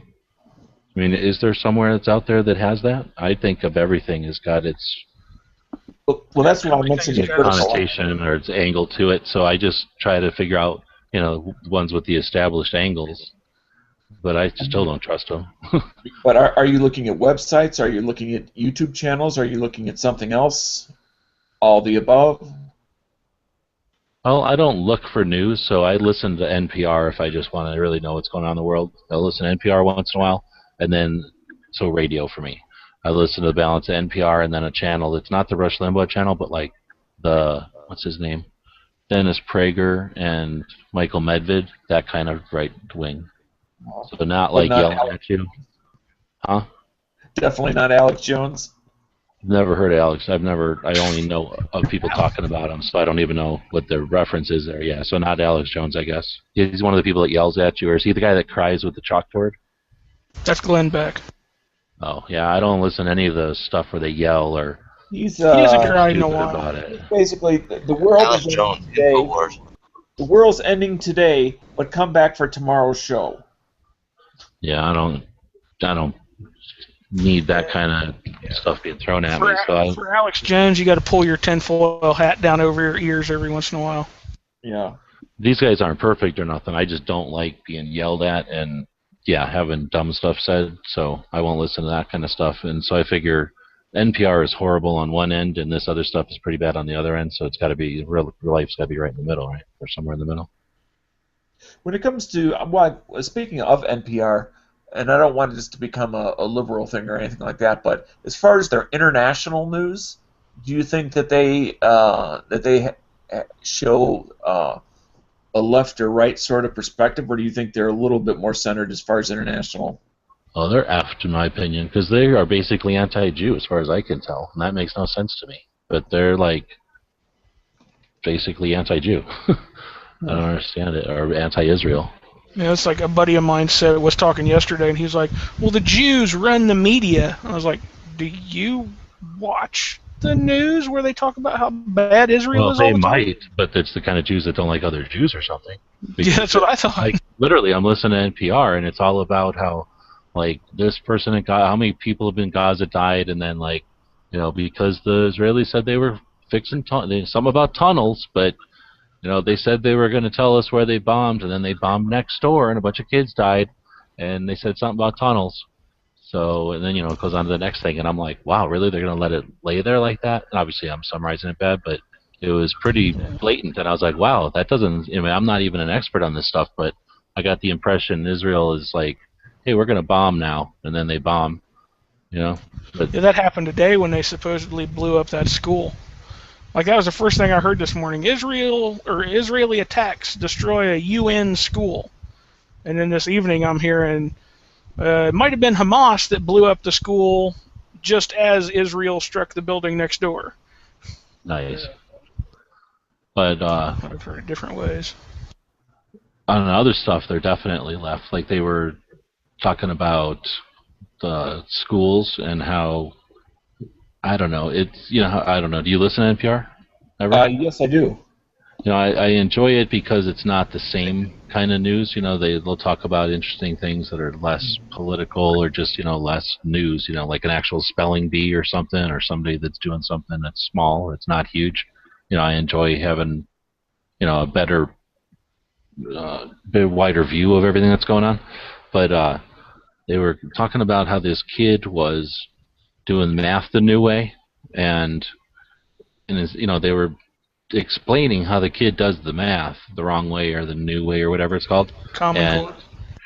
I guess, I don't know, but I don't know if you've ever seen a kid do math. I saw a little kid I know, do math the other day, a while back now, and I was like, wow, that's really wrong and dumb. You're doing it like taking forever to do this, and you're stupid. Just like do the dang math. It was like adding two numbers together. It was taking him like an hour. So, and he was doing this like complicated shit, like, oh, well, you have to take this, and I'm like, you have to remember 8 things to be able to add. Just freaking add. So anyway, the news article, or the whatever you want to call it, on NPR today was explaining that concept and like the frustration that the parents had. But instead of being like, is this the right way to do it? Is this the right, is this a better way to teach kids? They were just like, stupid parents, they think their way's best. Some schools, they won't let you do math the way you and I know how to do it. Yeah, exactly. And the thing is, like I say, they didn't question it at all. They were just like, of course Common Core is the better. I mean, that's why it's Common Core. That's better, or whatever they were calling it. And that part of it freaked me out. It's like, come on, you can report news, but you got to at least question something once in a while. Yeah, Glenn Beck is way, way big time on the anti-Common Core these days. And he's all against it because of the testing and the stuff that, who's the Microsoft guy? Bill Gates. Because, like he was saying, when we roll this out, we're going to make lots of money. That's what Bill Gates said about Common Core. Because it's all about testing. And it's just testing all the time, because if a student fails a test, they can't do any other classwork until they pass that test. And every time they retake the testing company gets $40 every time. And they had a teacher on there that said that she had one student that had to take the same test like 30 times at $40 a piece. I'd be okay with the concept if there was like, I don't know, 700 tests and the kids would get a random one, at their level. So that you didn't necessarily study for a test as much as somehow, psychologically you were at the right grade level or something. Yeah, another thing he was saying is, I think it was the SATs, and they just released like the standardized SAT test, and they talk about the slavery without mentioning Abraham Lincoln, and they talk about the civil rights movement without talking about Martin Luther King, like never even mention his name on the test, and the Declaration of Independence without mentioning like George Washington, or not George Washington, but all the old founders. They don't even talk about them on these tests anymore, and he's big into it. All right, I understand that, but and I'm definitely as patriotic as you can be, and I think it's important to have a common history, at least if you want to maintain the integrity of a community, right? A cohesive country. But on the other hand, I can remember when I was a kid learning math at whatever level it was, where they start letting you use a calculator. Was it junior high or high school or something? When you start getting into like calculus and stuff, they let you use a calculator because, they're not stupid. It's going to take you all day to be there doing it longhand. So I remember my grandpa and stuff getting like, oh, you have a calculator, you're stupid or whatever. And I was just like, no, I mean, did you do calculus in high school? Like, you have to at some point use tools to get ahead, and at some point you can't remember do everything the old-fashioned way. And I guess that applies to history. At some point you can't remember every little thing, so as long as you get the general idea of why the country moved along. In other words, there's new history all the time, so unless they're going to make years longer, they can never get all of history in there just because it's always being made. Yeah, but how do you talk about like the civil rights stuff without talking about Martin Luther King? I'm not justifying it. I'm definitely not justifying it. I'm just saying I can understand that things have to be cut in order for the kid to have to be able, to have to learn. Because kids have to learn computers now. They have to learn how to type when they're little kids. That's stuff that we had all the time in the world. We could learn stuff kind of slow because we only had X amount of stuff to learn. Yep. Another thing was there wasn't anything in there about the Gettysburg Address. So I mean, some places I can see it, but there's some things I think you have to learn. One source that I really like, especially for international, and it's because it's not U.S. based, and that's Al Jazeera, because it's looking from the outside in rather than from the inside out. And it's not necessarily that I agree with things that are being said there, or again, that I don't look at it with a critical eye, because you have to look at everything with a critical eye, because everybody has an angle on something, or who's paying them to be there. But I think they do a reasonably good job with what they have. The BBC, I think, is okay. It's because they are definitely a little bit more international. They have because they were a colonial power. They have a lot of international. Their people are interested in a lot of international goings on. It's just that there is a tendency, because we're such close allies, to have a lot of overlapping philosophy. Yeah, I agree. Are you saying something, Ralph? No, something coming in. And I think you get an insight by hearing what they, or just by seeing what they think is important. I got that from BBC. I've never really watched that Al Jazeera, but I always hear about it. But from the BBC, I would always find it interesting. The stuff, I'd hear the same story 6 times in the U.S., and then the BBC's version of it was like a whole different spin on it. Yeah. And just jumping back in the conversation a little bit when we're talking about NPR, is that unless you're getting the news summary, their news actually does spend more than 30 seconds on a topic, which I like. Yeah, NPR I can listen to. There's a lot of things that I can agree with what they say. If you're taking everything as a broad-based cross-section, I can get the news out of them. I can get, at least without it being biased completely for every story, I guess. Oh, it's biased. I don't agree with them hardly ever, but I definitely do appreciate that. One time they'll be talking about whatever the political thing of the day is, and then they'll talk about some political thing that I wouldn't have cared about, but then they'll talk about something that happened at a restaurant, and then like some daycare center somewhere, and like just real what I consider news, instead of just all freaking politics, like if politics is like the new professional sport. I don't hear them interjecting like opinion though into just actual some stories. I hear you. It's more like what bothers me on NPR is they'll interview like the one guy who's got like the dumbass opinion about something, and then they won't question any of his dumbass ideas, and that part gets me. I'm like, come on, be real journalists here. Don't just what is it called? Like by pointing the camera, you have already written. You've already put some bias into it. So if there's a thing going on with 7 people and they go over and interview consistently, like the jerk or the like guy who's at the bottom always, it's like, okay, well then it looks like the world's out to get you if you always talk to the guy who failed or who got wailed on or was a victim of circumstance. You always pick the underdog. You're making it seem like the world is two-dimensional. I don't know. That I'm not saying it's great, but that's basically the thing that you're right. Once they start talking about it, they're fair and everything, and they don't lead people and they don't cut people off, any of the other rude shit that the other side seems to do. But just the stuff they pick, I guess, bugs me sometimes.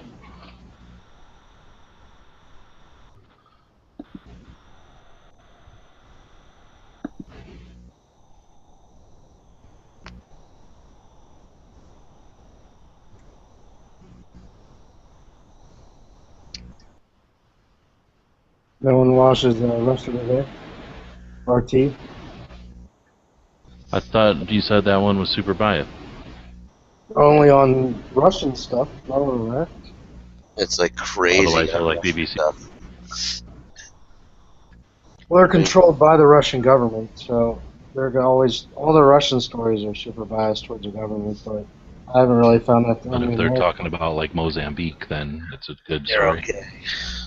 It's a good thing that there's nothing concerning the Russians that's in the news lately.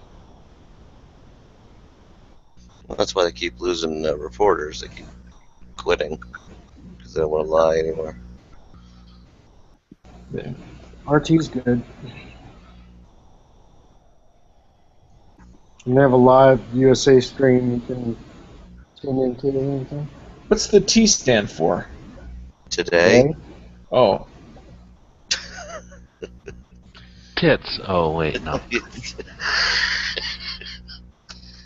What is this, Chiappa Excalibur?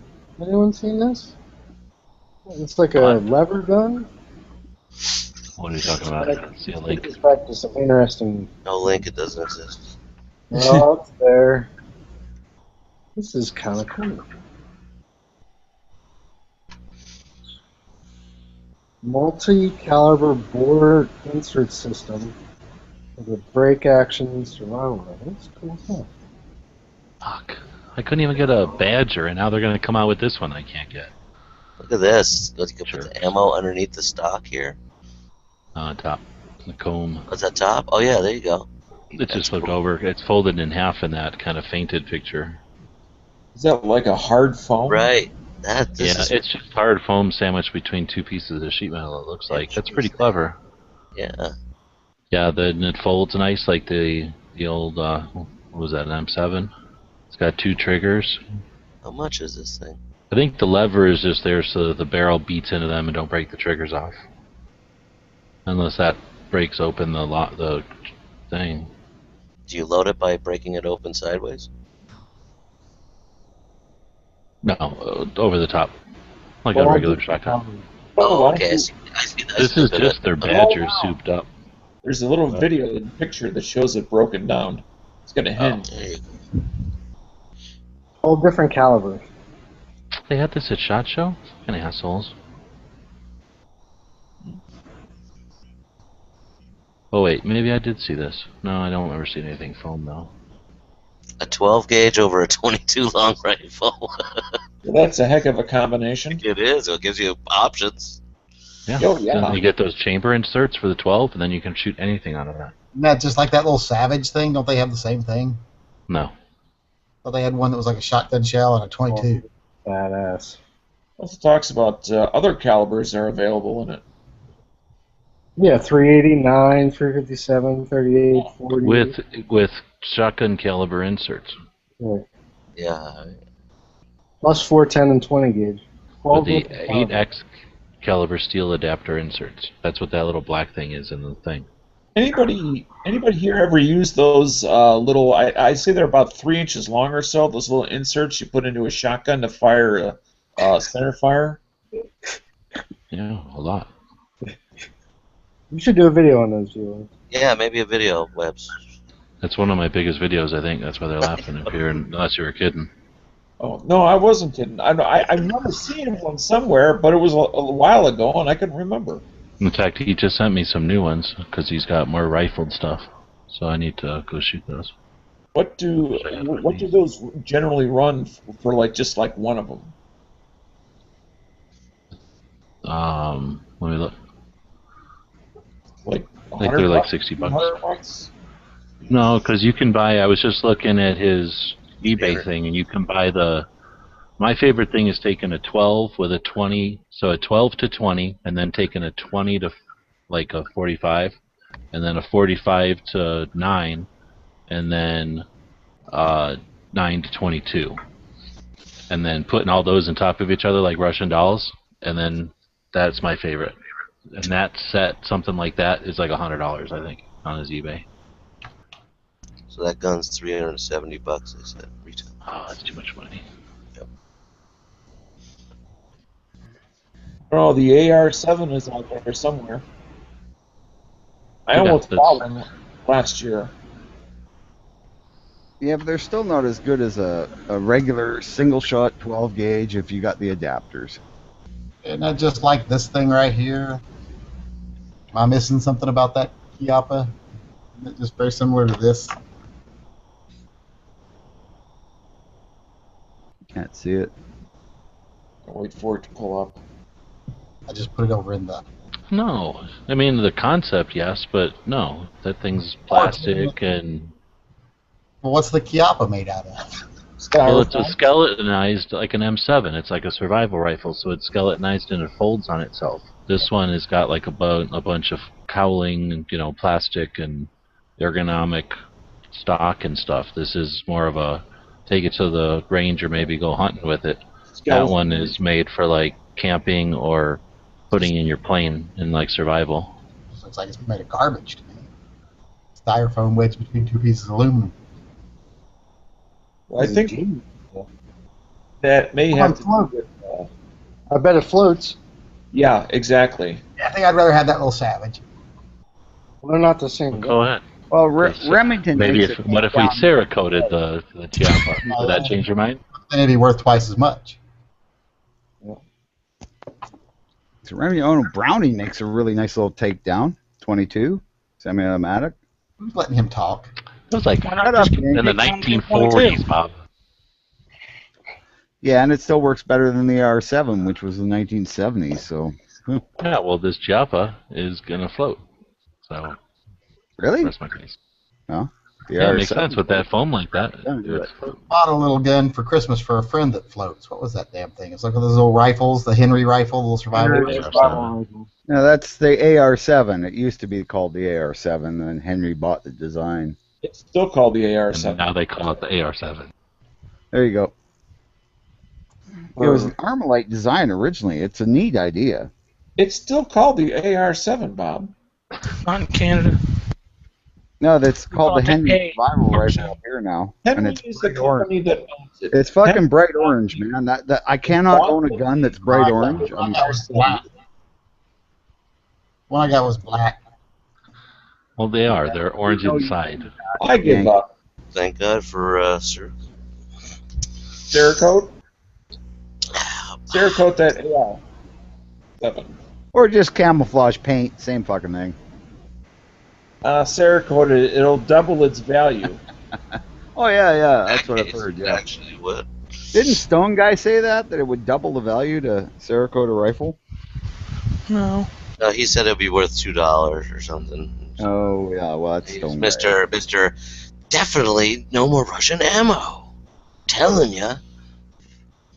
Really? You guys can't get any more Russian ammo? Oh no, Stone Guy, you're right. Webbs, he was the only guy that's been saying it. See, I mean, up here we've got even more. We've put even more. Yeah,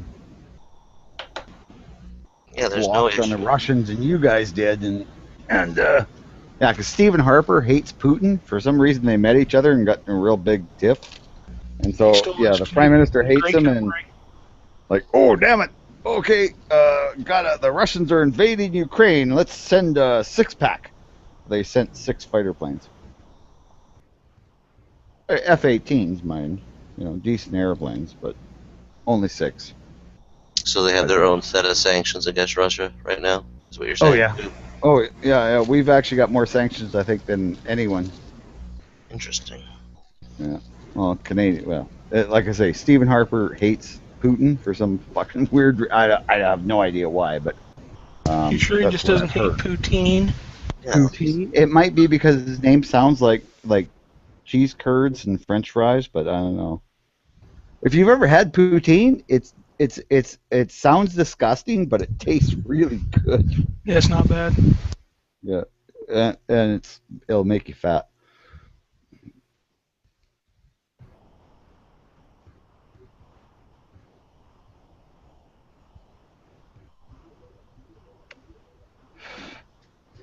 So I brought my trailer home today, and damn, it fit in my driveway. I was very happy. Just. Wait a minute, trailer like camping trailer or trailer like hauling stuff around trailer? Oh yeah, you weren't here last night, were you? Shit. Yeah. This might actually happen then? Oh yeah, I'm coming down there, yeah. That's I've already decided I'm retiring. I'm done. Yeah. So I got all the time in the world. Well, for the next until I die, yeah. I mean, The Border Patrol agents are already on the lookout for a trailer with an orange stripe. Yep, that's my trailer. Yeah, it's a Prowler. It's a fire on site. Yeah. 18-footer. She's a beaut. By yourself? Oh yeah, I'll come down by myself. My wife won't retire. So this is a fifth wheel, or what is it? Oh no, it's a bumper one because I gotta have the back of the truck for the bike. Is it like a Chinook? So it's a regular old just trailer. Yeah, pull behind trailer. Bumper hit. Pull behind. What's the name of it again? What do I type in here to look at it? Huh? What's the make and model so I can... Prowler. Type in vehicles that lose value immediately. Yeah. Oh no, this one actually doesn't. It's not bad. It's You would code it? I'm the third owner, right? I'm the third owner, and the first owner was this old couple. So we have all the original manuals and the record of all the receipts, you know, from any work they had done to it. It's got a brand new fridge in Can I it. get anything else? Because when I type in Prowler, I'm getting a bunch of Dodge cars that look like old Those, yeah. I have Prowler trailer probably. So the first owners were an old couple. What's that? So the first owners were an old couple. Mm-hmm. What's the difference between the first owners and the current owners? Oh, the current owners were they were a younger couple, but they only used it like 1 week a year because he runs his own business. So that man is sad and needs more work. Yep. You don't know the model of it? Warehouse. He's got a glass company, so he had a huge warehouse. How about a year or a model? 1980. And I can't remember the model. All right. Hey, Guru just put a link in. So, you know. I've seen those. It's got a bathroom and a bathtub. I was pretty impressed. Oh yeah, we used to stay in something almost Has just Bob like seen that this every one? year. Is this really the one? I have no idea. That's a fairly modern one. Well, look at Ralph's link. That last link. Yeah, we used to stay in one of them every year down in Dayton for the trap shooting. They're all right. Yeah, that's a little bit newer, but yeah, basically the same thing, but same size. Two doors, two axles? Yeah, Two twin axles, yeah. Damn. Big That's awning. a lot of camper. What are you going to be dragging around?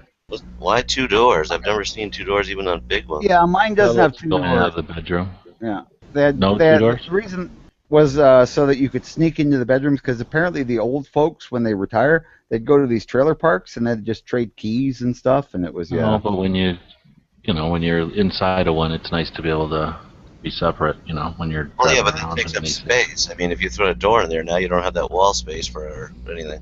Yeah, but No, you'd be surprised. I mean, these things are all. I lived in one for 2 months once I got that restraining order against me.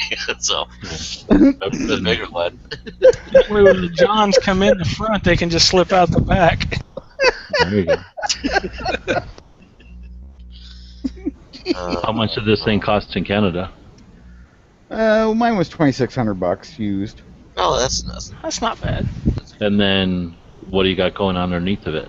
You checked all that out. It's good to go for a long haul. Oh yeah, I mean all the sewer works, everything but the hot water tank, which is cool because it's like one of those like 5-gallon electric hot water tanks. So I'm gonna just put a on demand on it. So you only get hot water when you need it. It doesn't have to sit there and keep a tank of hot water warm. Yeah, that's the way to go for sure. Yeah, but other than that, I mean, Axles and it shit are doesn't good. have air. I mean, it kind of What? sucks it doesn't have air, but I could put a window air conditioner in there pretty easy, and that's $300 instead of $1,000. Those ones that go on top are 1,000. Oh yeah, they're expensive. I'm sure you could use one for less than 1,000. Well, you might, but it's used. How do you change the tire if it's flat? How do you change the tire? There's little doors in the back usually underneath of the windows or something that'll have like a compartment that'll have all that kind of crap. I mean, Sometimes you have air tools though. A good one will have an air compressor and you'll have air tools with like air jacks and cool stuff. Yeah, no, mine doesn't have any of that, but I have that on my truck, so. I mean, does it actually come with a jack? Yeah, that's what I'm saying. They'll in the back, like this is I don't know which one you're looking at, but look usually on the side away from the doors. There'll be compartments for storage, and usually one of those is dedicated to maintenance of the thing, so you can carry around. Well, it's a house, so you can carry around a pretty good toolkit with it, and a nice jack and a couple of small spare tire at least. Does it have like the leveling jacks on the corners? Mine doesn't, but I've got portable jack stands, so. Yeah, I know his had jacks on each corner, and he used those if he ever had a flat. Yeah. There you go. Plus, if you're going to be anywhere for any length of time, you kind of want to put them down to take the pressure off the tire. Yep. Right. Yeah. Plus, when you're bouncing around in them. You park in like half the time you park in like a place with ruts or like a parking lot that you don't realize it when you're in parking lots, but they're almost always sloped, for drainage and shit. So that allows you to level your shit out too. Yep. That's a big thing is you have one of those round levels, and it's just like a little round size of a, silver dollar or something, and you put that in the table in the middle of the camper, and you just jack the camper up on either end until that, bubble is in the middle. Oh. I hear you, but those things work. I mean, the principle works on every jack, so you just have one on the back of every jack, so you don't have to keep walking to your table. You're gonna be by yourself, right? Yeah. That's way too much maintenance, dude. I would never do that. I'm really thinking about converting an ambulance. Then I can park in parking spots and have everything I need, and I can get it for like the price you paid. Yep. Well, I was truck camper would have been way cheaper, but the wife was just like, no damn way are we going to be, Oh, you're going to be able to take her in it? Well, I mean, when we go camping in the summer, I have to. You'll get dual use out of it, I mean. Yeah. I get to use it in the winter. But how much would a pickup truck one have been? Like $1,000? You could have got that just dedicated to the trip and then sell it when you're done. $1,000 could get a pretty decent one, yeah. And then what? You're going to drag around a big ass motorcycle on the back? No, it's only a Kawasaki 1000. You don't drag it. You just put it up. 1,000. You don't pull it. You're not pulling it. You're actually mounting it sideways, right? And so it's off the ground. Yeah. Well, it'll actually this motorcycle, you mean? Yeah, it's one. Like a kind of a rack that it's up off the ground. It's just an extension of the trailer. Yeah. But I'm saying that would have been tougher if he had a camper in his bed of his truck. I'm saying. Yeah, right. Yeah, I think those are kind of small though, because you got only the room in your bed and. Yeah, modern trucks have such short boxes. So why are you going to drag around a motorcycle? Why not? So they can park it like that and just boom. It's just him though, so it's like 2 motors to take care of, and. No, it's a Kawasaki. You don't have to look after it. You put gas in. Once you get to Arizona and start cruising up a Flagstaff and stuff. You can rent them. No, not yet. $200 a day. You don't want to rent it if you own one. Yeah. I brought my motorcycle to Arizona when I was out there. I had someone bring it out. I had 2 cars. So you're one car and a motorcycle. See, there's the other option. Since you're going to be staying with Chris, just have your bike shipped down on a car carrier. And then you only pay $35 to have it shipped down. So are you putting your motorcycle on a bike trailer and then putting the bike trailer to your trailer and your trailer to your truck? No, I'm actually, because I have a hitch on the back, because we actually are allowed in Saskatchewan to tow 2 bumper hitch vehicles, one behind the other. So you could have a boat behind this or something like that. So there is a bumper hitch on the back, and I'm just going to put one of these racks they have that'll hold, 900 pounds, and you just ride the motorcycle up onto it, flip the ramp up, lock it's like a bicycle, down. only bigger. You know how Is it that you're actually allowed to legally do that, or the Mounties just catch up to you on horses? Oh, no, we're allowed to do that in Saskatchewan, but even anywhere else, you can have that bumper rack mounted, eh? Mostly you see not people with wider than bicycles the car, on it. so yeah. Right, but aren't they horizontal to the bumper? Yeah, no, they're in line with the bumper. Yeah. It's like so you're looking at the side profile of the motorcycle if you're driving behind it. Think you got a ramp. Think of a ramp off the back bumper, Dano. Right? You got a ramp off the back bumper. You just ride up it. Okay. Oh, but your rear wheel is still in contact with the ground. No. No. And Matt, it's like you're walking out a side door and the ramp is there. I'm looking at the about side. like one of those little carts that the fat people drive around. It's like you just hook it up onto the back. Hook it onto your trailer hitch. Yeah. Okay. It's like. But they'll also hold the motorcycle. Yeah. And then what will be towing the trailer? The truck. My Dodge 2500 heavy duty half ton. They'll be side by side. Your trailer. Wow. The motorcycle is in the back of his truck, basically, on the back of his truck, and then the trailer is connected to the back of his truck. Yeah. I could do it. I'm looking for a picture of it right now. So the motorcycle will be between his bed of his truck and the trailer. Or you could put the motorcycle in the back of the truck and then try to tow the trailer, Right. but it's less efficient. But you know how high those Dodges are, and I got a 4-inch lift kit on mine, so Well, you shoot out the back like Captain America. Yeah. And I put a link into what he's talking about. Just a little it's bit. way easier to put the motorcycle on the back of the trailer. Yeah, it's horizontal. Yeah, take a look at that link. It's in line with perpendicular to the road. It's parallel to the bumper. Yeah. Yes. Correct. Pretty much the same thing. Yeah. Okay, I didn't know they made them with a ramp. I thought you had to put it up. Or you just pull it up top close of wheelie. Tilt, right? Yeah, they tilt, or you pull it up close to a bank and just ride it off. Yeah. Okay. I didn't know. You might need a piece of wood or just a detachable one. I mean, every motorcycle. No, I've seen them that have a flip-up piece that actually is a ramp, and you ride up it, and then you flip the ramp back up, and that's kind of like the back end. Like the door. Yeah, they make those for like rascals and shit. But you can't tell me, Bob, that you don't own a ramp that you can put somewhere. Like every motorcycle owner has ramps in case you need to use cargo fixed carrier, right? 500-pound capacity. Well, my Kawasaki KZ1000's 488 pounds. Isn't that amazing how light those are now? They'll show up in Arizona as bike. No, mine's an old one. Mine's an 81. I used it for racing. I stripped all the shit off it. Right. I mean, they used to be 550, 600 pounds, you know? Oh, yeah. Well, that's what mine weighed originally. Yeah. I mean, you can get a new 1000 that, like the Ninjas, they're like 429. It's ridiculous. Oh, yeah, I know. They're ridiculous. Yeah, and plus they have 200 horsepower compared to my. It's insane. Pulls your pants right off. Yeah. Oh, yeah.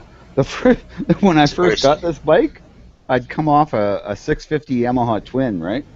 And I get this bike and I'm, pulling out to pass somebody and go, oh, okay, I better go down to second, right?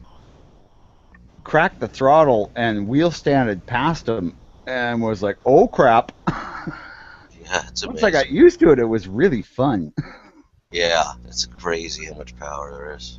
Oh, and that was not for the money you pay for a motorcycle. You are getting an unbelievable amount of performance, especially in this day and age. Yeah, it's supercar performance for Yeah, but natty late budget. Yep. A beer budget. Understand? Yeah, exactly. Yeah. Although that's a bad thing with motorcycles. You really shouldn't drink beer because it'll fuck you right up. So and speaking of that, so are you not going to be riding the bike except on special days?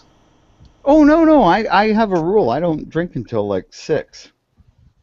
So, yeah, I'm good. Yeah. Home by 6. No, I mean I don't. Yeah, well. There's nothing like those. There's nothing like those 10, 11 o'clock at night rides, though, especially in Arizona with that dry weather, dry air, and it's like 78 degrees. Oh, well, I may have to try that. Yeah. So nice. Because there's nothing like hitting an insect at about 75 miles an hour. And then the motorcycle runs even better with that cool air ramming into it. Oh, so much. It's amazing that some of the night riding, how much better the performance of the bike. Yeah, when I was younger, I used to do that all the time. But there were times when there were giant bats chasing me and stuff. So. Yeah. I just sold my motorcycle about a month and a half ago, but I all the years that I rode, I always wore a helmet, and I'm not required to in my state. But I could not imagine that the 2 or 3 times I didn't wear a helmet because I forgot it or something. I always got hit in the face with some fucking bug. Yeah, it happens. Your face gets tough. I don't know what to tell you. And I got hit in the head with a blackbird at 100 miles an hour. I mean, that fucking year took I've my had head some glasses shatter. I had a pair of Varnays that broke with a bee hit it, a bumblebee, and just shattered the glass. Yeah. Really? I mean, it doesn't take much at all to really injure yourself. Your face. Yeah, but it's not that freedom. There ain't nothing like it. I mean, it's not that nice of a face, but it's the only one I got. Yeah, it kind of looks like I definitely rode more without than with. I just whatever. That's part of riding. Especially like, well, think of like the tiniest of pebbles at 65 miles an hour. Yeah, well, it isn't going to kill you. That'd be like getting shot. Well, it's enough. It's enough. It's enough to take concentration off of the handlebars. I mean, I've gotten crap in my eyes where I almost couldn't see. You just pull over and then you deal. Just like I just said, man, I got hit. Well, maybe it was 100 miles an hour, 80 miles an hour. I hit a blackbird, hit my forehead with no helmet, and it left grease all over my glasses. Fucking near veered into the other lane. It felt like somebody hit me with a sock full of wet sand. And when I finally stop, I look and the birds exploded on my forehead, and there's guts and viscera and everything spread across my head. And I had long hair at the time, and it was like, and I'm on my way to work. But that's luckily I worked construction, so it was like, everybody just made fun of me. Luckily, I worked in a bird killery, so no one even cared. Yeah, well, With the yeah. exception of maybe 3 to 5 times over the decades, I always wore my helmet, and for that very reason, is because I had gotten hit. The other thing is it happened is I also wore a leather jacket, and it's not for coolness. It's so if you go down, you still have skin when you're done. Yep. Yeah, I got a couple but leather and for all jackets. the bad stuff. I mean, you know. I got a couple That's leather fine. jackets I saved to show my kids. This is what happens when you're stupid. But And I've had you know what? That's a key statement too, Bob. You know, I just think you learn Oh, yeah. so much respect over the years, and I know it's not you half the time, but you learn and you respect that bike to be able to ride it as responsibly as possible, and with or without a helmet. If some other mother asshole hits you, it's not going to be pretty anyway. Oh yeah, it's trust no one. Oh yeah, Right. yeah. But I trust myself. I drive with the idea that everybody else on the road's trying to kill me. Right. Yes. And I tell you again, many times, that fact that I didn't have a helmet on, it kept me from doing something stupid. And you know, if you go way too fast without a helmet, your hearing you start getting the fucking ears start ringing. Oh, that. And, well, because and then it's so loud, you don't realize how loud it is. That's why your ears ring. Yeah. Between the Well, I noise. rode without a helmet for the first probably 20 years. Yep. And until actually, I didn't move out of my province until they because I was we had the last province. Manitoba was the last province that didn't have a helmet law. And then once they did, it was like, oh, I can go anywhere now. Cause you guys ever get a bee either down the back of your shirt or up your sleeve? Oh, I've had them in my helmet. I've had them in my beard. Sucks. And you it's can't deal with it. It's stinging me as I'm riding. I can't pull over fast enough, and I got one hand on the handlebar, the other hand I'm hitting myself. Oh, I grab it. I grab it with the shirt and kill it by squeezing it and hold it out. It's happened many times. It got up through in my wrist, in my jacket, so it got up between. Oh, well, I don't wear jackets. Elbow, between my elbow and my shoulder, and I couldn't find it exactly where it was because it was biting me in a slightly different spot every time. I used to fucking be out there in a goddamn tank top and fucking almost sandals and shit. That's a little crazy, but whatever. Yeah, I mean, no, that was just stupidity. But we did it. You did it. Even when I didn't have a helmet, I wore a toque, goggles, and a leather jacket. The one thing I would not do is I never wore ass chaps. Oh, I wore those. I would wear like construction boots, jeans, a leather jacket, and a helmet and leather gloves. It's like you guys are going into space or something. Well, the way I rode, it was like a requisite. I mean, I dumped so many bikes. I wrecked, oh God, must have been half a dozen bikes before I was 20. I mean, I had a couple of spills and nothing, not like multiple. My first street bike was a Kawasaki 500 3-cylinder 2-stroke, which was the fastest bike made ever up until that time. Yeah. At that time, that was the king of the street.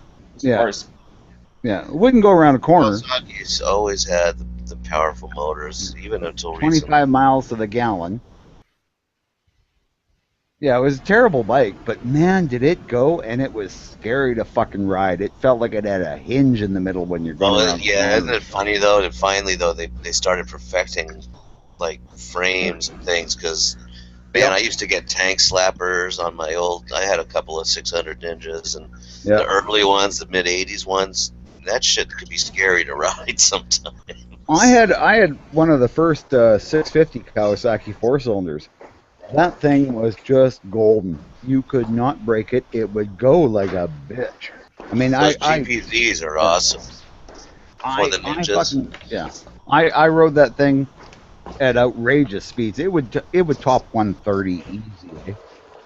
And I rode it that fast, and finally destroyed it. I jumped cross street at 100 and some miles an hour and landed in a pothole. And somehow survived. I had a big scar on my chin. I still do. because I was wearing a stupid helmet. That's screaming or just a really, really creepy Somebody door? calling a pothole. No, it's just Dano's opened the closet and realized, oh crap, the Gag ball fell out of the gimp. Yeah, Oh, that's his bathroom whole door. gag fell If I out. remember correctly. He says his bathroom door makes a loud squeaking noise. Oh, someone's going to the potty. Sure it does. You get a poopy report. Well, I guess if Haas can do it, I think we can all do it, because I mean, Haas is actually one of the people I really admire on YouTube, because he's fucking out there and he's for real. So do you share some of the love on his campaign? I don't know what campaign's he on now. No. Hosh or Haas? Haas, not Hosh. Fuck, Hosh Nazi. Thank Oh, hell no. That's what I thought. Crazy. Yeah. He's a crazy man. I just, militia documentary that he was trying to run. Mm. Did you kick into it, or did you somehow... What documentary? Excuse me? What documentary? The American Militia. No, I actually didn't, because I just figured, well, hell, I'd really have nothing to do with the American militia. Well, There's you something just about mentioned Canadian how much militia, I might do it. How But really he is, and how much you like all his videos, and then you just say, well, fuck it, it wasn't about me. Pretty much, yeah. What's supporting that? And your point is? You're kind of contradictory. No, not really. I mean, I support him. I watch all his videos, click the like. No, you don't watch all his videos. Oh, well, I watch Clearly like everyone that comes up. About 7 of them on the on the Kickstarter. Yeah, but no, I couldn't give him $5. But no, I love and watch all of his stuff for free. Yeah, basically. I mean, I watch your stuff for free too. I mean, it doesn't make me beholden to you. People can watch my stuff for free. I don't think they're beholden to me. But I didn't ask you for a nickel either. No, me neither. Doesn't mean I have to give one.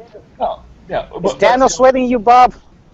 I don't know. Dano's kind of getting strange tonight. He's sweating you. He's being one of them biker type. Subject. I don't know. And I'm going to start the subject. If you guys don't want to talk about it, that's fine. Dano's usually such a nice guy. He seems like an honest. What's the subject? Person, and then all of a sudden he just goes like off on a tangent. A more popular trend on YouTube for self-funding of channels, but not necessarily like what Haas did. That's different. That's very specific towards what he's doing. But where they're just asking for general support to grow their channel, like Chaos Clarity, or I forget his channel name. Yeah, Chaos. Yeah, people saying, well, Scalagian or whatever his name was, the sword guy, was asking for people to give him money so he could buy armor, so he could test it. And I think it's very much a case-by-case situation, but I was just curious what you guys thought. I agree, case by case. If it's somebody that just wants to buy stuff, then that's one thing, but it's different to my mind if it's somebody that wants to, I don't know, do a project or whatever. Like Forgotten Weapons, right? Forgotten Weapons, I have no problem with giving to him. Well, I just... Bullshit. And I've seen a couple other channels that are doing the same kind of thing, like, you know, hey, we'd like to upgrade our cameras. And I can tell you, I mean, I would use $50 cameras the entire time. So, you know, you can only do so much unless you've got some, well, money or somebody that's willing to say, hey, you know, right, like a sponsor or something. But, you know, not everybody has the, you know, if you have a sponsor, you're beholden to them to do something in return. And if you're, I don't know, I'm trying to think of a good channel as an example. If you're not doing it full time, then you might not have the resources to be able to return a significant investment in your channel. Yeah. So anyway, I like the concept.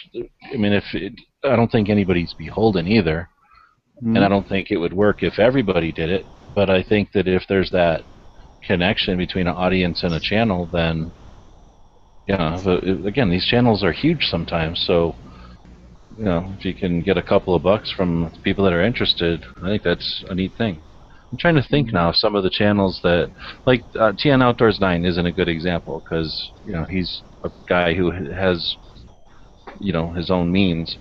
But let's say there was somebody who started doing something similar to that and didn't have the means to be able to do a lot of it, and only needed a few bucks from a bunch of people to continue to do that full time. That would be neat. That would be a resource that we wouldn't want.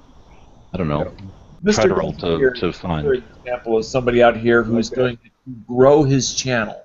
Yeah, he's doing it with that other system where I forget what it's called, but you pledge like X amount of dollars per video, and then if he makes 10 videos, then that's X amount of dollars times 10 that month.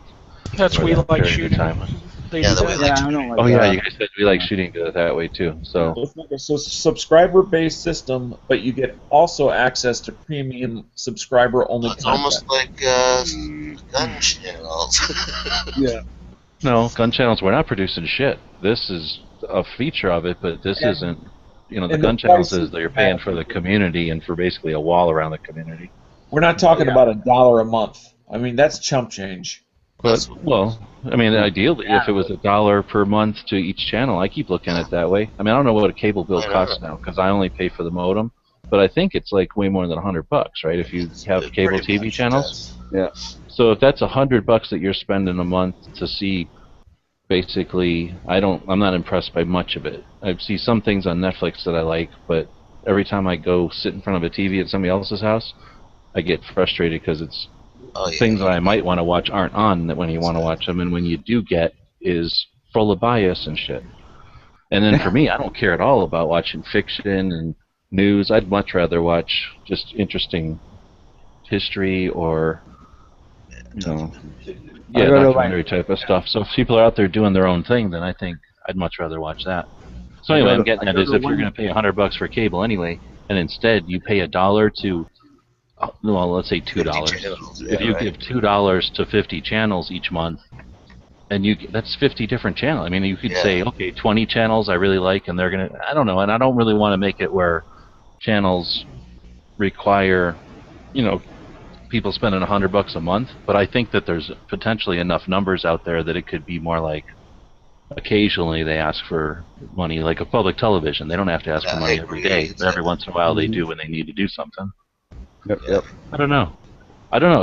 You guys tell me too, because half of it is I don't watch videos anymore because they got boring. I mean, for a while their videos were awesome. It seems like I'm trying to think of people like Prepper Kip. Back in the day, he was one who was like just interested in doing it, and you could tell he was just doing it in his backyard. A piece of plywood laying on 2 stumps, and he'd build an AK on it. And it's like I'd much rather watch that than somebody who's selling me an AK or selling me something.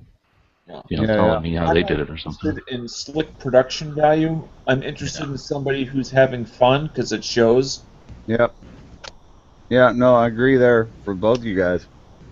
Oh, here's a good example we all know is Gun Geek. Like, he's never going to get a sponsor. I mean, I'm not trying to shit on him or nothing, but, I'm saying there's not, like, somebody out there going, oh, yeah, the stuff he's shooting is just not, cash register material. Nope. There's not enough money in it. So that would be perfect, if he could. And imagine, I don't know what he does for a living, but I can only assume if he somehow got, a bunch of people interested in seeing the old stuff. Just like Forgotten Weapons. Obviously, there's a lot of people out there interested in seeing the old stuff. Mm-hmm.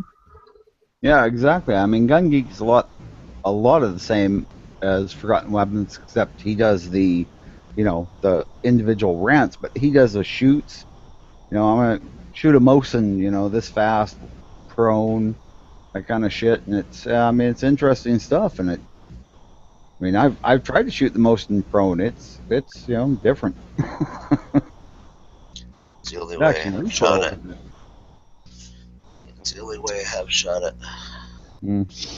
Now the SVT-40. See, we were talking about paying for channels. I just didn't like the concept of having to be told. I was about to ask Chris if he was going to ride on the back of Bob's motorcycle while he was out there. No, I don't like to have people on the back of my bike. I know, doesn't that suck? I know. I mean, they're just dead weight unless they're newbies, and then they're like trying to counteract your leans. Oh, isn't that the like, worst? Oh, they start leaning the wrong way. It's like, what are you doing? Yeah. We don't want to be upright here. Exactly. I'm trying to go around the fucking corner. Oh, it sucks. Yeah. That's why I just don't let anybody on the back of my bike. I mean. Yep. My seat's all cut down anyway, so there isn't a whole lot of padding in the back there. You actually wouldn't want to sit back there. I'm going to cut my seat to make a deeper seat, because otherwise I used to slide out of the fucking seat when I hammered it. Back in the old days, they made motorcycles with flat seats. They sucked. Yeah.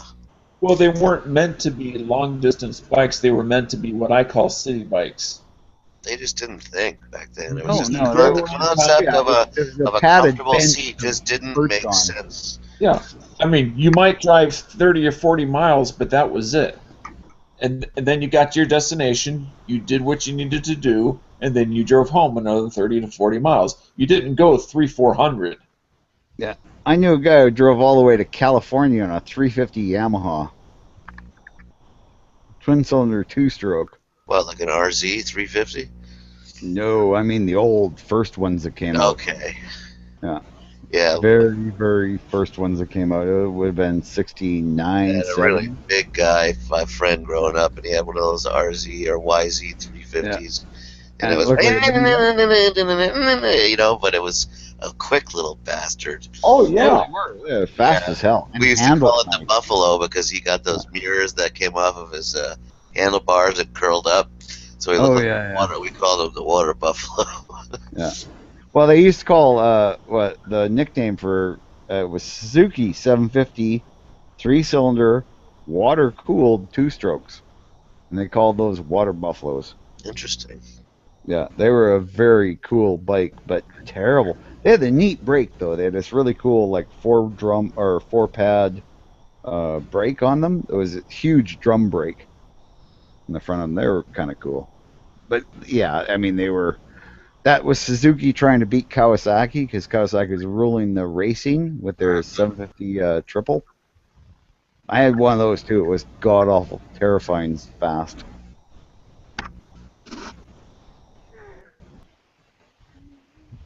Yeah, I'm going to have to disagree with Dano on the short trips. Back in the early 70s, my dad used to get together with a whole group of people and take long trips all the time. Yep. Oh yeah, I used to do that. Well, I suppose it depends on the age and the tenderness or lack of tenderness of your lower quarter. That's why you put the patches, man. 500 miles. I rode a Yamaha 650 twin. If anybody knows those are kind of like a Yamaha copy of a British twin.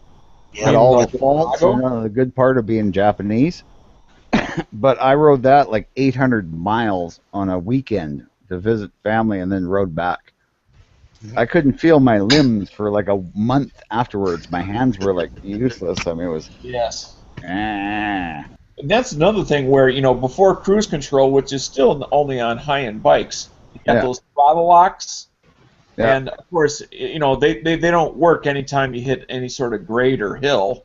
No. But still, it gives you the option of taking your hand off the handlebar before you permanently lose it. Yeah. I mean, I remember my hand used to cramp so bad. Oh, yeah. I used to pull in the clutch at like 80 and then take my hand off the gas just to bring it out sometimes. Yeah. Just kind of coast down, you know. And, you know, that was one of the best upgrades I ever put on my first bike was one of those throttle locks, so I could stretch out my hand. And I bend my fingers back, you know, in position to try to stretch out the muscles. Yeah, I used to just lean back on my pack on the back part of my seat and just kind of let the bike go and put my feet up on the highway pegs, and because they'll go straight, right? Yeah. You just have to kind of like look forward a bit and lean, you know, once in a while. What I used to do to try to cheat the system when the speed limit was 55 is I'd set the throttle lock on level ground to go 65. Yeah. But then when I hit a grade, it would probably slow down to about 58 or so. Yeah. and then once I got past the grade, it'd zoom on up to about 65. Yeah. And therefore, I only had to, mess around with it on a real hill. Yeah. No, I had those on my bikes too. I mean, it was a godsend on those long trips. But yeah, I mean, I did 1,000-mile trips. Wasn't it? It's so big here, right? If you live in Saskatoon and you want to go visit Winnipeg, you're talking like 1,000 K, just like 600 miles. I know it wasn't good for it, but I used to pull the clutch on, because on the Ninjas, it's on the left side. Yeah. Of your left grip, just pull not the clutch, the choke. I'd pull the choke all the way forward, so the engine would be revved up to about 5,000, so I could still wring out my hand for about a mile. Not very good. Really? Oh, I didn't know you did that. Oh yeah, Ninjas have them on the left side. It's a lever, and so the full choke would get the On my engine. 1,000, it's a little round button on top of the 4 carburetors. Oh no, yeah, it's on the handlebars on all Ninjas. Boy, are those Kawasaki's cold-blooded, huh? Man, they don't like to be warmed up. I know. The Kawasaki I had, it was underneath my ass, and the Honda I had, it had electronic choke. It's crazy. Ninja would always take you. Definitely, no, it'll go. Just give it another couple cycles. Yeah. It's gonna turn over. Don't worry. I know it has been in storage all winter. She's just a cold-blooded bitch. Yeah. Well, my the 2-stroke ones I had, the 500 and 750, they were very bizarre. They had like a Richner. Enrichner, yeah. Enrichner lever on the throttle that you pulled down, and then you still had to choke it, and then you'd kick it, and it would start, but it would be like really rough and smoky as hell for about 5-10 minutes, and then once that all cleared out, it was just like smooth. The only thing was it up to about 5,000 RPM, it felt like you were riding 175. After 5,000 RPM, it was just insanity. The motor just loved RPMs.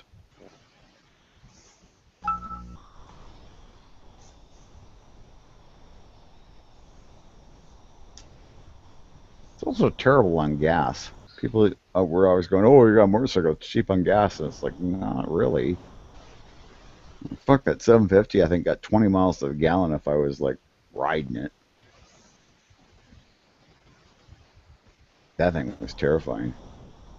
Did it get better mileage if you weren't riding it?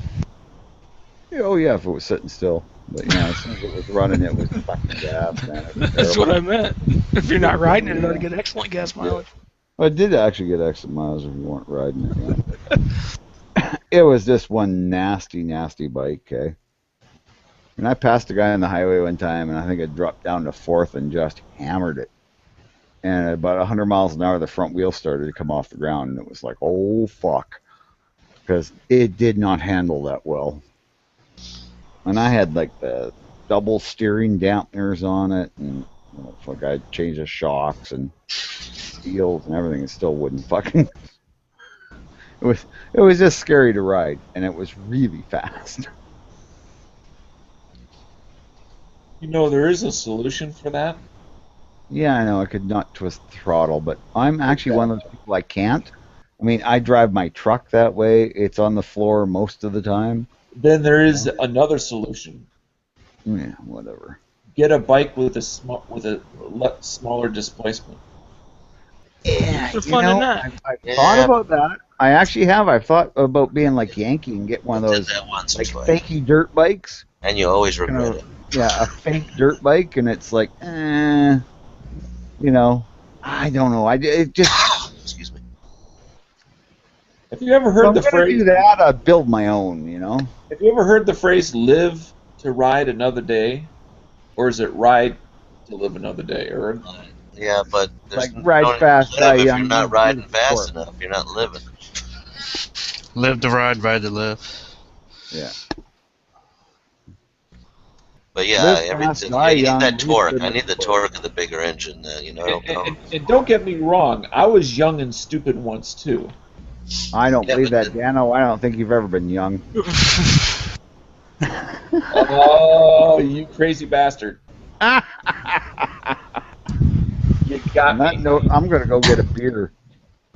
The horsepower just makes it more fun to drive on the long haul. You don't want to be struggling. That right there was my first street bike. Yeah, I was gonna take a look at that. I figure you put that in there for a reason. I mean, it wasn't mine. I mean, that right there is what I. Was it like a 650 or? Yeah, Yamaha. Is that Maxima? Maxim. Yeah, Maxim. Those are nice What was bikes. that? Oh, remember the VMAX that had the fake air scoop on it? Yep. Oh Anyone ever ride a Shadow? yeah. Yes. One of my I favorite used to have a shaft, a Seika 750. Gotta work on them, but they're good bikes. Fun bike. Yes. It When you was actually gassed my, it was my a friend's bike, the Shadow. when it was a shaft driven. So when the Seika, if you gassed it, the bike would go up about 6 inches. It would raise up because it was torquing up the frame and pushing it upwards. Wear the rear tires out real quick. Yeah, it was a fun bike. Yeah, I had that, and then a buddy in high school, he got himself a Honda Nighthawk, and man, we rode those things everywhere. Those Nighthawks were fun. Remember they came out with that red and that blue one? They were black with the blue stripe and the red with the black with the red stripe on it. They looked a little bit more like the KZs, Kawasaki's, but it was the Nighthawk S, I think, the Sport. The Nighthawks, not all of them, but some of them for a few years came out with the clutchless shift, where you would just let off the gas, shift it, give it gas again. The Nighthawk was neat because it was such let a off the gas, shift it, hit the gas again. That's cool. Yeah, it was just like a no BS. It didn't look like a chopper. It didn't look like anything. It was just its own, just a kinda like motorcycle. that was. Yeah, It was, simple. Your general purpose bike of the day. Mm-hmm. But it took the clutch out of it basically was kind of to get people riding a bike who were not used to a bike and were afraid of too many controls, kind of like My sister had a Rebel 250. She was dating a guy that had fucking all kinds of Harleys, so she got a little Rebel. When that, are you talking about back when it was AMC? Nope. Harley? Talking early 90s. Oh, okay. So that was after. Yeah. Back when it was one Harley Davidson per owner per state per year in the early 90s.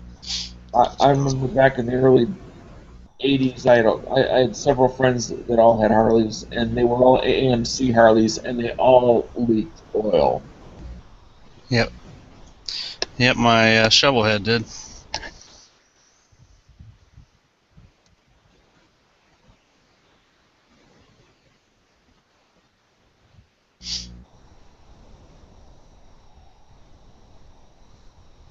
No, it'll turn off at 8 hours and then just keep going as long as you leave the computer on. Yeah. Okay. It just won't be. Well, I was gonna say because so it'll just go off air in 8 hours. Yep. Okay. Well, then I'll leave this running, and I'm gonna go to bed because I have to be up in 5 hours.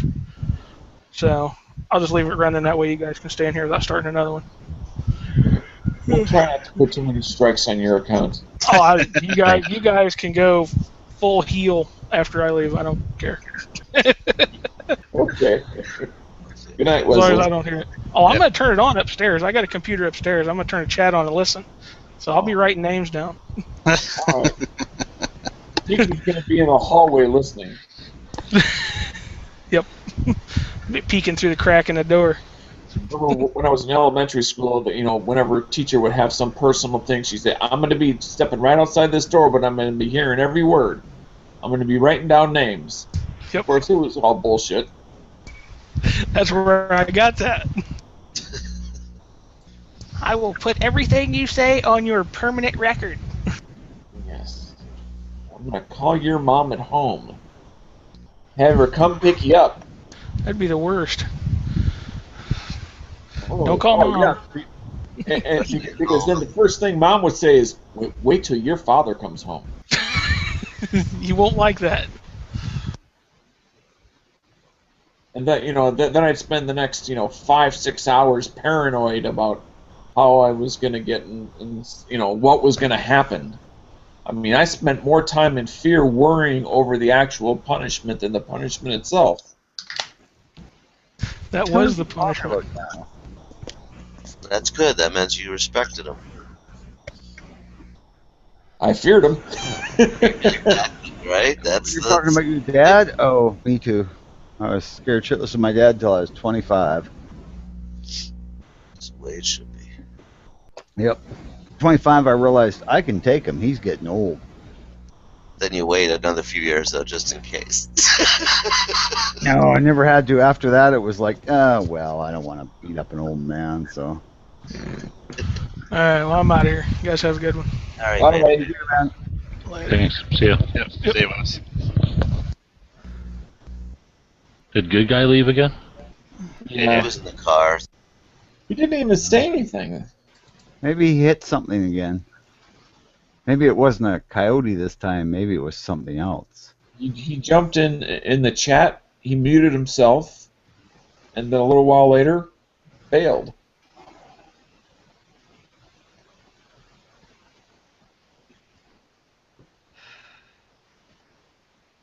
Yeah, well, that kind of shit happens, eh?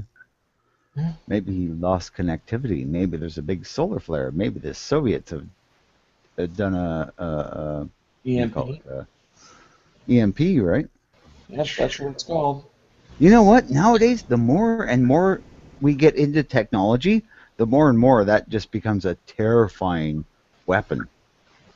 Right? Because you don't even have to use nukes to make it work. You could make it work without nukes. It's just that it covers a smaller area. But yeah, popular mechanics or popular science, like showed how to make a non-nuclear EMP, and said, "Oh, terrorists could use this." Well, probably now that you've showed how to make it, yes, they can. Well, I don't think it was that the writers were that brilliant to have discovered that themselves. Yes. Anything, yeah, they always say that. It's been discovered, but I mean, I don't know it already anyway. Put But I it know. that But out I there. did out does there. not have their own physics lab.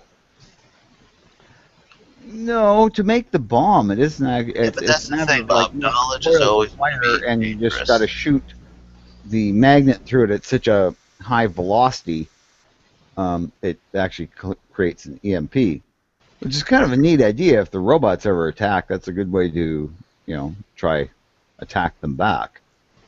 Although I'm sure they'll be hardened by that time, so might better just have lasers to cut them in pieces. Yeah, I think I'm gonna go with a laser. Yeah. The latest thing that I heard was if one were to go off, I can't remember how many miles it was. I'm going to guess at maybe 30 miles above the Earth, but it could be at different altitude. Yeah. Over Kansas City, because of its location. Yeah. That at least as far as the U.S. is concerned, it would have the greatest impact over all electronics. Yep.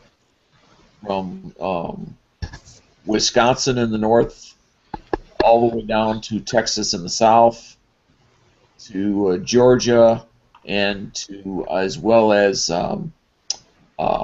parts of not all of California, but most of California, and that's just one. Yeah. But you got a picture of there. Nice. That's not that Panther again, is it? Or is that a different one? It's a bike. Flame? Oh, he's mic'd. It's a flaming motorcycle. Yep. Oh, nice. But I don't like flaming motorcycles. I prefer them not to be on fire. Right. Well, I saw the flame part, but I couldn't figure out what was in front of it. Yeah, just an it's probably experiment. a Harley. Yeah, see, if it's a Harley, that's just unburned fuel that it spews out through its great big ancient cylinders. Yeah, or it's maybe the rubber it's leaving on the road. Yeah, oh yeah. Yeah, it could be. Catching fire and being propelled behind it. Yeah, just a new little experiment. And Never heard of a Harley losing fluids. Oh, all Harleys leak fluids. My buddy says they're marking their spot. Yep. Like a cat peeing on a post or a dog peeing on a post, right? Ooh, we get there, marking their spot. Nice. That's yellow. Oh, that's gorgeous, Huck. Oh, you're doing a quirk tonight. What? You're doing a quirk. It's all buck naked. So where'd you get Ghost Rider's bike at? Yeah. Right. Not quite. Doesn't have the whole ape hanger. It has the Ghost Rider. Cello. Yeah. That was the Ghost Rider thing. I can't see him. My sister just gave me all of my nephew's toys and shit. There was some Star Wars stuff in there. Whatever. Shit, I'm gonna sell it on eBay. You were all excited because you got new toys? Yeah. So if it's really cool stuff. So if it doesn't sell on eBay, I got this Knight Rider motorcycle thing, and I got the flaming Nick Cage. You know. Hey, I got a radio-controlled robot. You want it? It does all kinds of weird shit. It dances and stuff. It's about 14 inches tall. I got a Sounds question cool. on shipping. Yeah. When you have, it's not necessarily heavy stuff, but odd shaped stuff like that. How do this? you? Well, I can't tell what size that is, but Yeah, it's pretty big. What do you find is economical method to ship that's always 100% the U.S. mail. Yeah, Unless it weighs anything over 40 pounds, maybe not. But everything's weight. There's no size thing. You don't measure the box or anything. You just weigh the package, and that's all you pay for. And if it weighs 3 pounds anywhere in the United States, it's probably not going to be more than up to 84 combined inches. Yeah, I mean, it's not going to be more than like $8, $10, maybe 12. Yeah, and they insure it. And then you don't have to, then whatever, there's free insurance up to like a certain amount, but then you got flat rate boxes, and those can fit in a $5 box, can fit in a $10 box or a $15 box, When I've shipped things, they always seem to be like a ½ inch too big for one of those boxes. Well, then you just use your own boxes. You'd be surprised. People use those boxes. Then if they weighed themselves that package, it'd be cheaper to ship priority mail in a non-flat rate box. Yeah, Many times, whatever is laying around. Yeah, like I'll throw it. I keep every box from all the stuff I get, and all the peanuts and stuff. And then when someone buys something from me, I pack it myself. And like something that's like a pound and a half, it's only going to cost like $7 to ship priority mail to California from the East Coast. It's like nothing. If I remember from last time, you said you always include shipping in the price. Well, no, I put shipping separately, and you just guesstimate it. Okay, so sometimes it's free, but just guesstimate it. I mean, but do you like? You said it's either 8, 10, or 12 typically. Whatever. I mean, I have a scale. If I'm, then I can always just test it if I don't know. Otherwise, you can't cut up the weed either if he doesn't have a scale. Yeah, well, I don't have a scale. I just. Well, that's the first thing to do. If you're gonna be selling eBay, you need a scale. Yeah. They're $10 to ship. You buy one on eBay, they're like one of the biggest sold items on there. Now, will that do either $1 with $9 shipping, or it's $9.99 with $1 shipping? That's how they sell them. It's really fucked up. Yep. That bike right there was a better bike than the second movie. I know that. In addition to pounds, will that scale also do like grains? No, grams is it. No, ounces. It's all about ounces. You got to buy your own gram scale. You probably already got that. No, I don't. You don't have your gram scale from when you were a teenager? No. Like I said, it's for postage. Yeah, see that trailer picture with but it's a SUV pulling the trailer. That'd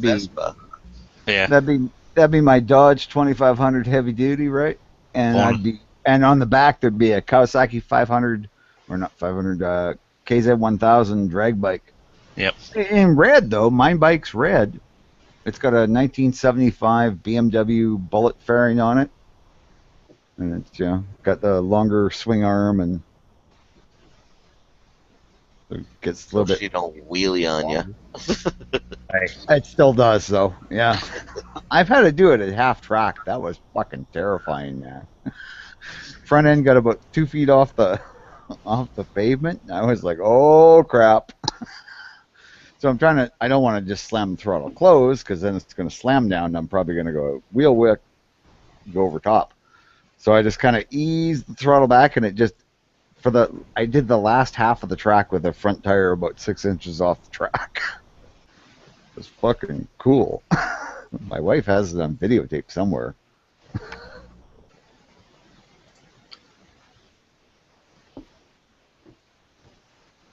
That was my glory moment. Still lost, but you know. Looked really cool doing it.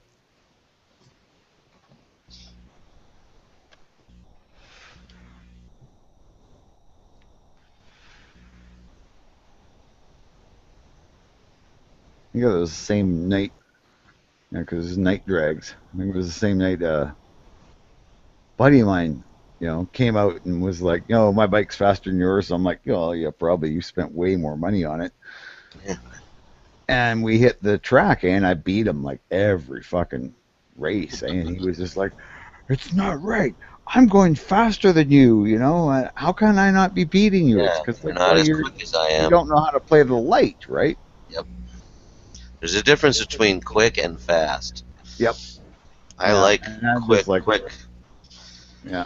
Then you can gear the bike to either be quick or fast. But, that's the happy mine medium. got a huge rear sprocket on it, eh? Right. It's in 5th gear. It'll top out at about 135 miles an hour. But that was actually how I justified 7,000 RPM. Justified that on one of my Ninjas. I'm like, well, I'm not going to go 150 anymore. So I could probably lose a little bit of the top end and gain a little low end on it. Yeah. Well, this bike, when I first bought it, I actually took it out. There's a big stretch of brand new highway. It's about like 10 miles of brand new double lane highway, And I took my bike out when I first got it and just fucking hammered it, eh? And at 145 miles an hour, I was going around a car and came through a bunch of trees, and the wind hit me, and the bike started to go, whoa. And I was like, oh crap, eh? So sat up a little bit, eased off the throttle, let it come down. Yeah, that's why you need all those fairings and stuff. My Ninja would get up to 125. It starts sucking down closer to the road. Mm-hmm. Yeah, and this bike, it had a 1975 BMW, one of those little bullet fairings that just adapted mounts to fit on the front of this Kawasaki. Worked great. See, people don't understand that the wheels act as gyroscopes, so the faster you go, the more stable it is sometimes. Exactly, yeah. And that's why I used to justify driving it drunk all the time when I was Exactly. It's going to keep you up, and inherently it keeps you up. Exactly. Yeah. The more stable you are until you get to the speed where you start wobbling. I mean, like every bike does when it gets to a certain speed. Have you guys ever had a high side? Yeah, if you started to wobble, you just twist the throttle some more and go faster. Yep. You know what a high side is? Yep. Mm-hmm. You ever had experienced one while riding? Well, no. I've actually never high side. No. I've never gone out in a corner. I've always had either someone asshole pulled out in front of me and I hit him, or I went down in a fucking straight line because of tank slapper. I had one happen one time. My rear tire, I inadvertently somehow missed the oil or tar with the front tire, but I hit it with the back tire. Oh, so slit gripped. So my front tire and my rear tire were out of alignment, which is, for those of you that don't know what a high side is, that's when your front tire and rear tire are on two different tracks. And then they attempt to correct themselves. And when they do, the bike goes into this wild, almost impossible to control wobble. Yeah. I've had some saved wobbles and it scared the fuck out of me. Like my arm would come off my left, the left handlebar, but I grabbed it kind of down by my elbow, and you're like going all forward, hunched over because you got thrown forward. Oh yeah, you get some respect. You got to like pull over and like shake it out, shake it out. When you kiss your front fender, that's a scary Yeah, thing. you gotta just walk this off. Then you It just took 10 minutes go. for me to figure out what exactly happened. It was like there was a UFO that came over and did something to my motorcycle. I mean, I was so freaking out because it's like I was so good about following. I'm not speeding. I'm driving in a straight line. I mean, what the hell happened when nothing happened? It's like when you're riding and all of a sudden you run into where it started to rain, and all that oil that cars have dropped on the road for the last Yeah, week. it's the worst. All of a The sudden it first comes right to the service. 10 minutes of the Yeah. hardest. Oh, exactly. Yeah. 10 minutes later, it's fine. Right. Well, I've ridden in rain. I've ridden hundreds of miles in rain, and it's fine as long as it's been raining for a while. But that fresh rain, it's like you're fucking on ice. And I've driven on ice, and it's exactly the same feeling. You actually have a little bit more traction with the oil, but not much. And it's just like, oh crap. But yeah, you should try driving on ice with a street bike. I drove my 650 Cowie 4-cylinder on, like, literally it rained and it turned to ice, and I was having to get home through that, right? And riding the motorcycle, and you got your feet out because the bike just wants to slide out from underneath you either way. It's just awful.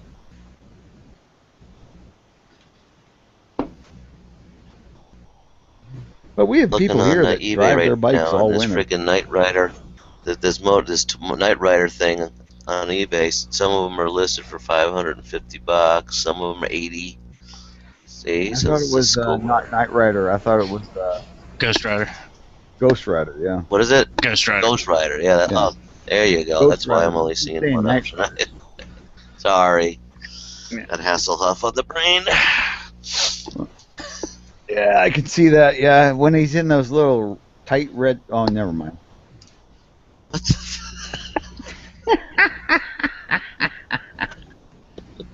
Yeah. All right. Now it just got you. Yeah, so now I have a perfect trailer to bring down to Arizona. I just have to put air conditioner in it.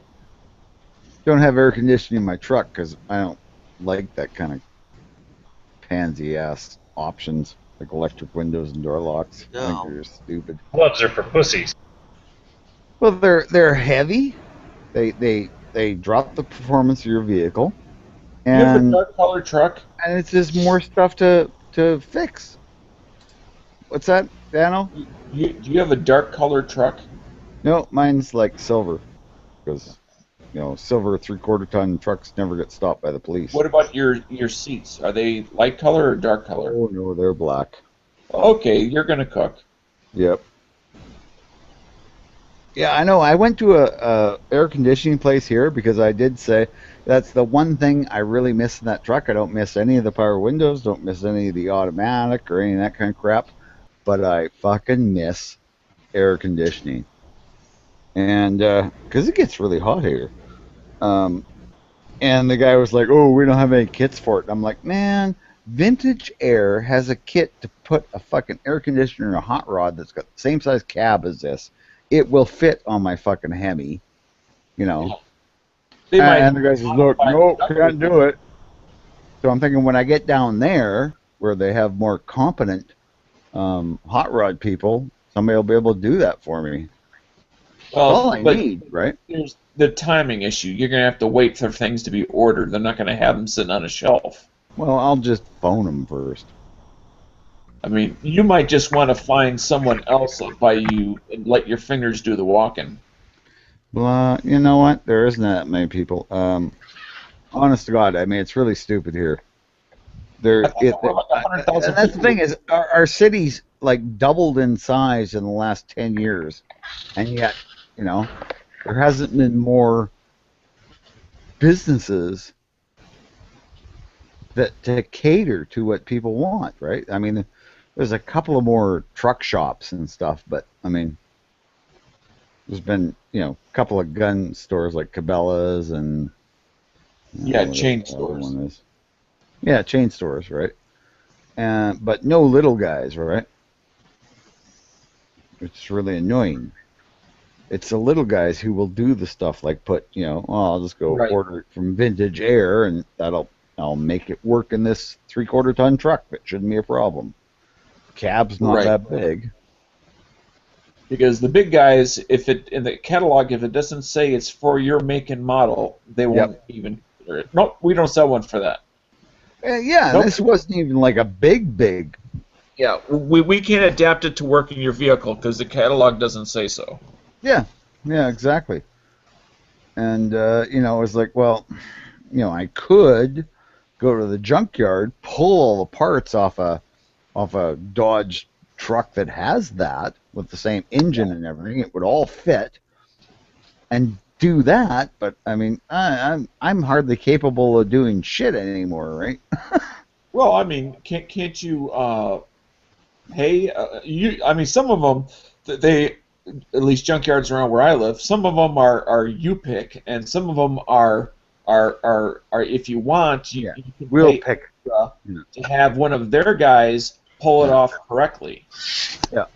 As well as get off associated parts that you might not know. Oh, I need this other little thing over here, and I need this little adapter. I know everything I need to do air conditioning. And Oh, stuff. okay. Well, I've got. I'm just saying. Yeah. No. I'm just. Yeah. And you don't know that, but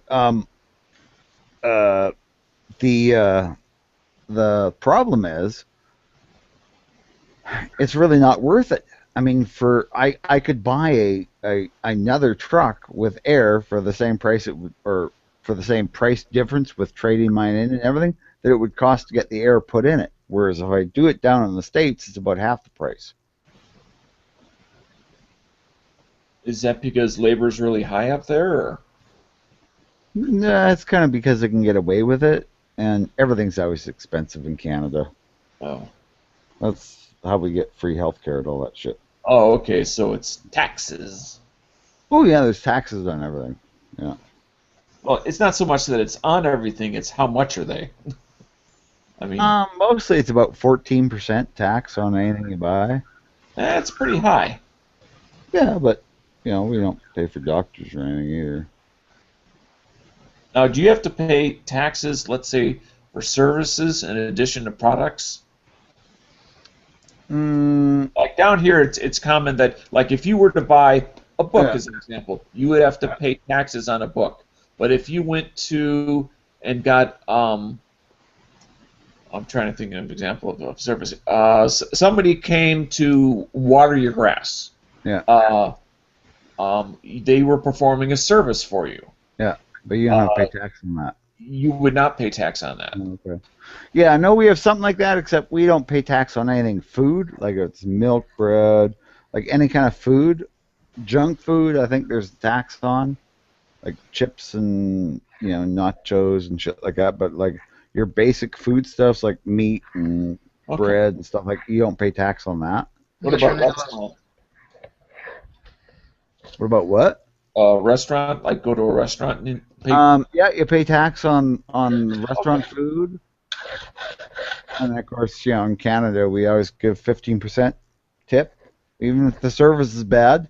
We might mention when we give her the tip, you really didn't deserve it, but that's just because. Wow, when you come to the United States, you tip like a 2%. It's amazing. I'm not even kidding. Canadians have the absolute worst reputation here in New England. I mean, to the point where no one wants to wait on them at all because they you know why? Absolutely are the worst tippers, period. You know why? You're getting people from Quebec. Yeah, exactly. Yeah. Western Canadians, because we're out aware that people think we're cheap, so we overtip to make I'm Canadian and I overtipped. The New Brunswick ones and the Ontarios follow suit though because they think we're Canadian too, or something. They are all bad on the East Coast. It is horrible. Oh, really? Well, I can see that. I don't like anyone from the East Coast. I kind of like my sister-in-law. She's kind of nice, but I mean, she's kind of from the East Coast, but mostly from. Well, no, she's pretty much all the way from the East Coast. But anyway, she's still a nice person. even though she's like from out there. So what was the point? Oh yeah, East Coast Yeah, people are because evil. you mentioned tipping very well. Oh yeah, tipping, right? Tipping, right? Yeah, it was also something to do with I used to tell people, oh, well, I'm a Jew, because I kind of was, but well, I mean, at least I have Jewish blood in me. And everybody always says Jews are cheap, so I was like, oh, I'm gonna show them not. I don't really have that much Jewish blood, but So it's my like a dual purpose Jewish. thing. You're a Canadian and a Jew. Yeah, well, a Canadian Jew. And Canada is really supportive of Israel, eh? Or at least with our government we have now. So, yeah, I don't mind that. But yeah, I think it was mostly my brother told me that because he convinced me I was adopted. He burned all my baby pictures. Oh man! So that he could prove I was adopted, eh? That's some sibling rivalry. Oh, yeah. He was this kid who was like, I should be an only child, but you're not. Yeah, you're the reason Mom and Dad got married. That's why they didn't have another kid for like your name 14 years. Yeah. But he didn't like to hear that. He thought he truly did, and I mean I've heard him say it. You know, I should be an only child. What an asshole! Well, no, can't say that because he's my brother. Yeah, they get crazy. Some of them, we still love them, don't we? Yep. Well, yeah, it's like say you can choose your friends, you can't choose your family. I mean, I'm the youngest of 8. Really? Yeah. Oh God, you're like but they old were, people. a lot of them are steps, halves, whatever. Oh, okay. But my mom Really? had 6 of us have the same mother and 4 of us have the same father. So I have one real sister, and the rest are all, part. 2 more with my father, and then the other 6 are with my mom. So the mother, especially, those guys, their blood is blood, really. I mean, it's funny. Yeah. You give that a little more clout. You actually do. Mom had him. Not really as important as the mother. Yeah. I know. I'd suck. My mom passed away when I was 7, so I never really Well, that's too bad. had a mother, Kind of, Yeah. I don't even know what that's like. Isn't that crazy? I did, and then she got Alzheimer's and Parkinson's and went batty, but it's really funny to see my dad go from this like uncaring, kind of mean guy to I'm looking after my wife. She's been my wife for 50 years. I'm going to care for her, and he did that for like 20 years. Wow. Yeah. So that's yeah. Yeah, it was really weird because it was like I really didn't like the guy. But then, to see how he looked after Mom, it was like, oh, he's not a complete asshole.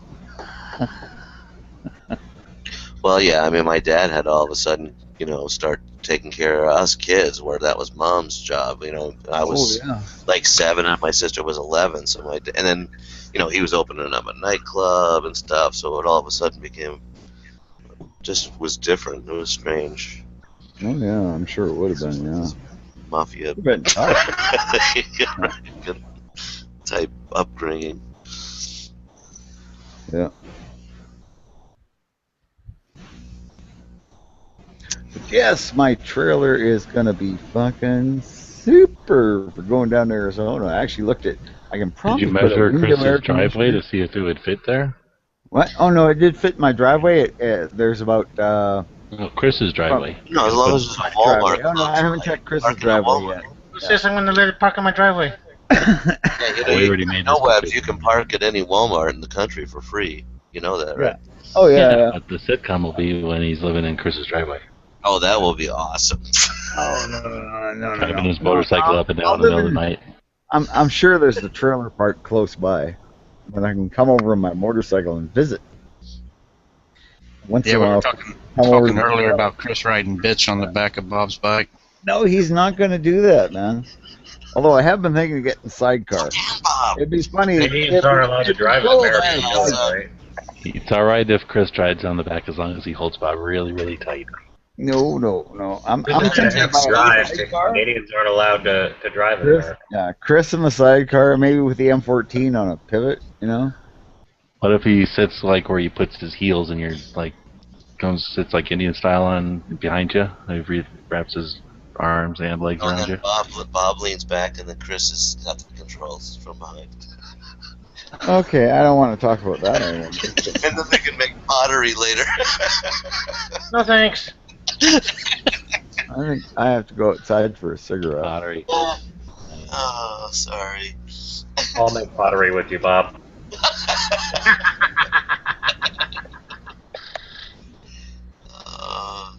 Call me Debbie.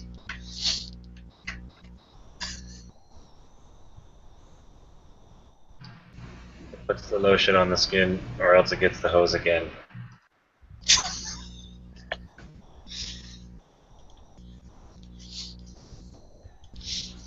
What's going on, Chris? What'd you do tonight? You go shopping, or was it just work? No, just chilling. I ain't doing anything. Trying to what do you call this? Trying to file down my front sight here.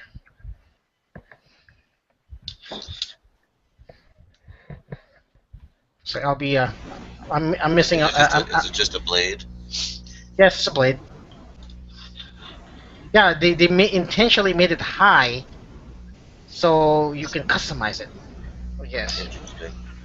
Yeah, that always throws me a little bit on all revolvers. I'm not really sure. Am I supposed to line it up with the blades even, or what's the rule with that? Really? I mean, it's kind of it's all guns are different like that. I don't know about the other cowboy guns, but according to the website, yeah, they make it high so you can customize it. Okay. So you can file it down to the level that you can. It's like zeroing it. Right. Yeah, I'm just so used to like lining up the 3 dots on pistols that when I get a revolver in my hand, I'm like, where am I supposed to? Is this supposed to be sticking up? Like, Have you shot it yet, Chris?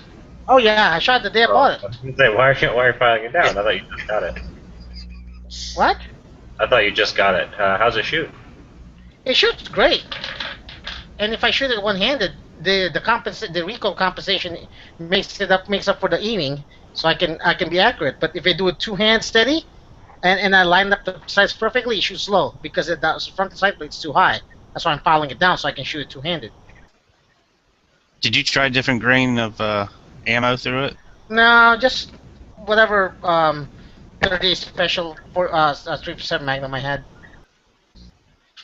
you did a couple different loads. Okay.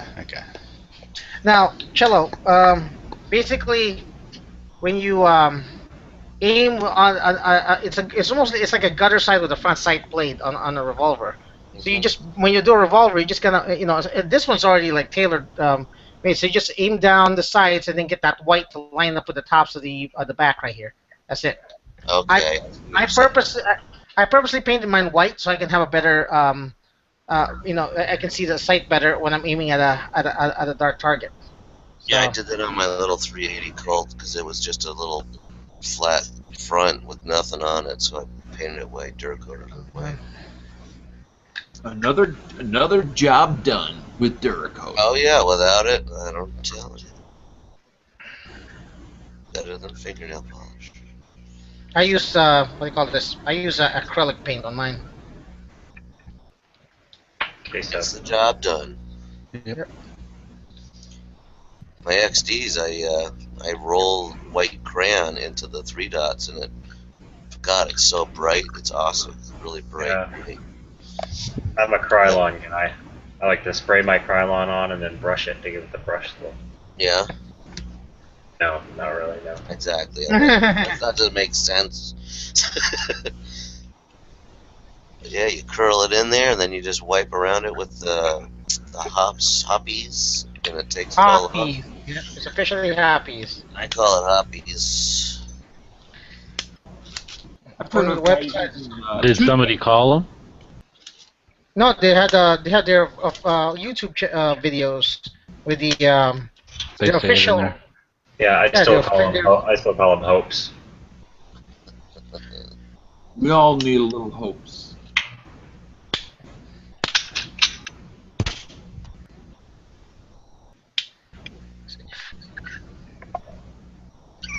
This feels good.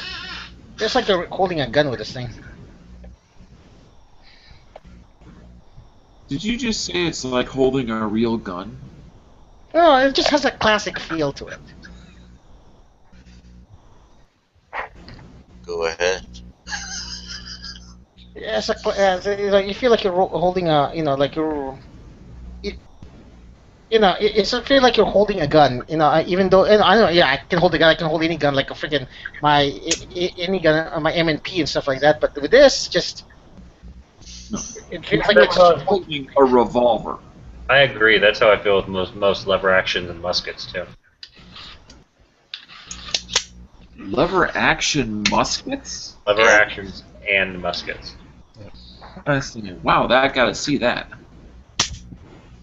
yeah, you basically put on the lever, you put the powder and the ball, the powder in the ball, and then you put the lever back in. You're ready to go. See, I envisioned a Rube Goldberg musket with like you crank the lever and 9 different things happen at once. Yeah, it's called the trapdoor, right? Isn't that like a lever musket? No, that's Kind still of, the yeah, cartridge. I think those are cartridge fed. Yeah, that's The trapdoor does not. Yes, you basically just open that trapdoor, put a round in there, and close the trapdoor. That's it. And or if you use it long enough, you'll have to get your knife out, get the cartridge out in the middle of a gun battle, and, and load it again. By that time, you'll have 5 arrows on you, and a couple of Winchester rounds. That's how it was back. That's what happened during Bighorn.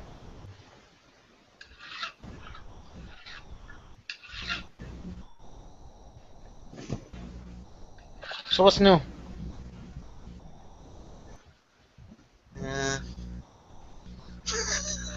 Yeah.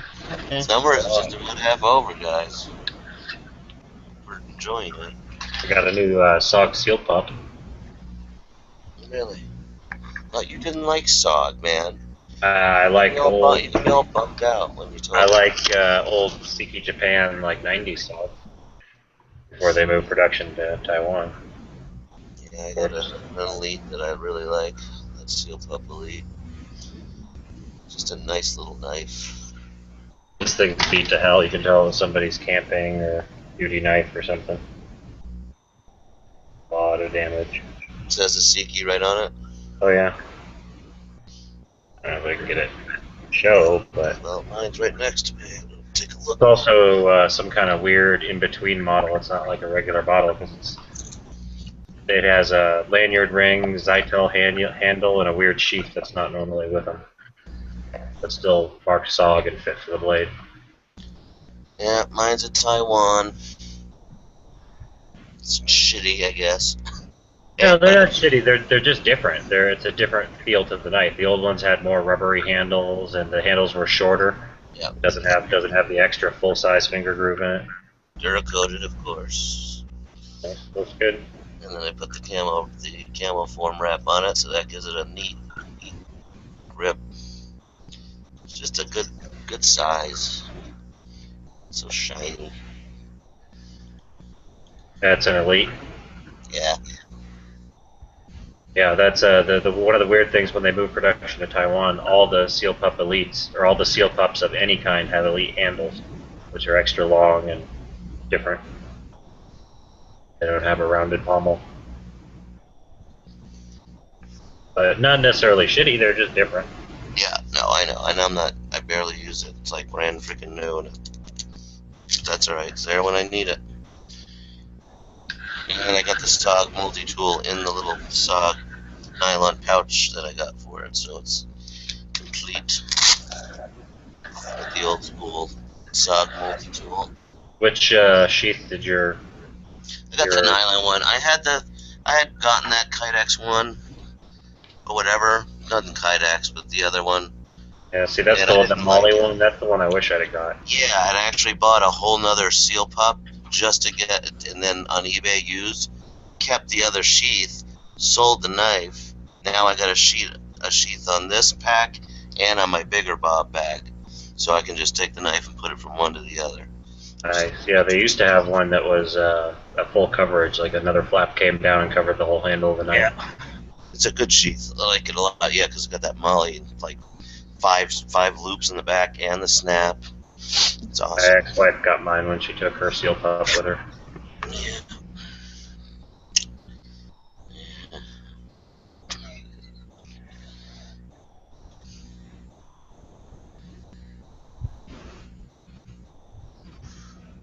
Yeah.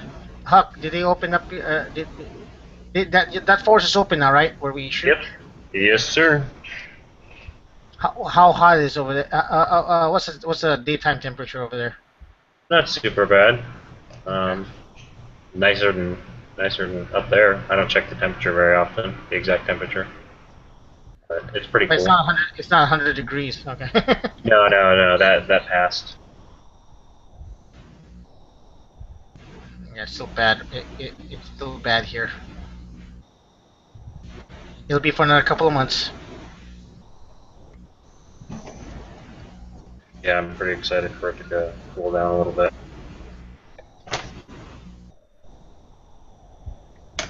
Let's see what's new. What's new?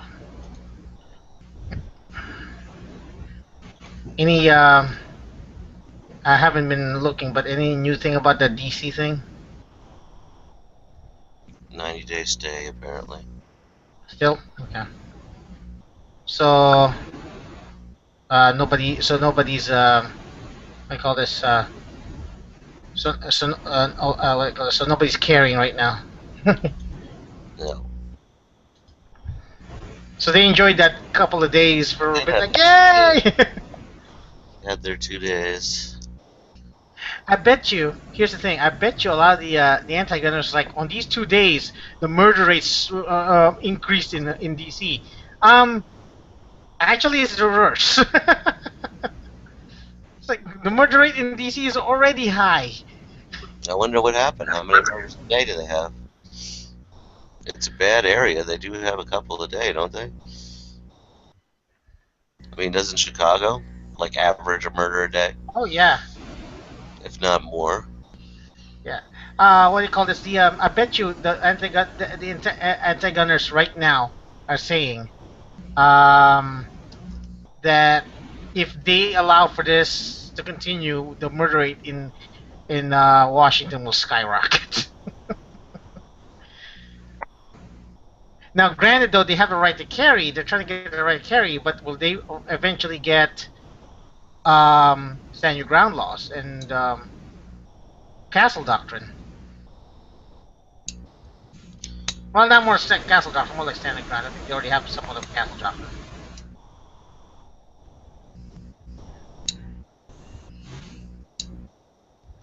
So that's the next question. Yeah, that's interesting. Didn't really think about that. Take care, Bob. Take care, Bob. Hey.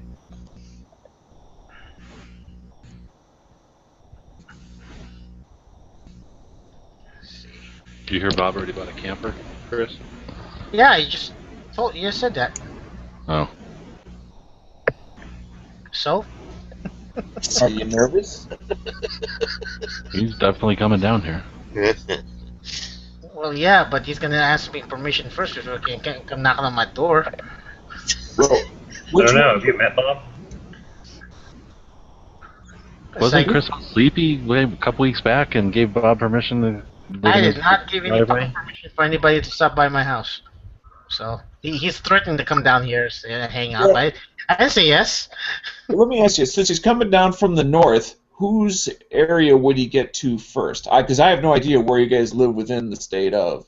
Me. I live an hour from the border. Chris lives like 2.5 hours from the border, and Huck lives like 5 hours from the border. So Huck first, then Chris.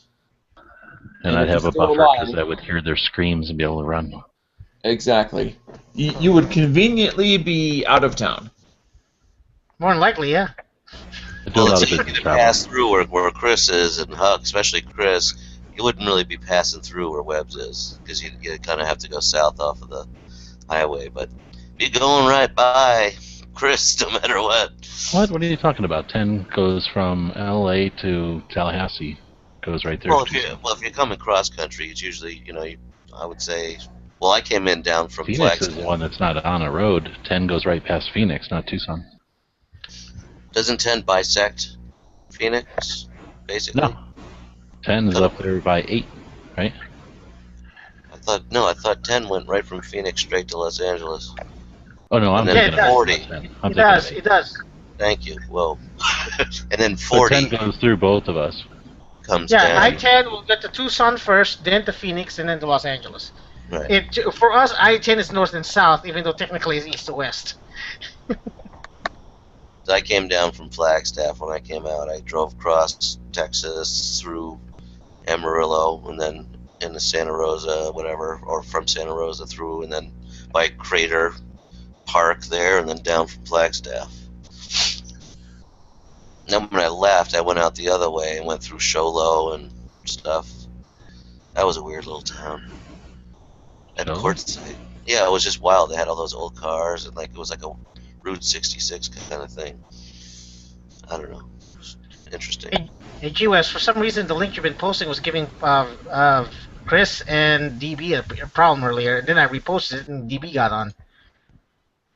Oh, same link? Yeah, I just copied and pasted from my address bar. Yeah, there we go. Oh, no, I had a Jew filter on, so that's why DB wasn't able to get through. Oh, yeah, Canadian Jew. I was afraid of the ground troops. Yeah, you should see the way I tip. It's hilarious. This is gonna take me a long time. I've seen it before where whoever starts the chat has a link that won't work. That's happening, but I didn't start the chat. They want chat. Oh, yeah. So you've been clicking on his chat, on his link for a bit now, and it was having trouble. What was the error message Just you a were getting? couple times. It was saying something like this not compatible with the app or whatever. Same What? Bullshit. On my phone. I'm on my computer now. Oh, okay. I was able to get in for a little bit, even though I got kicked out. Oh, by the way, I'm not. What do you call this? This is not like insider information or anything like that, but on my company. But it's actually going to be announced pretty soon that I'm not going to be able to get on the chats that often anymore from my phone because they're throttling people. Even if you have unlimited data, if you're using a lot of data, you'll get throttled. Oh, well, when I'm home using the chat, like doing it, I'm on Wi-Fi, so it don't matter. Yeah, but no, I know, yeah, but back in the day, like last year, I was on chats in the car. Like that shit, that was crazy. Is that the G-Webs? Are they doing that to stifle the chat? Because they don't want us to chat so much? No. Just if you're using if they notice you're using a lot of data, even like the top 5% of the person in your area that's using a lot of data, they will slow you down. If you go to another city, you go to a different city, you won't be throttled anymore. AT&T used to send me these messages. Just all you have to move you just have to move to somewhere where there's some like teenage kids, and then you'll be fine. Yeah, exactly. You should have seen the text messages I was sending back AT&T when they would text me like, hey, we're throttling your data because you're using so much internet. I would curse them out and tell them like, you're the worst pieces of shit. This is what happens when you have a monopoly. All these crazy fucking texts. I'm sure they didn't go anywhere. It's just automated, right? You don't care. No, I wonder if anyone ever saw it. Oh, no. They all had Verizon. Yeah, that's you can't reply to those emails. Oh, well, I was. It just didn't. I guess they weren't. I mean, you can, but no one's gonna read them. Gotcha. I was just going off. They stopped throttling me. Well, that was back when AT&T was the butt of all jokes. Like, anyone's phone didn't work. What do you got, AT&T? No, this is like still most of the time for the phone joke. It seems like they stopped throttling me. So I don't know how. Maybe you're no longer top 5%. That's why. Yeah, maybe. Depends on their measure. Could What be does like Huck top leave 10. for? I have no idea. We don't get along. If I jump in, he jumps out. See, but Bob jumped out, I jumped in. You see how this is working? The only time I'm getting to understand the dynamic now. The only time he jumps out for a person is when Ed's on. I'm telling you, man, he's on Bob's side, dude. It's like, and he hates Jews. Oh God. Anti-Semitic Canadian. Yeah, well, go hide in a fucking UN school. I don't care. You'll bomb them no matter where. Of course. Every bomb has a return address. I was listening to NPR, and I seriously could not believe. I'm like, what? Really? We're like, and then they just ended and started talking about tacos or something. I'm like, what? Really? That's how you? They're like, I forget exactly how they said it, but something to the effect of like 170 died in whatever it's called. In the week. No, just in some bombing, and then they're like, and then this was Israel said it was because somebody got injured or something, and I'm like, anyway, it was just startling that they were so. It seemed one-sided to me. I need to pay closer attention because I listen to NPR semi-regularly, and I must not be paying attention because I didn't pick up on that, but I will definitely pay closer. To me, it's fascinating because I guess I never thought twice about it. I figured most people in the U.S. are pro-Israel. I just thought that's how it is. And then this recent stuff I've heard and seen, people suggesting that the media is anti-Israel. So I was like, huh. And maybe I'm paying more attention because of that. But. I'll put it this way. America has always been for the underdog, right? So, in a way, they're the underdog, and Israel's the mighty military power, Well, in a way, it's not part of Israel's charter to not rest until the other side is dead, a pool of blood or whatever. It was a translation was we will hunt down every Jew until they're hiding behind trees, and the trees will say, "Hey, there's a Jew behind me. Come kill this Jew hiding behind me." I guess it sounded better in Arabic. It was just like, wow, okay, that's your doctrine. That goes right to the bottom rung there. We will hunt every Jew down until they're hiding behind the trees, and then the trees will tell us where the last Jew is. What? Give him the no holds barred speech. It's like I am Groot from Guardians. There's a Jew behind me. We're talking about here. Jew. So let's switch topics. What do you guys think about that pepper with a 20-inch barrel? Cut it down, man. Thread it. What caliber? What caliber? 7.62 by 39. I put a link in there. Okay. Do you think a 20-inch barrel? I'm going to say compared to, and I'm going to give you the other link. Okay. Yeah, Go ahead. I have to take a second to find the other link. Is it threaded, though? No. It's sort of sporterized. Okay. Okay. Well, that's enough. There's enough room to thread. What's my ore? There's enough room to thread it, so.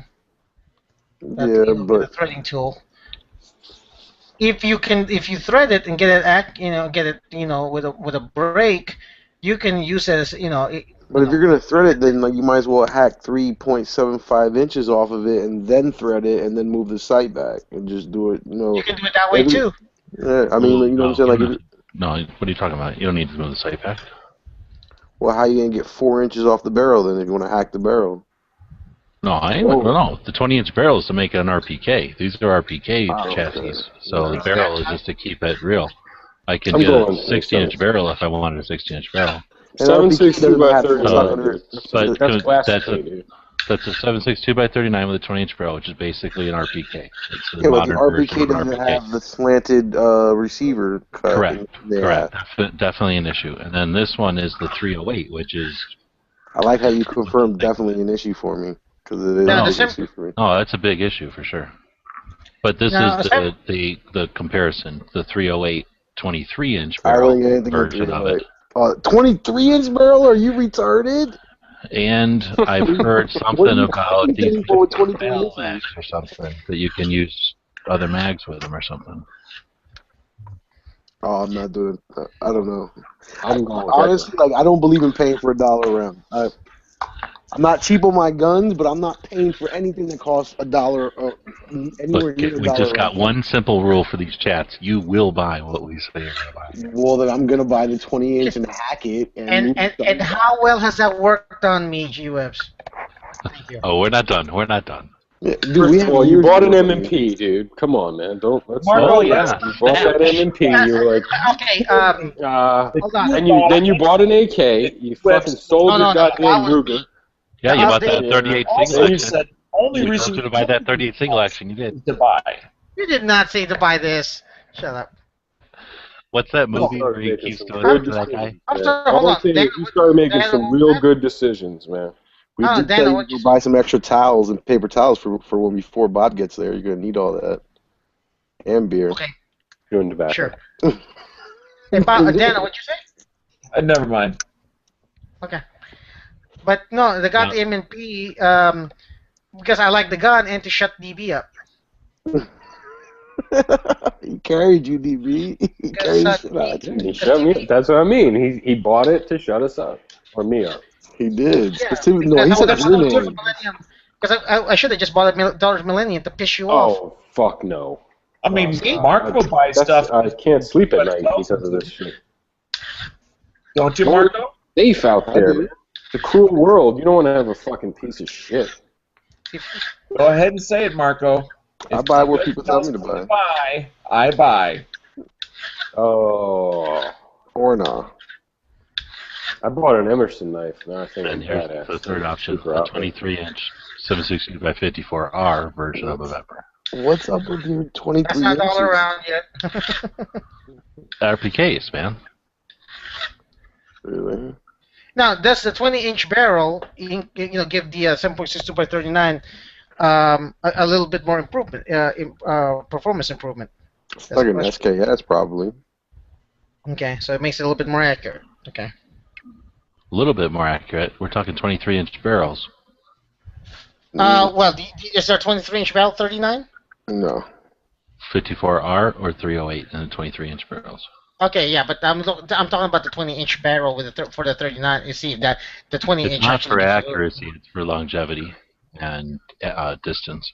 It's like their M60, even though it's not a direct correlation. It's like their M60. Oh, I know. That's how they used it, I mean. So But they didn't use an M60 for accuracy. Used it for putting bulk lead downrange. Oh, I know, but just beside that fact, though, will a 20-inch barrel give a 39 slightly improved performance? Oh Just no, yeah, in- it should. It should. It There you should. go. See, that's a reason right there. A 20-inch barrel would be fine. Is if your purpose is to just improve the performance of that bullet a little bit more. Well, the reason is because these are RPKs. These that's are made in the factory that was designed to make RPKs out of, and that's the last ones we're going to see for a while. Oh yeah. Well, no, I'm just giving you that it's a So good my reason. my dilemma is: do you go with 54R because it's a good caliber and that's not anything really, or do you go with 308 because it's another common caliber but it's not really anything, or do you go with 7.62 by 39 and that's really an RPK? Yes, you go with 7.62 by 39. Yes. Yeah, you go with 7.62 by 39. You know why? Because later, when this ammo comes back, or Putin gets assassinated by whoever, then what's going to happen is you can have this Vepper forever, cheap ammo, and then it's also like you can convert it later on if you really wanted to do something crazy with it. So then, what if you were going to get two? What would your other one be? The 308 or the 54R? 54R. Let me ask you this. What if the 308 has a potentially inexpensive and plenty readily available FAL mags? Because I'm pretty sure I've seen something on a forum somewhere where they converted to FAL mags, and that seems like a pretty interesting potential. Even For though me, I don't have any 308 ammo. 54 and I can't, bastard mags that don't exist. I don't know where you get these 54 mags. You have to buy it from them for $45 a pop. That's what scares me. And then they only have as many as you can buy, and I don't like starting from zero. No, I guess in that case, I'd go 308. But if you said you have to do a conversion or something for FAL mags, or it automatically works with them. Oh no, I'm not even certain it's impossible. I think I've just heard rumor of it. Trying to everything's spinning what I'm trying If to it's do. all proprietary mags, I'll go with 54R because I don't know. But let me ask you this, G-Webs. How's shooting corrosive like in a semi-automatic? Because I know in a bolt gun it just basically stays from like the breech forward, and in a semi-automatic I'm assuming it just shits its corrosiveness everywhere on the inside of the receiver. Yeah, I guess. I don't get as upset about corrosive as some people, I guess. Okay. It's a cosmetic thing, really. I mean, I don't know. It's cosmetic. All those pittings and The rust rust. and just corrosion. I mean, that just doesn't happen that much. I get a ring of rust for every year that I've had it. That's how you can tell how many rings I have, how long I've had it for. I think the 7.62 x 39 would be my first. That's like a must-have. Like, you got to get one, dude. I wish I could do it. So, and then after that, it would be like flip a coin, I guess. But 54 Rs, fucking man, that's a really good round, and it's still cheap. It's still. Well, wait. Now I'm not sure because yesterday weren't there more sanctions? Yesterday on military stuff. Seriously? I heard that there was more sanctions, but I didn't hear anything specifically about anything like we care about. You know. Ammo is not affected yet. It went directly at their defense companies.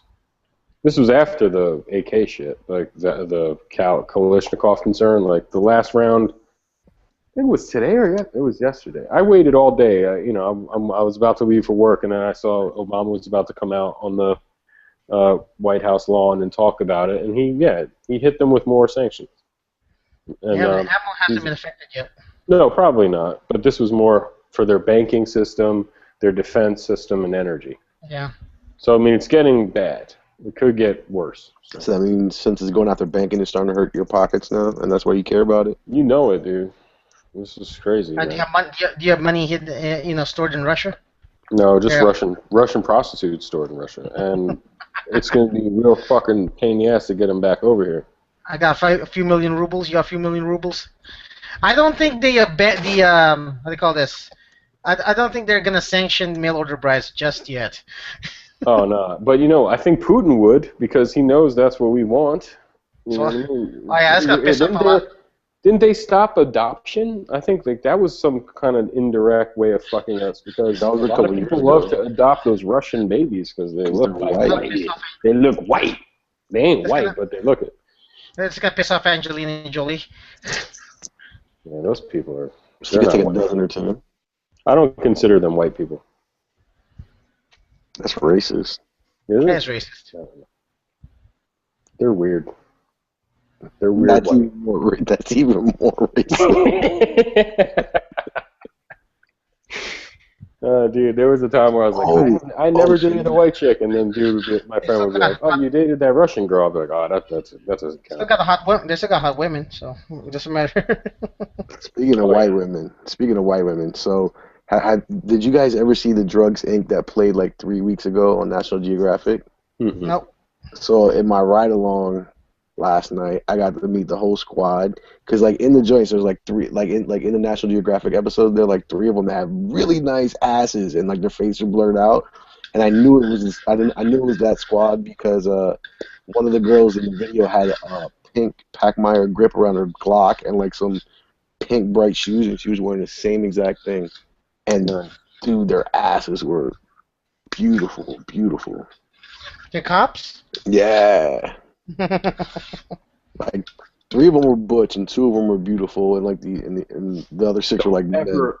I can tell you, don't ever. If you're a woman, you should never date a cop. If you're a man, you should never date a female cop. It's just wrong. It's wrong because if you get a psycho chick and she's like stalking you and messing with you, like, and you start, and she's a cop. That's like, wow, it's too scary for me. If you're gonna date a cop, you better marry her.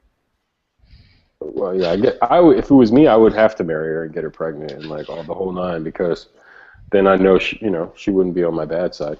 And a prenup. Oh yeah, for sure. But think about all the Glock coupons you would get. Oh my god! If we could even get a 380, I think. The Glock, what is it? The Glock 26, but it's a 380. No, that sounds awesome. 26, 380? Yeah, I forgot what it's called. It's like it's a subcompact 9mm size Glock, and it's a 380. I've seen a cop, actually a chick. Oh, you mean the old one, the Glock 25 or something? Yeah, she showed it to me. Yeah, this cop girl that I was like, oh no, they don't make that. And she was like, I'm like, they're not for America or something. I was like, that's not. She's like, no, check this out, and she showed it to me. And I think This is while you were sleeping with her? That's pretty crazy. No, When you're in the one percenter club, you right guys after. meet up and show these one of a kind guns that you only own. No, I was hanging out at like a cop only like supply store trying to buy pepper spray that only cops could get, and they dissed me, and then it didn't matter because I just ordered this shit from Amazon. I guess I didn't know that at the time. But you could just do that. Saber red like pepper gel, LE only stuff. All that stuff's on Amazon. On eBay. Anyway, I was talking to her about guns in there or something. Hey, speaking of eBay, how many people on here have eBay accounts? I'm trying to friend everybody I know on eBay. I'm selling mad shit. Negative. I don't sell, I buy. Selling care. mad shit. I'm just trying to figure out if there's any advantage to it, so I'm trying to get a bunch of friends on eBay. I got an eBay account. Throw your link in here, I'll friend you. Sure, give me a second. Let me have to open up again. Hold on. I got TVs. Prophet, you got one? You guys Nope. have one? Are you guys sleeping, or are you guys still around? Can you hear me? Well, Wesley's gone. Wesley's a bitch. Wesley left. He went to bed. He's a bitch. He's a bitch. What already? What happened to Yankee? Yankee's Did gone. he buy those Vepers? Yankee He has did. been there forever. Yeah, he said he got a shipping confirmation. Okay, so he hasn't got Oh, them. nice. I want to know if it has the bullet guide in there and if he can use it. They have a for- screwed-in bullet guide, so some people are converting them to rivets if they want to be accurate, but it comes with a bullet guide, yeah. Oh, okay, so it should use an AK mag. Oh, hold on. No, sorry. No. A 75 or a 39 won't need a bullet guide, I don't think. Just the 5.6, 5.56s and stuff. Oh no, because I saw like the well, maybe it was. I don't know. I've seen them all on all the shit. Kidding me? They have a 5.56 AK? I can't believe Stone Guy had never knew that they made. How could What was you it not in the know? chat? And I'm pretty sure like we've mentioned it on like at least 100 chats in the past. Crazy. Watch, that's his next gun. I bet you. And then he's gonna like do fucking 3-gun with that shit now. Glock made a single stack 380 and it's To be fair, when you're masturbating furiously, you don't catch everything that gets added in the chats. I do have a question. Oh, tonight's the big night. Tonight's the Stone Guy night. Who makes the 5.56 AK? Which country? There's 42 military versions. Like, oh, there are. Okay. It's not a just one. According to my count, I'm not You an can get expert. an Arsenal, I you can get a researched it a little Pab. bit. No, those are Arsenal. commercial versions. There's even more commercial ones. If you start getting into Bulgaria, like they love 5.56. Germany loves 5.56. So there's a lot of commercial ones, but I'm saying there's 42 that were, you know, ish, maybe in the 40s, well, maybe the 30s number of ones that were military ones. I'd get the Arsenal if you could afford it. The guy Bud at Kavar, he told me that they won SHOT Show last year for like most accurate rifle or something. What you save in ammo, you'll pay in magazines. One SHOT Show. What does that mean? They won like congratulations, you won SHOT Show this They year. were like, we won this competition, the most accurate. No, I said they won SHOT Show, most accurate rifle or some shit. And I was like, what? And he was like, yeah. Against the traffic point, I think not. Like, hey, I'm doing a contest. Do you want to win? Because it's $50 to win. We all know enter, Fate you Destiny won SHOT Show, dude. That's for sure. I have to go back. I think it was like 2007 SHOT Show. I think. Nothing fancy won that one. No, we go out to the shoot, and that was back in the day. And Wolf was out there, and the guns were Kavar because they're in Vegas. And Wolf was out there, and I think it was the first time Wolf ever came out. And they were. Have you guys seen the SHOT Show shoot? You guys know what I'm talking about if I describe the shoot there. So it was way on the south end. So if you're watching people's footage, it's not anywhere near the long range stuff or the shotgun stuff. It's like on the other end. Although technically back then that's where the shotgun stuff was. But anyway, it was way down at this end, past the food and everything. And it was like 100% writers, and then me and this guy who goes with me. And like we were the only two, like with we had cameras, and like we were one of the only ones with digital cameras back then, and definitely the only ones trying to do any kind of. Well, actually, we weren't even doing video back then, but the only ones doing digital cameras. Everybody else had like film cameras and movie cameras and shit. Anyway, and nobody cared about AKs at all. So we go down there, and this is back in the day when they would be like, "Please, we brought all this ammo to shoot it. Please shoot it." And I go down there, and I know the Kavar guys, or I know the Arsenal guys, so They knew who I was, and I was like, hey, and then they're like, hey, finally somebody came down here. Dude, we shot like, I don't know, a lot of ammo, because they didn't want to drag it back. So they're like, please, just keep shooting it. Like, we didn't even hardly cover anything else. We just kept shooting. So anyway, that's my Or story. you shooting like Winning full shot auto show. and like going really fast No, through it? you can't shoot full auto at that stupid range because of their stupid range rules. But we were dude, like, I don't know, 2,000-3,000 rounds. We shot a lot of ammo, and it was just like, oh, let me try that stock like 500 times. It was awesome. That was a lot of fun. Anyway, that was my winning shot show. Imagine if that was on the East Coast, Marco. We'd just be there like, yeah, I'm ready. We'd be up in the penthouse and like shooting from the roof. Dude, like, you guys had it easy, man. Then you ask yourself, what's that approaching helicopter?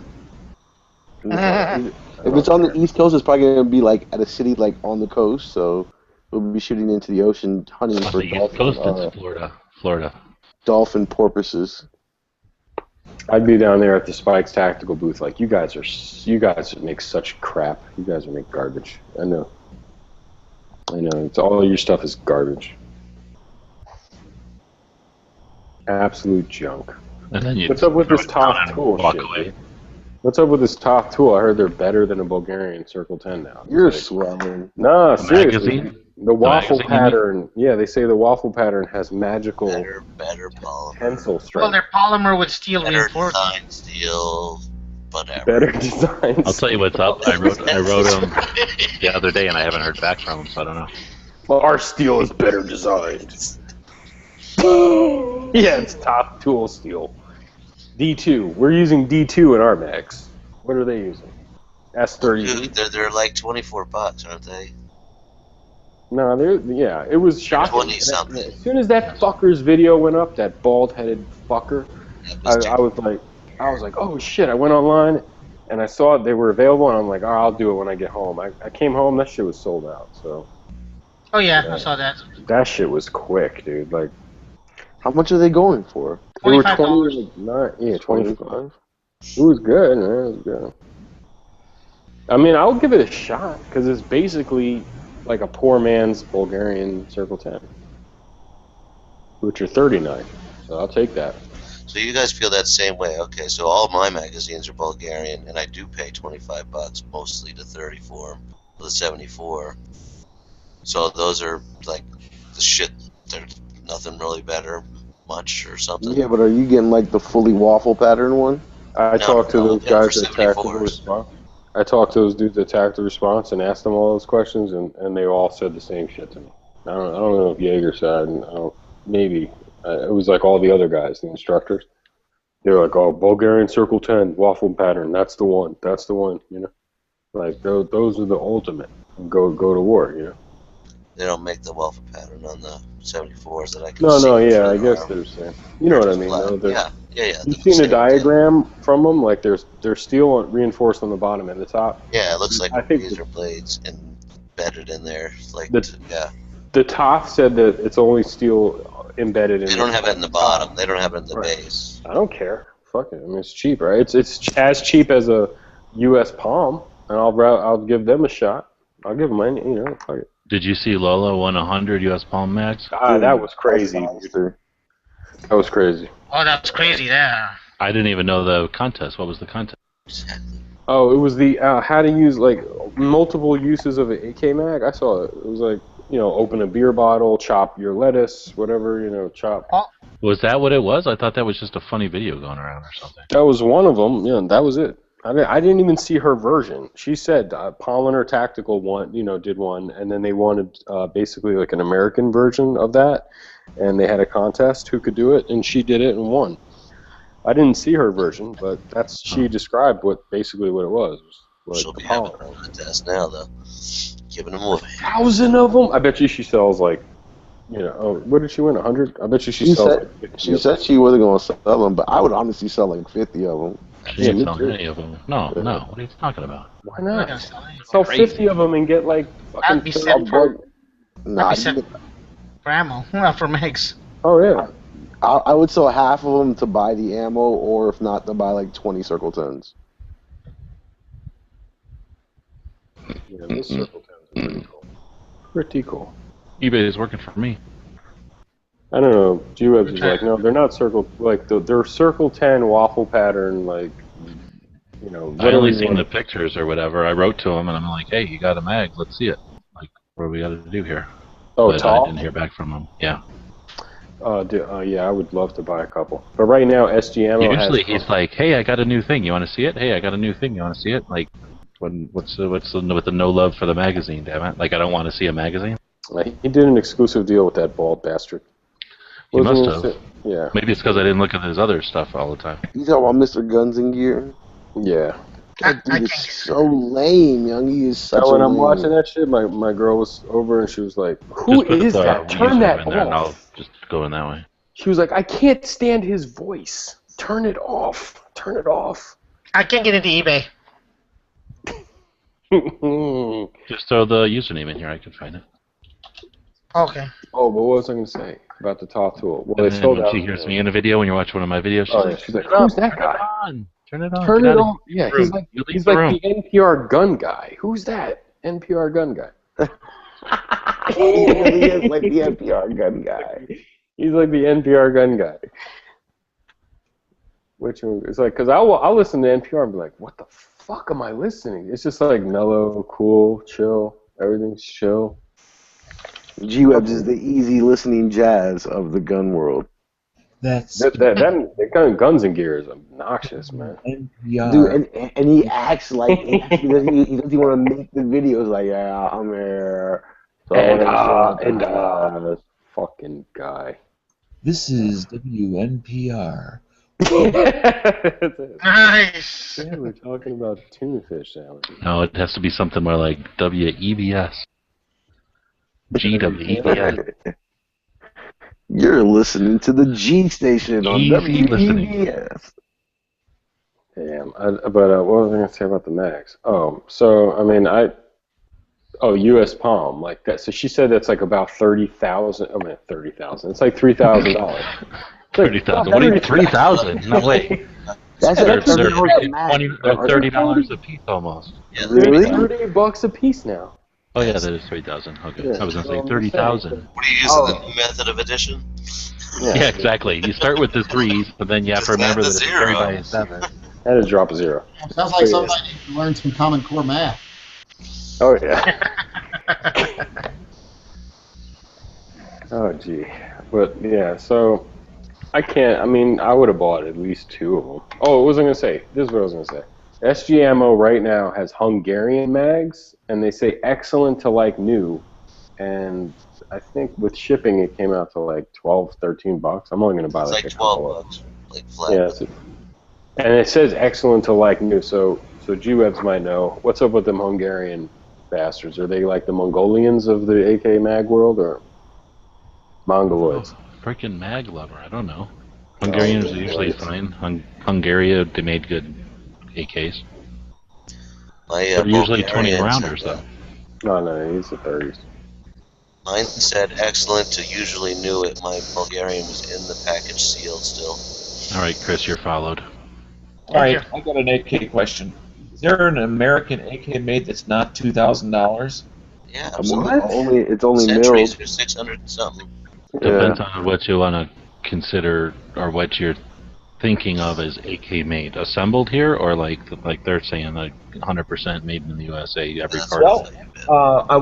I'm over on Arsenal's website, and they have Bulgarian, and then they have what they call manufacturers. It says US. So I'm assuming that means made here. Throw me a link here. Okay.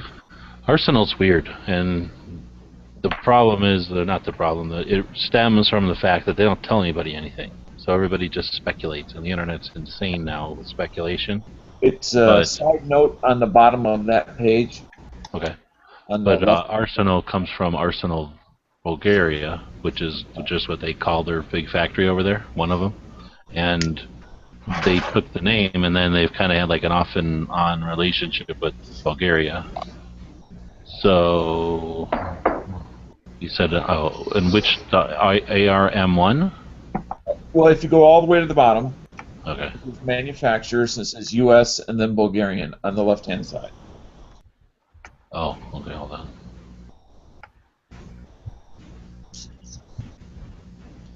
They got all kinds of crazy stuff, huh? Don't see any regular 74 mags on here. What I do is Where it says I get bored and I call them and I talk to them in the afternoon and ask for bud. So here's where it stems from. So when I click on US made, it's giving me a bunch of milled receiver ones. So yeah, they make their own milled receiver. And when you get into the stupid laws of the United States, they're written by idiots. So what constitutes a US firearm? Is it the barrel? Is it the handguard? Right? No, it's the receiver. So they're calling these US made. US made milled receiver doesn't need a trunnion. So I doubt that these are U.S. barrels, and I doubt that they're, other little U.S. parts. I suspect those are probably all Bulgarian, but because it started out as a U.S. receiver, they are, complying with the law and calling them U.S. made. But it's not like, and trust me, I've known these guys since 2004. I mean, I've sat out on the pool at people's houses and smoked cigars with these guys. They run Arsenal. They never let me in. That's why I was so pissed when they let Nothing Fancy in there. And then Nothing Fancy filmed stuff they said not to film. So, anyway, I mean, it's frustrating with these guys. They don't tell you everything, and they've got so many things going on. Look how many guns are just on this page. Oh, yeah. And some of these are in production, some of them aren't. They constantly have deals going on. Then there was the whole Sega thing. So, these guys just don't let a lot of information out, and there's all kinds of stuff going rampant.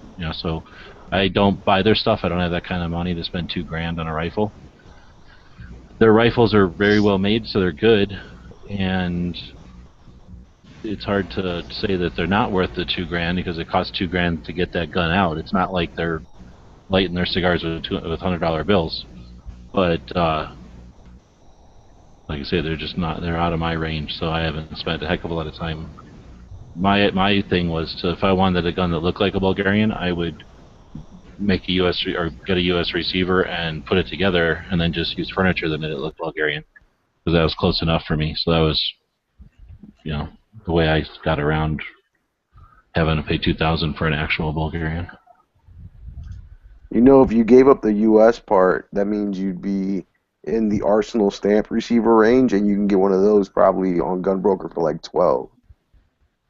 Well, do you care about the price part, Dano, or are you just looking at quality, or what's the deal? Well, I'm just interested in knowing what's available, and when it says U.S. made, does that really mean the whole thing, or just, like you said, the base? I suspect they make their own triggers for sure. They make their own handguards and stocks and grips. And normally they have this relationship with Bulgaria or with Arsenal in Bulgaria, and that Arsenal in Bulgaria makes guns for all kinds of people around the world. So when they send them to the U.S., they send them over just like Century does, with a narrow magazine well and a thumbhole stock and no military characteristics, basically, sporting configuration. And with Bulgaria, with Arsenal, since that's what they do for a living, is just get these guns. They basically have like a bunch of thumbhole stocks that'll just get taken off the rifles because they needed them for compliance. They throw them in the box. They get sent back to Bulgaria, and they're put on the next set of guns that come over. So, what I'm saying?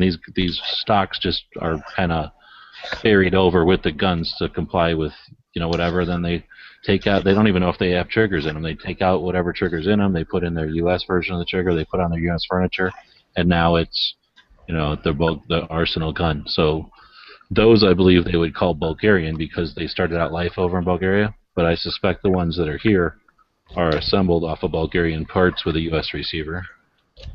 But I'll hesitate before I say that's 100%. I just wanted to add this real quick. There's no one watching, I'm sure, but if you are interested in a Bulgarian side folder stamped, they have them in stock, and they told me that this is they weren't supposed to get them until next year, like maybe in the fucking fall or something like that. So, and then they sent me an email, like I'm sure they send everyone an email. It said like small batches of SLR 107 side folders in stock. Buy them now. They're $999. It's by far like one of the finest production guns you can get. Like, because I remember a few years ago, those guns were like 1,400 or something. I don't know. They got cheaper as the time went on. Like somehow those got cheaper. So side folding stock, that's the way to go on an AK. I think they're really fucking awesome. So are there a few other companies that actually make either part of the gun themselves that are here in the U.S.? Just Century makes Century makes the entire gun here, they say. Yeah, this DC-39 series is all American parts. You say DC-39? C-39. It's called the Centaurian. Just Google like Centaurian. It's like 600 AK bucks. or something. But it's a mill receiver. The other thing is they said IO used to make one or something, but Don't get you should IO. Stay way away from IO. Like, what's wrong with IO? I had one. They were It sucked poorly built. Like there were so many fucking people on the internet saying, like, on YouTube and on the internet forums, and right here we have a person in this chat that can say that they were poorly built. Yeah, Bad it was quality, shit, bro. All right, here. Who? I bought one. I found it. Thank you. Okay, J&G sells some fairly inexpensive. I can get a Centaurian 39 online for like $5.99. So I mean, that's pretty amazing. Okay. And I would get one if I wanted a second AK just as a beater or whatever, and just fucking do it, because I have an arsenal and I don't really want to beat it out. But oh wow, hey, this joint's $5.99 with the rail.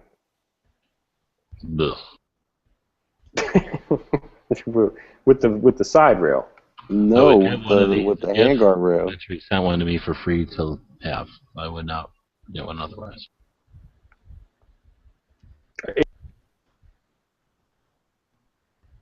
AK Operators Union had one and they bashed it, and then they like got a second one and were like, okay, it's pretty good. It works. You know what I mean? It is. Oh yeah, they were very influential in the improvement of that. What they had was the one with this left side charging handle, which kept getting in the way. It was actually, the way it was designed was getting in the way of the hammer, so it kept getting hung up. So that's pretty much one of the biggest things. It was jamming because of that design, but of course, after some improvements, it works now. What do they call this? The C30, Centurion 39 or C39. There's some different types of them. There's like one in all the wood, all blonde wood stock. My favorite's the blonde wood or the red wood if I could find one. Yeah, I think I have blonde for sure. Right. Don't get that gray wood one, because that shit looks weak. No. I've actually seen some gray wood ones they'll actually look cool. I don't know. They look cool, but at the same time, it just looks super artificial. It's I like that gray wood one. It's my favorite one. It's I'd say it looks the coolest, but it's also the least AK-ish, I guess. Yeah, it's such a fugazi. Yeah, it's like it's like buying a fucking Range Rover and throwing nothing about it is AK. I mean, it's a U.S. made. Just fucking. That's true. You know what I mean? Check it out. But I would want to put like Midwest Industries on there or something. Get some rails going on there.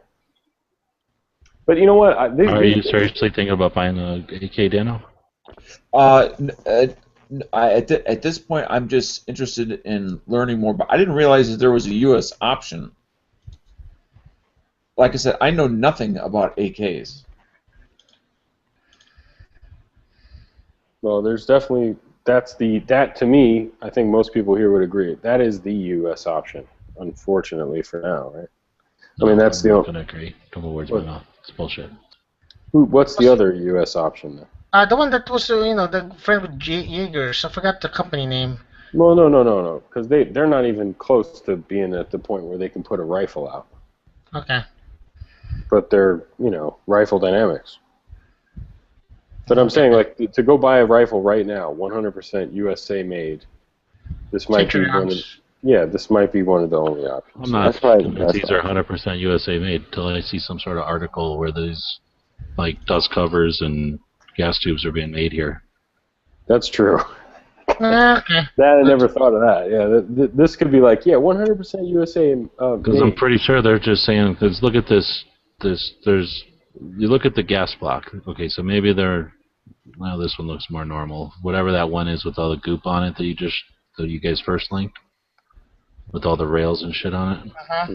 Look at the gas block on it. Is that the 397 XQ? I guess they're all XQ. Anyway, I clicked on enlarge, and then I looked at that one kind of the skew picture or whatever, and you can see the gas block looks all funky. But if you look at the selector and like the dust cover, they look fine. So I don't understand, how they can do so good at stamping those out. But then, is the front sight really not a Romanian one? Does this receiver actually have like the do not pass safe thing sticking out so the safety selector doesn't go down it? Mm-hmm. That's how milled receivers are, though. Oh, yeah, really? that's traditional. Yeah. That's from 1947 or whatever. So, I guess it's possible that they're making this whole thing here, but I still say, what's the point of making a trigger guard here and the dust cover and stuff when there's just millions of them laying around all over the world? So, and those are all not non-regulated import parts. You can import any trigger guards you want, any little, like the recoil spring guide, right, and the little lug thing that fits in the back. Why would they cast all that here? There's millions of those, if not billions of those in the world. They're going to start making them here for no reason. So I suspect the receiver is definitely U.S. made, and it's definitely assembled here. But I suspect besides the barrel and a couple of the major pieces, it's probably using Romanian parts. Because also Sentry has been working with the Romanian factory for how many years now? Like, they gotta know they could source those parts a million times easier and not need them. Do the Romanians have that ribbed dust cover? No, the ribbed dust cover is just is AKM. It's hard. I'm not a aficionado to be able to tell by looking. It looks pretty decent though. And again, the kind of thing. Bro? I don't even dust cover. The thing is, though, that is a pretty detailed part, is what I'm saying. To be able to smash that thing out and roll it, like if they're going to half-ass the gas block. You guys looking at this image 3 of 5? That gas block looks freaking horrible. It's all wrong, and it looks weird, and it's got a big seam down the middle, so you can tell they half-assed it. They're like, nobody will care. They're already buying a quote-unquote US AK, so they're already don't give a shit. It's like, now I'm selling moo-moos and flip-flops to big fat people, they don't care. So, I'm saying that if they're going to go to all the trouble, or to the lack of trouble to make the gas block nice, then why would they go to all this trouble making the dust cover so super nice? That's a good point. Is that line like a MIM, that's a MIM mark, I guess. That's what they would call it, a cast mark. Yeah, it's a casting mark. I'm not...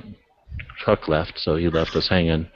But whatever, what I'm saying, the place to cast the receiver, basically they said, hey, let's make our own receiver. Should we do all the work and figure out how to make our own receiver? And they're like, fuck that, let's just go steal mics. Okay, so let's go figure out from the guy who spent decades mastering it, let's just measure it and then have someplace cast that for us. Oh yeah, have them cast our own gas blocks so that nobody says, that's a Romanian gas block. But the gas tube, come on. They made that gas tube, but then look at that handguard. I don't know what happened with that handguard. They're like, here, go eat a bunch of crazy food that doesn't agree with you, and then quickly design the handguard before you run into the bathroom. It's the ugliest thing I've ever seen. And that lower handguard, what's going on with that? Is there supposed to be a sling mount up on the gas tube, or off the gas block like that? Almost always, at least unless it's Chinese. But yeah. I always thought the sling mount was closer to the thing that holds in the handguards. Sometimes. Okay, G-Webs, I put a link in the side. If you could just take a second just to check that out. The very top one, we call it the Centurion 39 Classic. Is that as close to an original AK without any extra doodads added into it? Well, I mean, as far as like accessories, yeah, it's a standard AK. The grip is like is some weird Yugo grip. I don't know where they get that angle on the stock. It's their thing. I mean, for me, it's like looking at the difference between like somebody who builds up a Cobra on a Volkswagen chassis and looking at a real Cobra. I mean, there's differences when you're, aware of this stuff, but for most people, they're going to look at the kit car and think it's a Cobra. So it's sort of like that. It's like, well, yeah, it looks like an AK. I mean, it doesn't have rails and that kind of shit. Different, and of course, it's going to look brand new because it is brand new. But other than I'm just saying it's some weird kit car. I mean, it's there's nothing real about it. That brake is completely strange too, right? That brake is proprietary. I think the stock, the furniture is some like, I don't know, I forgot because I'm not in the AKs super like that, but it's like Polish or something. Like there's a certain stock. If you want to replace the stocks on those, you have to go to it's not a double tank. So it's Type 2? Yeah, so it's got a single tang and the tang's on the bottom, and people hate the stock, that's for sure. Like that's one of the main complaints I see online on the internet forums and stuff. It's like the stock. The uniqueness again. They picked. Okay, so they wanted to make it here in the U.S. So they figured the easiest way to do that is to make a milled receiver, because then you don't need a trunnion. At least that's what I'm guessing. And you don't need a rear trunnion as much as just whittle a piece of wood to fit into your receiver. So they thought they were saving themselves a lot of trouble. But what they did is make a gun that's, you can't really put a stock on, because nobody's making stocks for a inaccurate reproduction of a thing that's 60, 70, 5 years old. So, I mean, like I say, there's no rails on it, and there's no, I don't know what you mean, my doodads, there's not like a bayonet mount or anything, like, cleaning rod or anything. So it's literally, I think the best analogy I can come up with is it's a kit car that's supposed to look like an Excalibur. It's a kit car that's supposed to look like a Cobra, but it's a kit car, and you can tell it from a mile away. Okay. So it'll probably take you to, around the block, but you're gonna go around the block and have problems, and you're gonna. Well, I don't know. I mean, it'll probably shoot fine. It's just that whenever it breaks, you're going to be knocking on Sentry's door and hoping that they sell parts for it. Is one thing, and everyone's going to smirk if they're really AK guys. They're going to go, "Oh, look at that! You bought a." So let me ask you about on the following page. There's another one, and again, it's missing some things, but it has something on it that I don't think was centered, and that's their Wasser 10. Oh yeah, the front sight post is not centered. But that doesn't, or it's canted, not centered, it's canted. It says, where? Is that what you're talking about? On the Wasser 10? So on the next page where it says RI11189 or whatever, or 8N? 1188-N.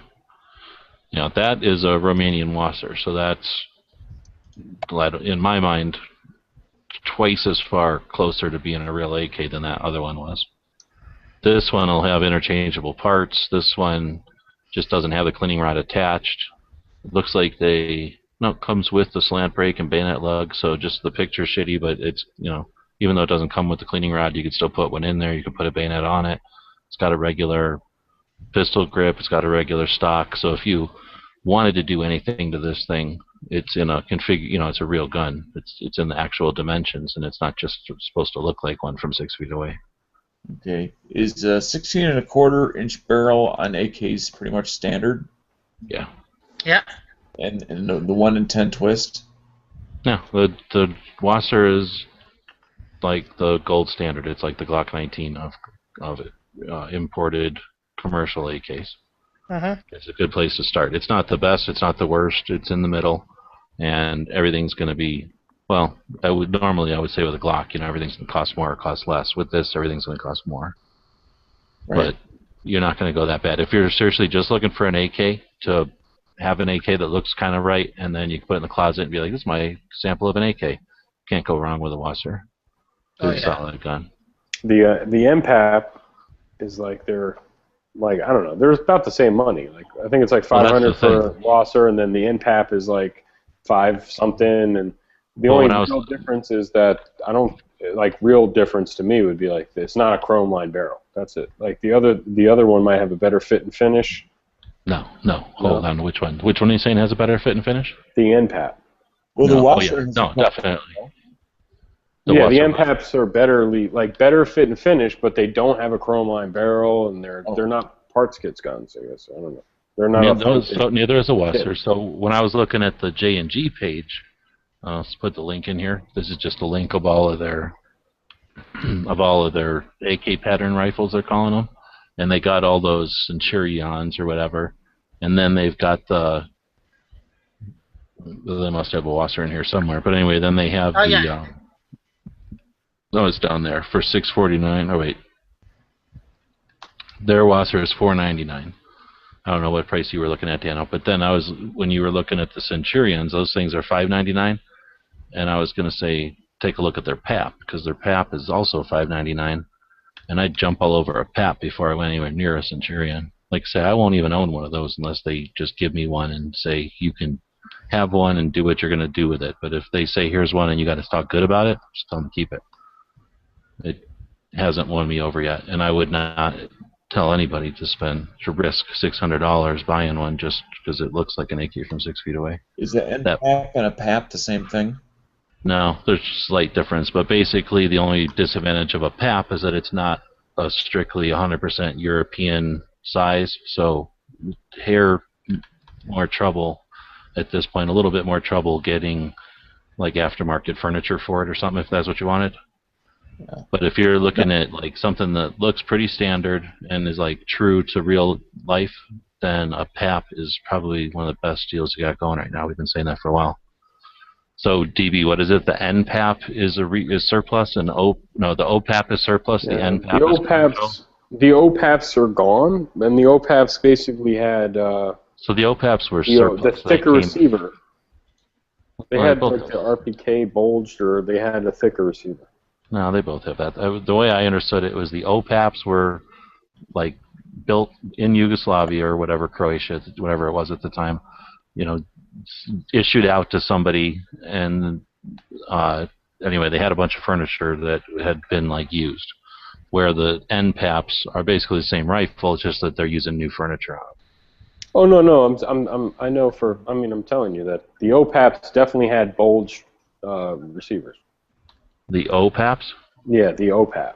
They definitely did. And then the NPAPs don't, but they're still thicker than like the normal receiver, so they're still heavier, but they're not bulged. Oh, I didn't know that was a difference. Then I wouldn't get an NPAP then. Well, no, I mean the NPAPs are basically they're like you said they're commercial. They were like commercial. Yeah, they're dead to me though. I would only get one if it had the bulge receiver. That's why I care about such a heavy gun if the receiver ain't bulged. Yeah, now you're really making me upset because there was a time where you could get the O's for like I think Stone Guy was the last guy to get one for like $5. When they finally sold out, I called Century and they were like, "Oh, we're never gonna get OPAPs again, so you can forget it." Then like I went on Gunbroker like that day, and other people must have known, and they were like $900, $800. Like, are you kidding? Because they were like $400 yesterday, $500.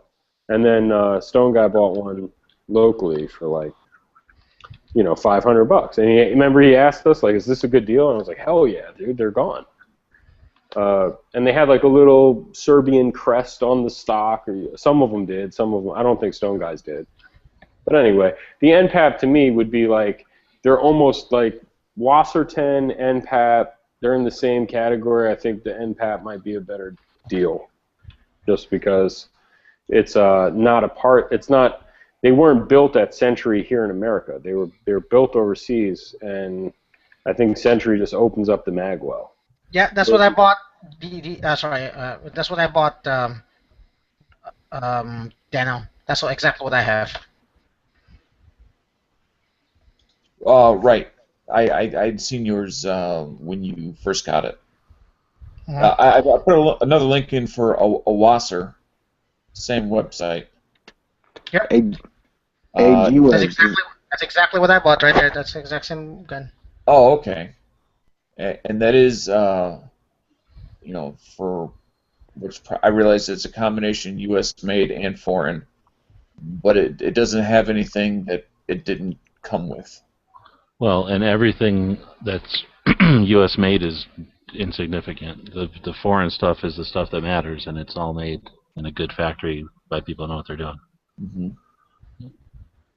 I just wouldn't want to buy something, either new or refurbished or whatever that's not representative of the way it. Well, it's got no bayonet lug, so that could be an issue.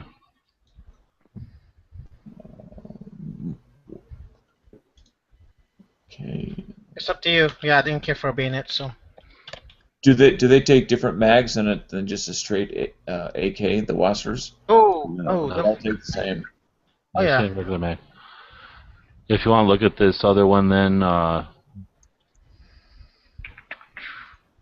Yugo M70B1 AK style rifle from them.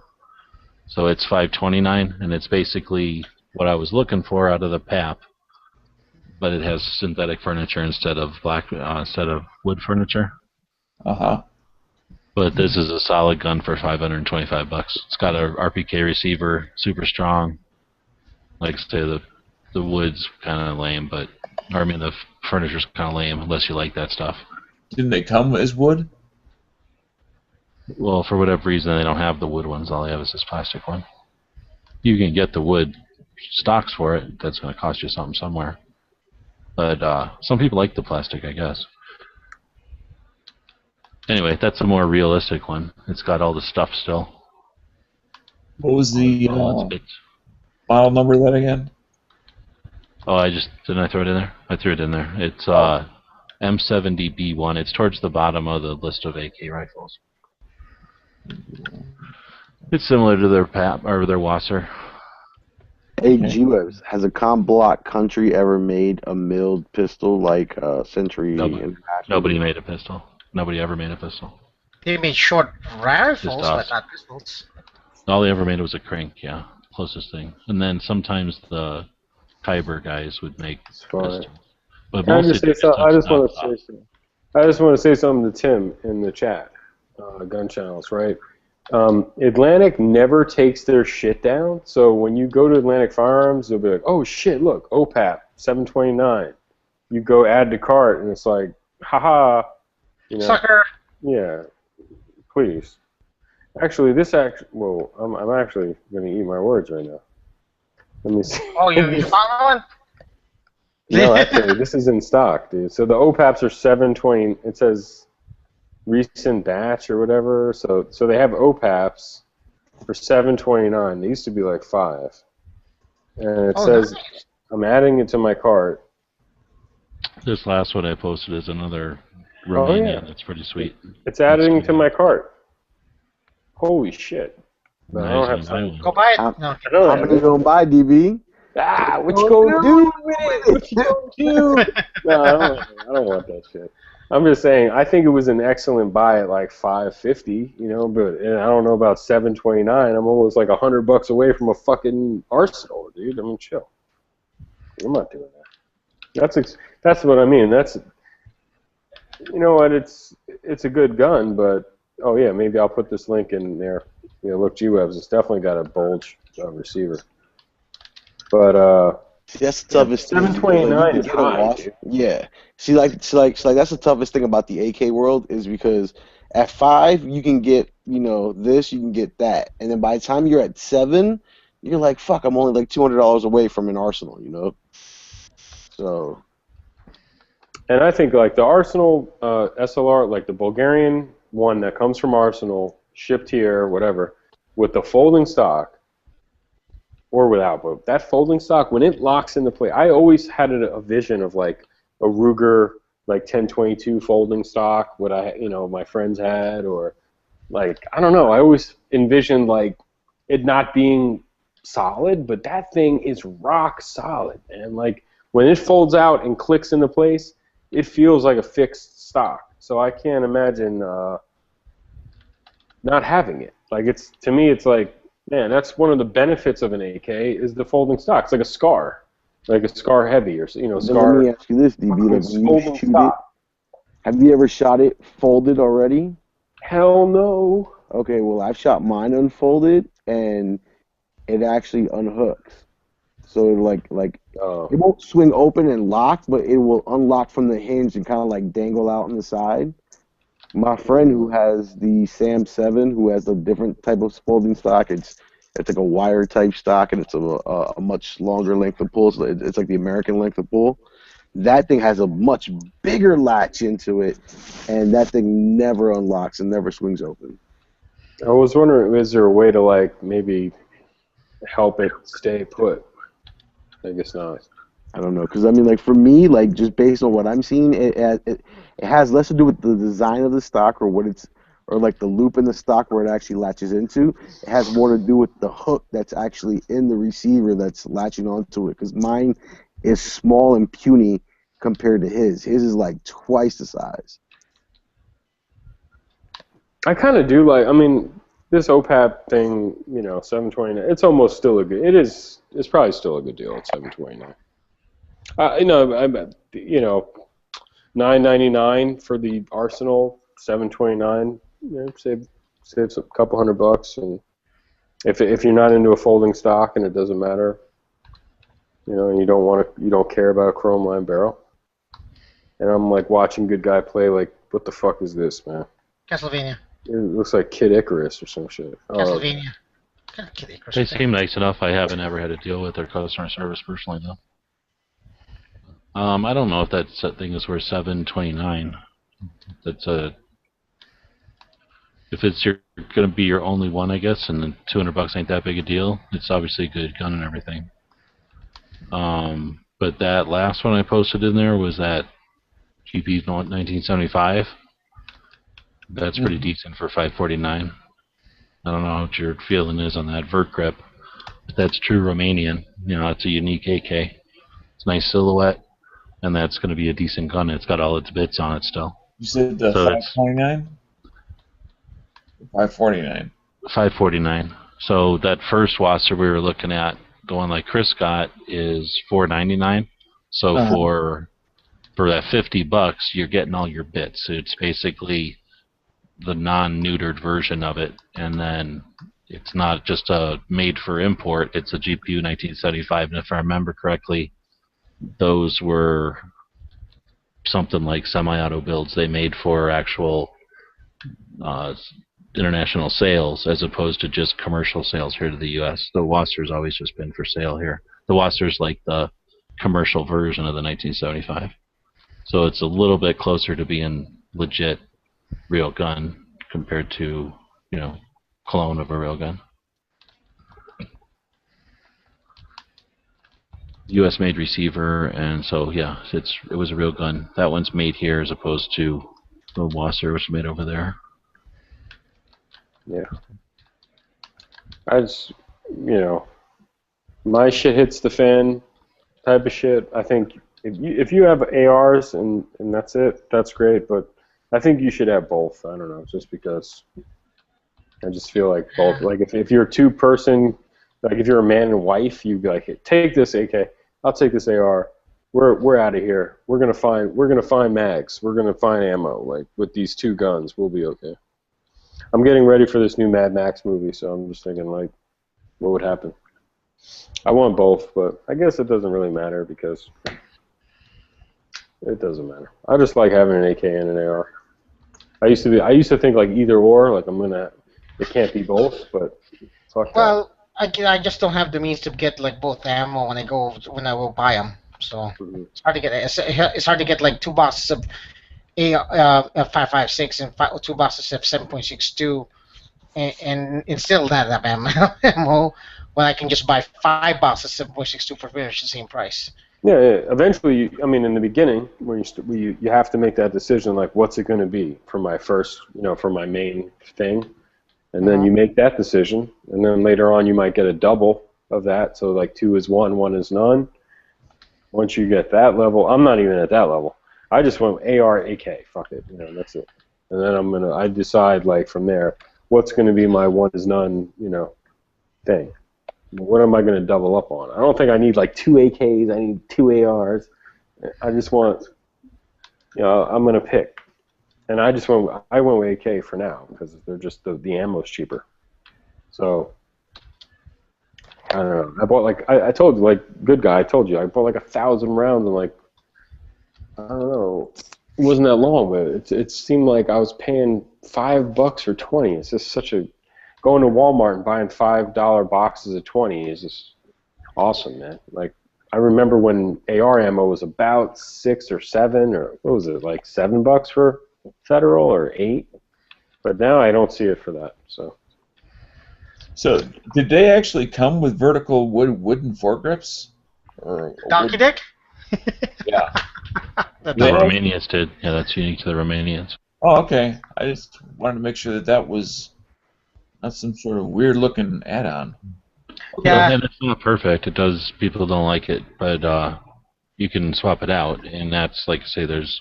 If I had to pick one for the 500 realm, that's the one I'd probably get. And if I had to pick one for the 7, it would be that one that DB put in there from wherever that was. Okay. Thank you for your help and patience. Sure. Although I was supposed to be doing QuickBooks this whole time, I didn't do any of it. It is I mentioned Tapco before. They had the same price for the Korean ones. Here's I wouldn't buy any of those. Buy the ones wherever these guys found those links that they all bought.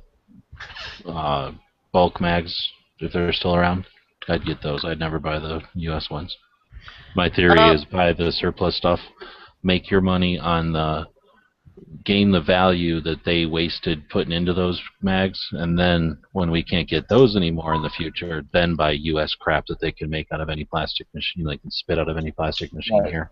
Well, I mean, $2. if I were to get one, I would at least want to get one so I could fire the thing to begin with. Well, it'll come with two. Buy a set of 10. They usually will give you a couple of Tapco mags to start with. They gave me when I first bought mine, they gave me a rusted out surplus that didn't work. I still need to fix that thing. And then I bought a Tapco one just for spare. The Tapco one worked fine. In my opinion, I understand GUS position. In my opinion, get some Tapcos, but don't just depend on the Tapcos. Don't be getting Tapcos up after Tapcos. Just you can get a couple, 5 Tapcos, and that's good to start with. After, and they're so cheap. After and then invest in steel. I have maybe 8 steel mags amongst my 17 total mags. So I get mags whenever I can get them. Yeah, so, I mean, I'm not interested in cheap mags. I'm interested in highly reliable mags. I'd rather have less that are reliable than more that are intermittent. Well, no, that's the thing. How much were you guys paying for those bulk mags? Like $7 a piece? Well, no. At one point, yeah, the steel mags from SG Ammo and AIM surplus, they were coming out to $9. They're $10. So less for Cold War mags that were good to go. And then when you guys bought them, they ended up being mostly new, right? Oh, dude, I didn't buy a lot because I didn't have a lot of money. But the ones I bought, I think I bought 6 or 7 or maybe 8. One I had to send back. One absolutely had to go back. It had a dent in it. It didn't have a dent in it. It had it was squashed. It was off center, so the follower wouldn't go down. AIM surplus said, "Hey, we'll refund you. We'll swap this out. We'll do an exchange." But I'm telling you, we're going to sell out, so just buy the new one and send the old one back, and we'll refund your money. And that's what they did. So I have no complaints with AIM's customer service. That was fucking awesome because they could have been like, oh, just send it in, and by the time they got it back, they would have been like, oh, we're sold out. But they did sell out. Right now, SD Ammo has Hungarian mags at a very affordable price. It's looking at about $11 to $12. They say excellent to new. These are surplus European thick steel mags. There's nothing wrong with it. If you got the scratch, then I say buy twice as many as I think you're going to need, and then in the future when, even if I'm not even depending on bad laws, just in the future when, people that were dumber about it bought them and used them and smashed them and didn't think about it because they didn't pay a lot for them. Once those don't exist anymore because those countries aren't producing them, then those things will pay for themselves many times over. Because then the only other option will be the plastic stuff that's being spit out by the U.S. machines. But which country isn't producing mags anymore? Which country is not producing mags? Yeah. Here's the thing. So you've seen that video that's been going around about how the AK mags are made? That video where it's like the Hungarian or the Polish or whatever it is? Nope. Well, there's a video going around that shows how the AK mags are made. So imagine a big machine shop or big room, and they have machines that are 3 or 4 times bigger than a refrigerator, a normal home refrigerator. So we're talking sizable machines, right? So those, the reason I keep chatting these things up is the idiot Soviet Union spent all of their realm's treasure building these big machines to make mags for the rest of time, right? So they put all this money into those machines, those infrastructure. And while they were in the Cold War and everything, it didn't cost them. They didn't care at all. They didn't bat an eye at spending all kinds of time and effort to keep those machines running, right? Well, now it ain't the same situation. So at some point, these big machines will break. Just a normal daily use. Metal will fatigue, and things will start to break. And number one, they won't know how to fix them because the people that built those machines are gone. It's not like they bought them from, Texas, Uncle Tex's magazine factory, machine factory or whatever, so they created these machines to do these jobs. And once those machinists are gone, we complain about our skilled laborers being gone. I'm sure that's happening over there. So now you've got the potential of the machines just to, technically breaking and not being able to be repaired, and then just the cost of repairing them will at some point not be worth it when they've got the competition of U.S. companies spitting them out made out of plastic over here. So for those reasons, I think there's a finite lifespan on Cold War anything, and just like we don't see World War I stuff anymore. Somebody could have kept a World War I factory making Enfields, going, technically, theoretically, but there was no demand for those rifles, so those factories are gone or they've repurposed into something else, and that's what will happen. Somebody will go, wow, that's a lot of cast metal there. And when's the last time we made an AK mag? Let's take that apart and make it into a thing that makes R2D2s or whatever they start making in the future. So at some point, we won't have those resources to get these magazines from. And then I think even sooner than that, we're just going to lose. People over there want to learn about the internet, not how to make AK mags. They care less. We're the ones reaping the benefit off of these cheap, inexpensive magazines.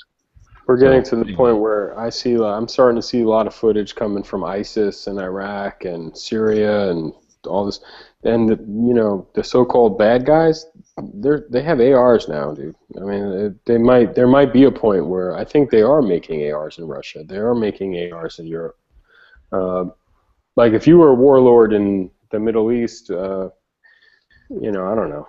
I just feel like maybe the tides are turning to going towards AR because it's so much out of it, of that stuff out there in the Middle East right now, and maybe not Africa yet, but I don't know. AK is still the most popular rifle in the world, right?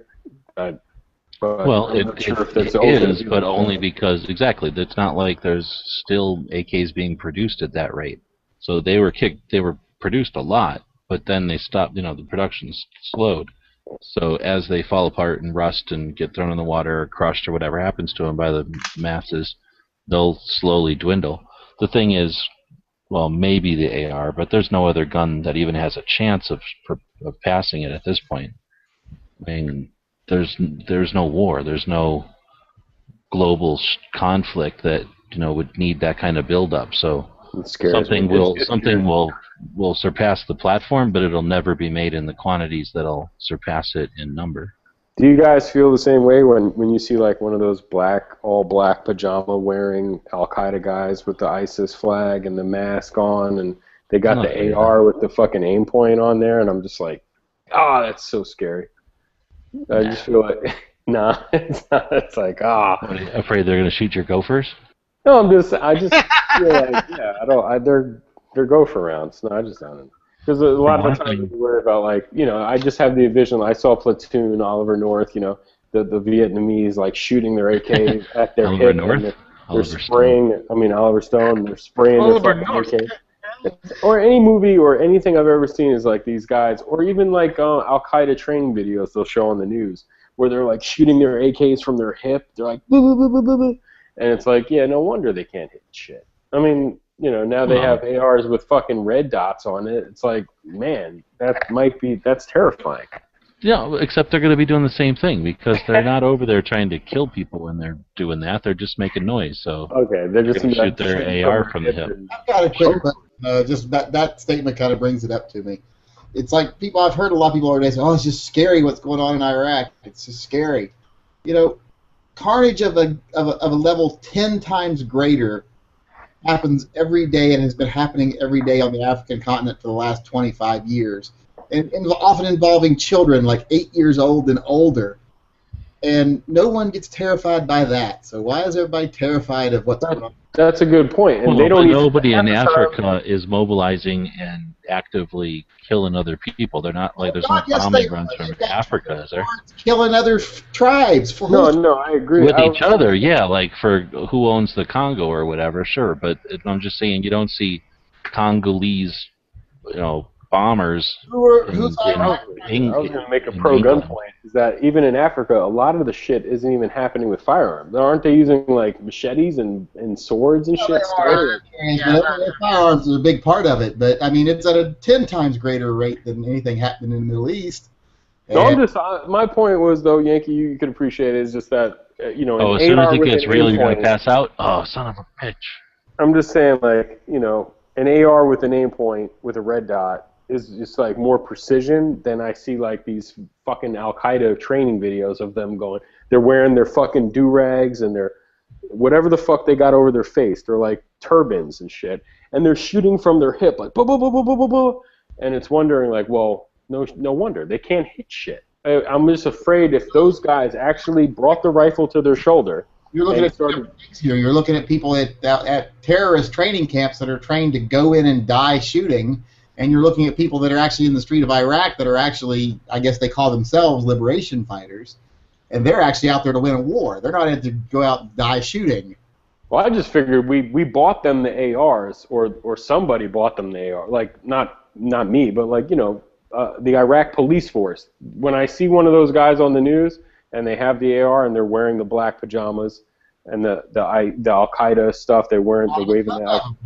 I just look like, oh, that's an Iraqi police force guy that changed sides, basically. Well, we bought them tons of them because we provided the police forces and the military with them, and then they didn't control them. They just handed them over to whoever took power and whoever offered them the most money for them. And plus, you got to remember, while we were over there, billions would go missing.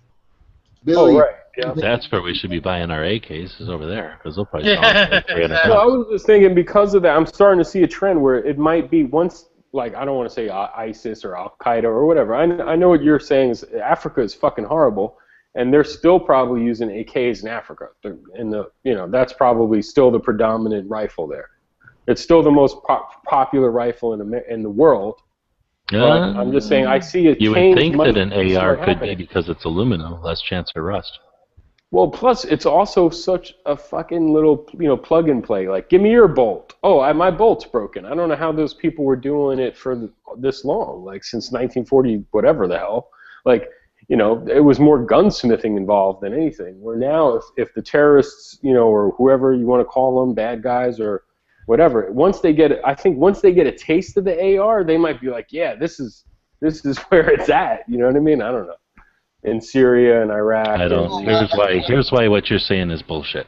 Because the AR requires maintenance. Well, it does, and you don't get service. That's why the AK is the AK. It didn't go down to Africa and all these different environments of like extreme elements and just happened to be the one there. It was the one that succeeds in all those environments. So an AR might work in the Congo or whatever, but you have to spend a heck of a lot of time keeping it good to go for the one time and whatever you need it. Where an AK, you can kind of forget about it and it's going to work when you need it. You can get shot and still work and not have its trigger control group go flying all around like an AK or an AR. We'll see. This will be my first real experiences with AKs and with owning an AK. You don't even own an AK though. You have to start saying RPK. Yeah, well, RPK. Oh, I'm happy for you, Yankee. That's awesome that you got them. You said they're already on the water? Yeah, they're already shipped. In the air, I guess, probably?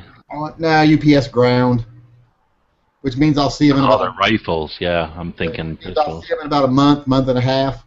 No, a month. UPS is so fucking slow. Nah, it should be okay. Yeah, but we probably have it by next Wednesday. 7 days, I guess. I never understood UPS. I can mail something from the post office from here to my mom's, pay $1.25, and it'll get there in 2 days.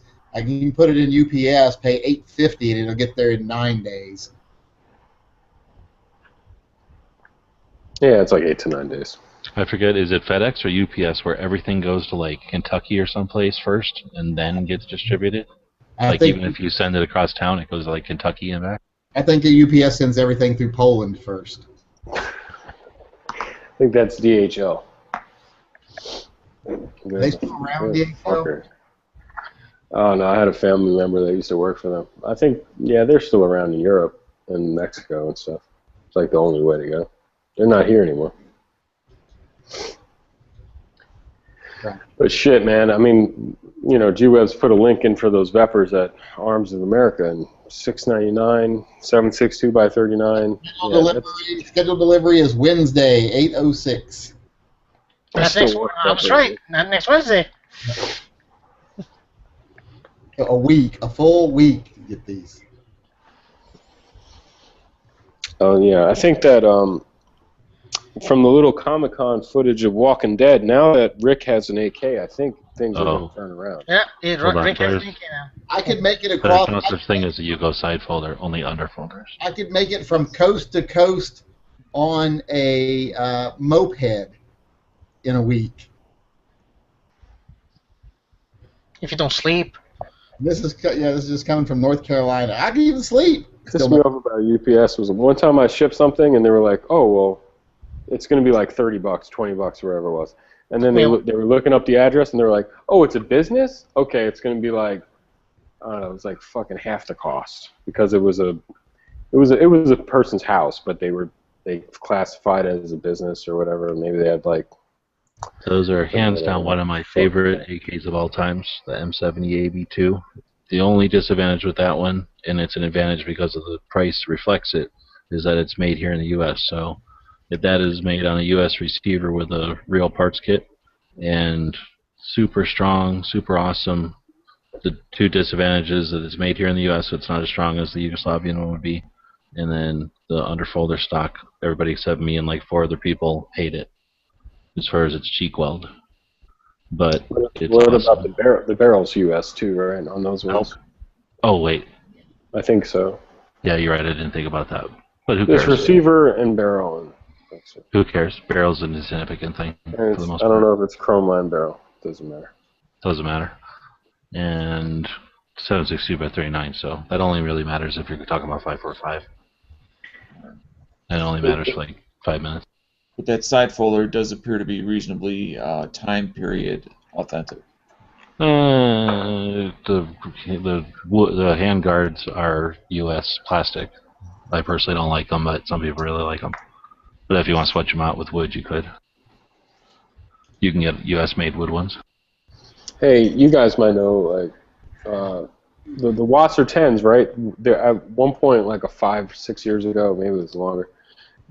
Some of the Wasser 10s were, like you said, GP 1975. Some of them were different codes, and like they were like, oh, if your Wasser 10 was like a GP whatever, then it was 1065 or 1063 or whatever. Right. They would say, oh, that's a better one. You know what I mean? Like, oh, that's a better year of the kit. What year was the best? Kits. Oh, okay, I never was in the market for them. Yeah, see, keep in mind things change too. So back in the day, Wassers were a joke because they had trigger slap. Nobody liked them, and half time you could buy them. Well, I wish I would have bought them with the narrow magwell, so you could get them for like $189. So Wassers with the thumbhole stock that they came into the country with, the thin mag, so basically in sportized configuration, $189. So my debate when I bought my first one online, I was like, well, do I buy one for $189 and open the magwell and convert it basically? And I was down with that because who cares? That's like 5 minutes with a Dremel and it's fun. And you save what, $50 for doing that? or I could just pay whatever it was, like $30, $40 more and get it, done already. So anyway, there was real cheap ones back then, so everybody kind of disregarded them because we could still get Yugos back then, we could still get Segas back then, we could still get Vepers back then, we could get AMD 65s, we could get Polish, we could get Hungarian. All of these were just factory guns you could just go buy also. So the Romanians didn't seem as interesting when you could buy all these other guns that were, basically just, way more cool variety. And you could buy parts kits for like $79. So you could put together a gun for $250. So, why buy a Wasser for $189 or $2 something when you could put together a parts kit and have a real Bulgarian or a real Russian or a real whatever your parts kit was. So back then, that's when Wassers got a certain connotation, let's say, amongst the AK people. So now fast forward 4 years. This was back in 2004 or 6, right? So now fast forward to 2010, 4 years ago still. Well, people are going to go onto forums and read about Wasser 10s, but they're reading old-ass info from back then, and Wasser 10s haven't remained the same. They've changed. Like you said, there's different kinds of Wasser 10s or whatever. So yeah, this was like 7 years ago. Right. So freaking 10 years ago, we had a certain attitude about Wasser 10s because of the environment back then. But then 8 years ago, people are reading about what we did in 10 years ago and making their own conclusions about the Wasser 10s of that era, which are different than the Wasser 10s now. And if anybody reads that shit that we said back then, it's like you're almost reading a different language or a different, you know what I'm saying? It's a different situation is what I'm trying to get at. So that's why it's tough for me when you guys go, which Wasser 10? Well, what the fuck? The Wasser 10's been imported for 10 years now or more. So which Wasser 10 are you talking about? I've said before, if you're talking about my first gun, that thing's got, I don't know how many tens of thousands of rounds. We would go out and shoot a $79 1,000 rounds of ammo multiple times in a weekend. Especially when you're learning to bump fire and stuff, you could just shoot a lot. So you wouldn't want my first gun, my first AK. It probably looks like a shotgun barrel. And I have to know probably, 12 guys out here in Arizona that were the same way, if not worse. So there's all kinds of guns out there that you wouldn't want that on the surface look just like the one sitting next to it on the table. It's tough to say. So when you're buying new ones, obviously you don't have to worry about that part of it. But Jewebs, have you purchased through J&G? Sure. Okay. Chris goes up there all the time. How's it, Chris? How's your customer service? I've had it from, like, I wish it was like that all the time, like super nice to me, and then I've had it to where I bought so much stuff that I was appalled that they wouldn't let me, like, do one little thing, like giving one little favor after spending thousands and thousands of dollars with them. Okay. JG is it's a giant warehouse, and in the front of it, there's like a little gun shop, or whatever you want to call it. Oh, Chris left. Where you can walk in, and they've got everything that's on their website just on walls, right behind the counters. Mm-hmm. And then the people that work there, I have no idea what's going on in the back, because they've never let me do a tour either, which is another reason I don't like them. Well, I would like them more if they let me do a tour. But anyway, so they have these walls, and you can't really see what's going on back there, but you can tell from the outside how big this building is, and you can see kind of over the walls about how big this building is. So there must be a dozen people or something that work in back doing stuff constantly, and then some people come up front and work in the gun shop when they have to, when there's people there. So it's an interesting place. So they're mostly catalog sales, and then they kind of come up front, and I guess it probably just depends on their attitude that day or how much work they got to do or something. Because sometimes, like I say, they've been really, really nice, and other times they're like, we should have locked the door, we should have never opened today, and I'm going to take it out on this guy because I had to. Anyway, so when you call them, I imagine it's probably the same way. If you get somebody good or you don't. But they've been in business forever, so They're not one of those places that has stuff on the website that they don't really have. Oh, okay. That's nice to hear. I ordered a Glock 34 from J&G, and it was used. It was like a I don't know, it was police trade-in or whatever.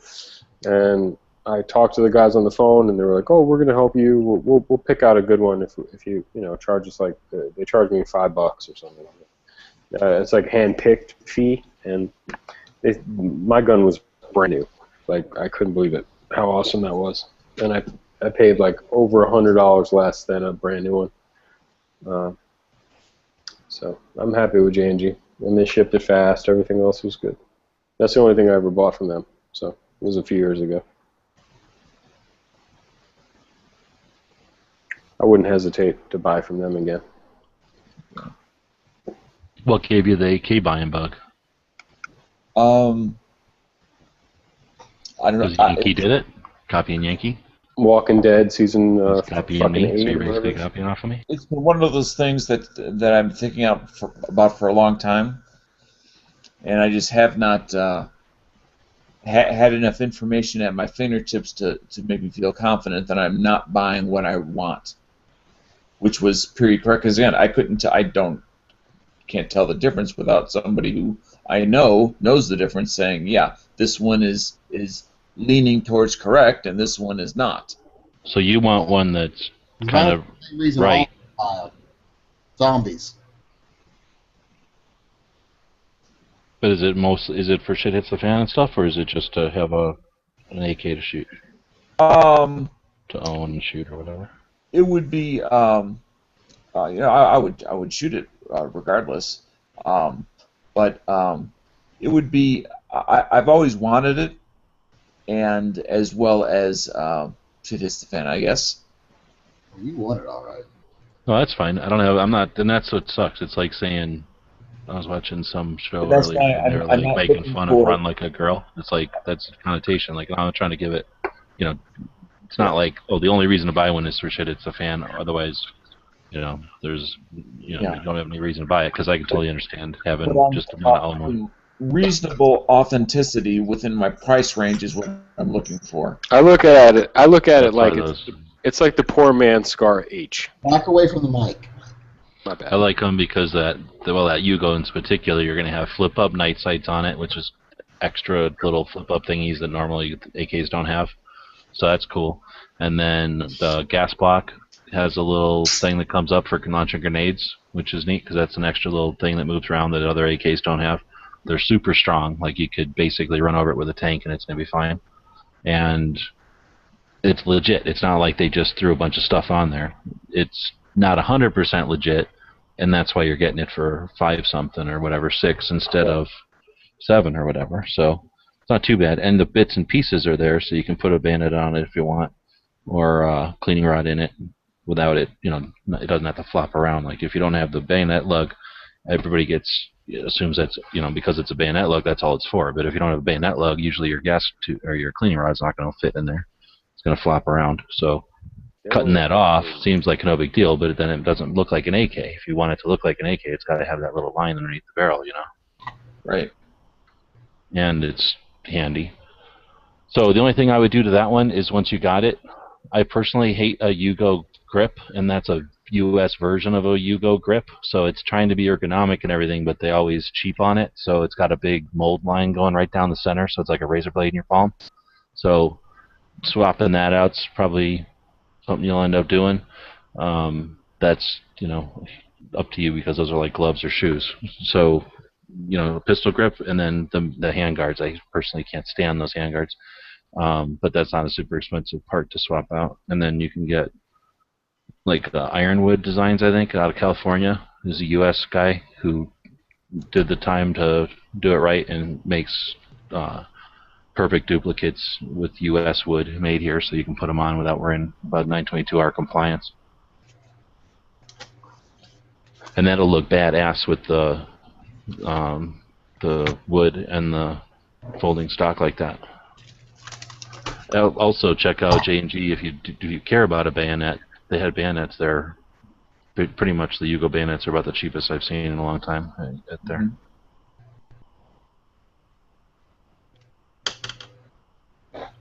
It'll accept any mag you give it, pretty much, and you can. It probably won't come with one, but you can get a Yugo bolt open mag, and that would be legit for that gun also.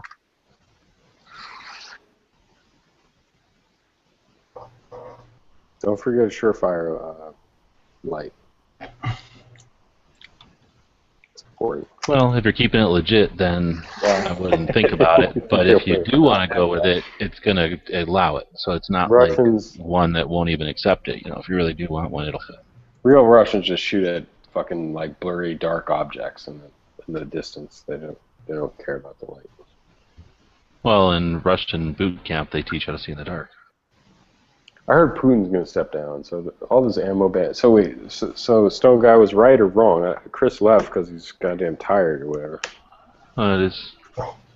He's getting sleepy. So wait, so Russian ammo's cool? Because SG Ammo sent me an email the other day. It was like, here's Russian the ammo's frustrating cool? part. I would be like, well, I'll just make a fucking video to describe all this.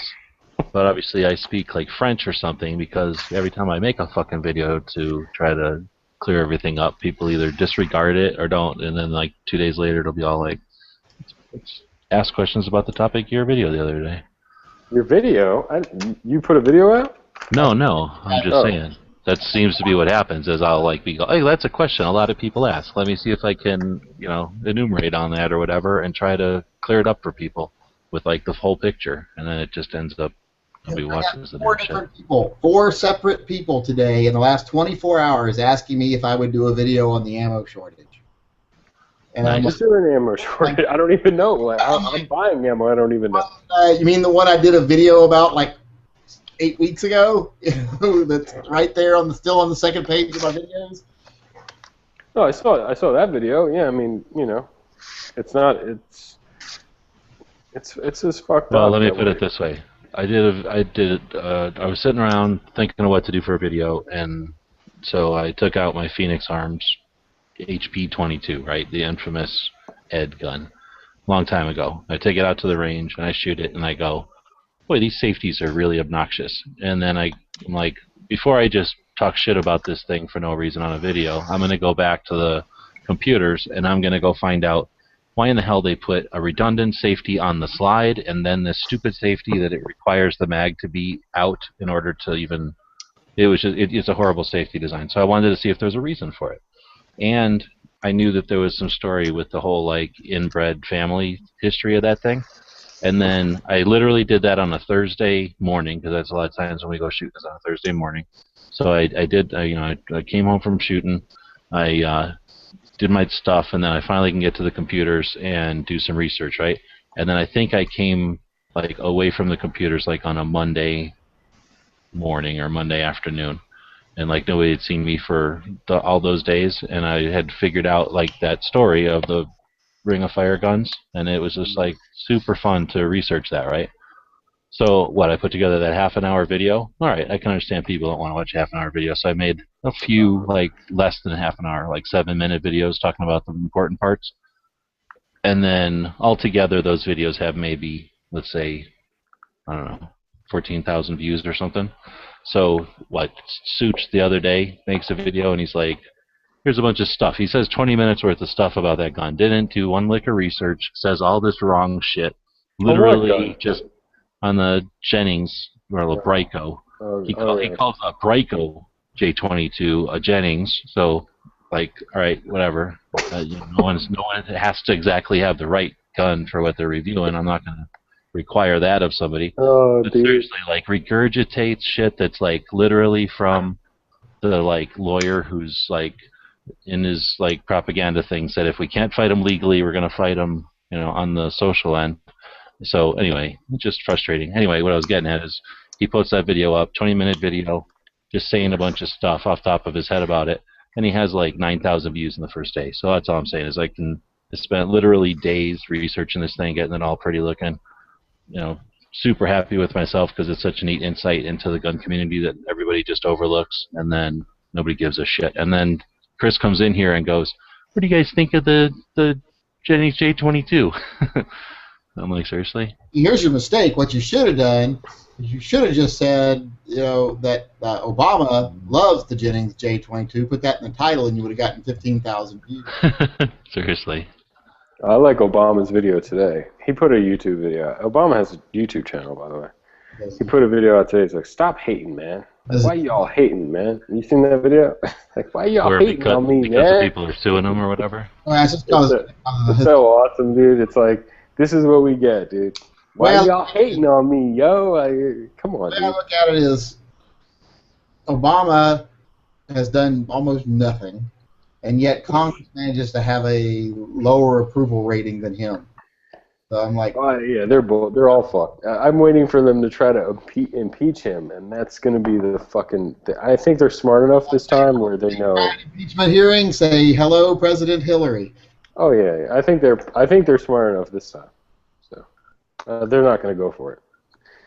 So hopefully they won't, because if they do, it's over. Right. It's over if they do. I don't even care anymore. Got people thinking Rand Paul, whose father is 5 times more popular than him, yet still couldn't get 4% of the national vote. You got people thinking that guy could be the presidential nominee. So. No, I don't even. All I know is Hillary. Like, that's all I care about. That's all I know. Not all I care about. It's just like that's all I can see. So, what do they say? You have to. You have to visualize it, right? Can you visualize anything else? I can't. Be a Democratic president again, which it probably will be if Senate ends up being Republican. I can't visualize another. I hope someone comes up and takes over. I don't know.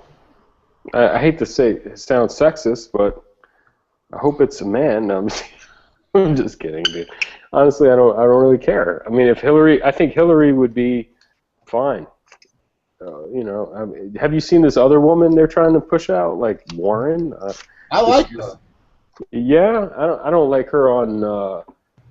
I don't think she's going to intimidate. I think we need a little bit of intimidation. And are you seriously that open-minded to her that you're not afraid of anybody that Obama's going to support or present?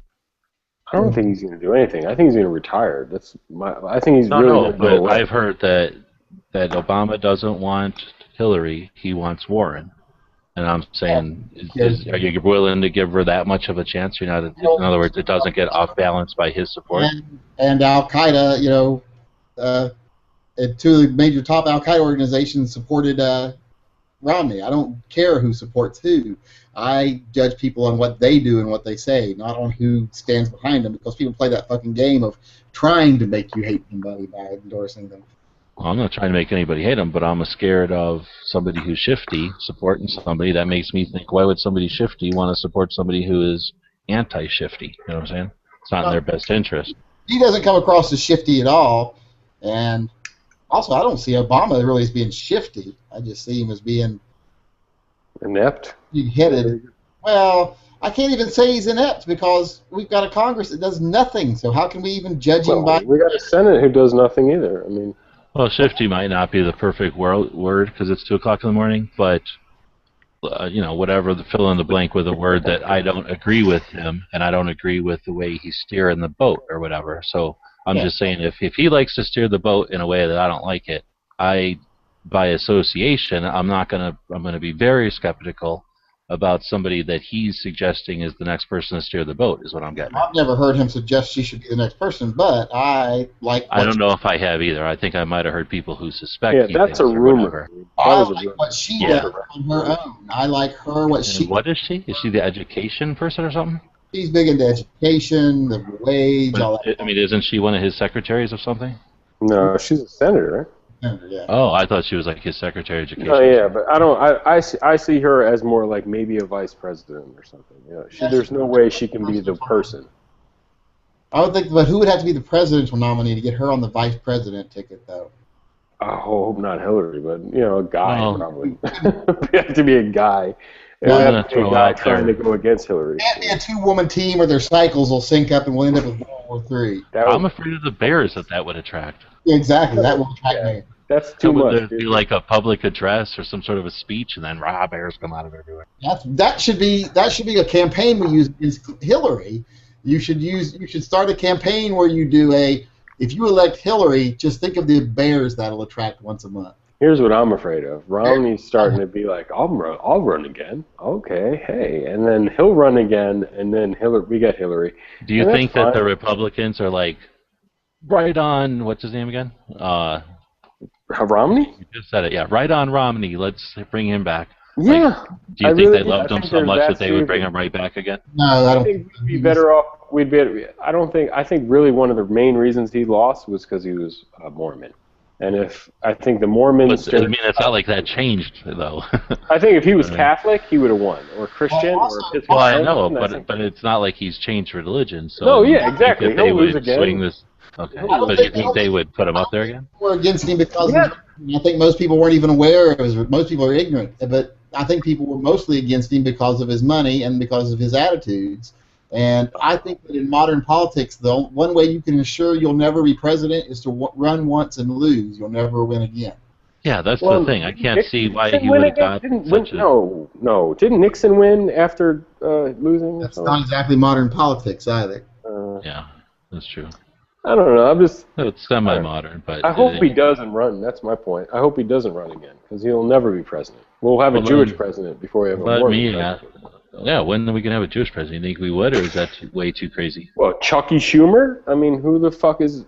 There's no one eligible. Like, there's no one even... from the IDF.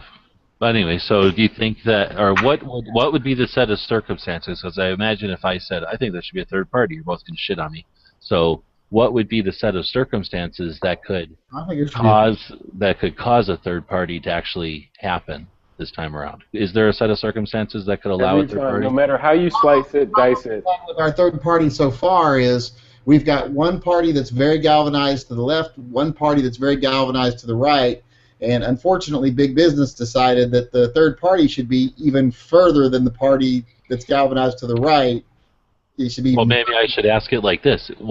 I keep saying third party as just a generic, it's not the status quo. Is it possible it could go from 2 parties to like 5 or something? Like boom, like not just a third party, but like 3 parties, and then it really screws it up. Does it have to be gradual though, or could I mean? It isn't my bad because I'm aware of it. I've never even really researched it or looked at it at all. But I know there's been times where we've had more than one, and various numbers of parties, and they were all those weird names and stuff. Did those come and go, or did those gradually come and go? Well, what it is we've gotten to a situation now where both parties we have are very solidly owned by their own specific corporate interests. Yeah, it's like they're almost the same thing, really. Oh, they're very close. Both sides of the same thing. They're almost exactly the same. I have no interest in having a third party that might challenge their ability to manipulate the issue.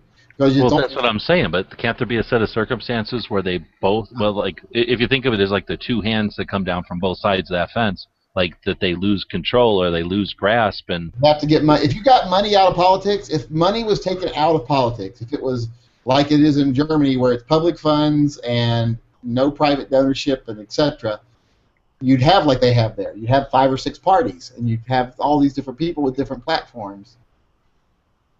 But right now, it's too controlled by money, and it's easy to control the issue when you only have to put forward 2 polarizing opinions. If you have a third opinion in there that sometimes falls in the middle, you lose control of the issue.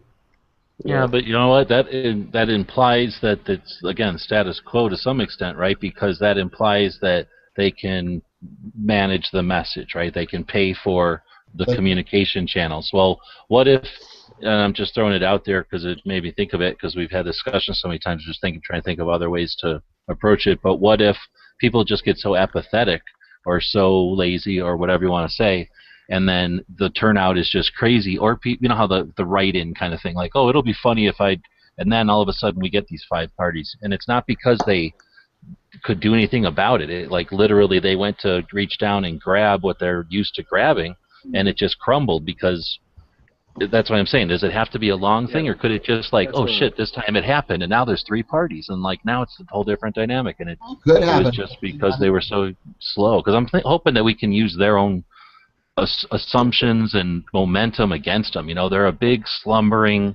I think the key is the governors, dude. I think the key is like The third party would have to Justin emerge on Ventura? a local, state. Oh, fuck that. I'm just saying, like... He's going to sue the two parties. Fuck him. He hasn't been shit in decades, dude. When What was are you talking about? He did all that conspiracy shows. Oh, I know that, but I'm saying he hasn't been he was Minnesota, like... How could we have gotten by without those? That was a great service to our nation. He hasn't been shit for decades, but...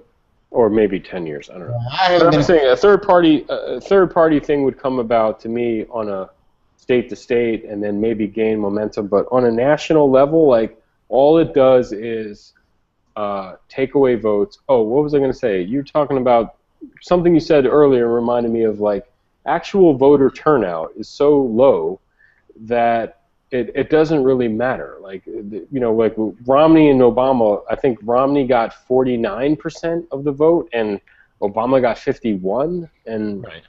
That's basically not less than 50% of people went out and voted. Like, right, people are just getting sick of it. That's what I'm saying. Right. So they go out, they beat the same drums, they say the same shit, they complain about the same things, and, you know, they have their fights, and the news, you know, rah rah rah reports it all like if it's, you know, the news, football or basketball or whatever. But then election day happens, and just in so few people vote for the mainstream ones that the people, the crazy ones that, you know, come out and shout, the people that are never usually heard, like, actually have a percentage. And maybe it doesn't even have to be so dramatic as I'm hoping, where an actual three parties come in. But even if it, like, you know, if it gets on the radar and people get jazzed up, like, oh shit, we almost accidentally had 5 parties, like, let's make this happen. 5 parties, dude. Once it's all gotten right in the rent's too damn high guy for this year. Yeah, dude. I mean, Ralph Nader. Wait, Dano's about to leave, and he's about to make a horrible purchase, dude. He's about to make a horrible. No. I'm just kidding. I don't know. Dano is getting the wood. If you don't like the plastic, would replacing the wood be a deal breaker? No. In fact, I would prefer the wood. I just didn't see one with wood that was around this. I mean, I didn't think. You know, I just thought I've been conditioned not to tell people what to buy. But I think that that's the one I would probably buy if I had the options on there. I didn't see it earlier. I would have picked it earlier. Like I said, it's really one of my favorites to just play with. It's a great, interesting AK. Yeah, I just couldn't find one with wood. And you might like the polymer, but like I say, you'll find wood anywhere. Okay. If you buy that one, awesome. you're going to replace is the front 2 pieces in wood because you got a folding stop. Yeah, that's what I mean. It's like simple as can be, and no tools or nothing. You can do it at your leisure anytime or trade with somebody or whatever. I like that one because, you, like the turban-wrapped faces of the bad guys, you can shoot from the hip with that thing and just not care what the fuck you're shooting at. That reminds me, back in the day, long time ago, it seems like now, I think in 2009, even, maybe 2010, I took this CPR mannequin, and we took it out to the range one day, and I put sunglasses on it, and then I did a video on, I called it like how to tie the what do they call that thing? The shamag. Oh yeah. So because everybody has their own way to tie it, right? So I fold it in a diamond, I do this thing, and it ends up sort of looking like a ninja mask, right? Like they're supposed to look like. So in the process of doing this like 2-minute video, I said something like, how to tie your smog like a bad guy or something. And I go blah blah blah, and then when I get all done, I'm like, there you go, it's like a bad guy. And I got so much hate like about that because everybody was like, why is that got to be? Why is it the Arab, a bad guy? Why is that blah blah blah? What is this? Just wrapped around your face and the top of your head? You know, just like, yeah, I mean, like you see him or whatever, like an operator would do it, where it's like a ninja mask, everything but your eyes are covered. That's what I like. I like that way. But you know, I guess I don't know, I'm not trying to be racist or nothing, I just didn't think about it, I suppose, but I guess you know, my reaction was, well, somebody who has their face covered is a bad guy. In my land, like, that's an indication of a bad guy. You don't want your face to be shown. It could be a bandana, you know. I mean, it could be a stocking or whatever. I guess my idea of doing my video on my first AK wearing that is probably not a good idea. No, that's good.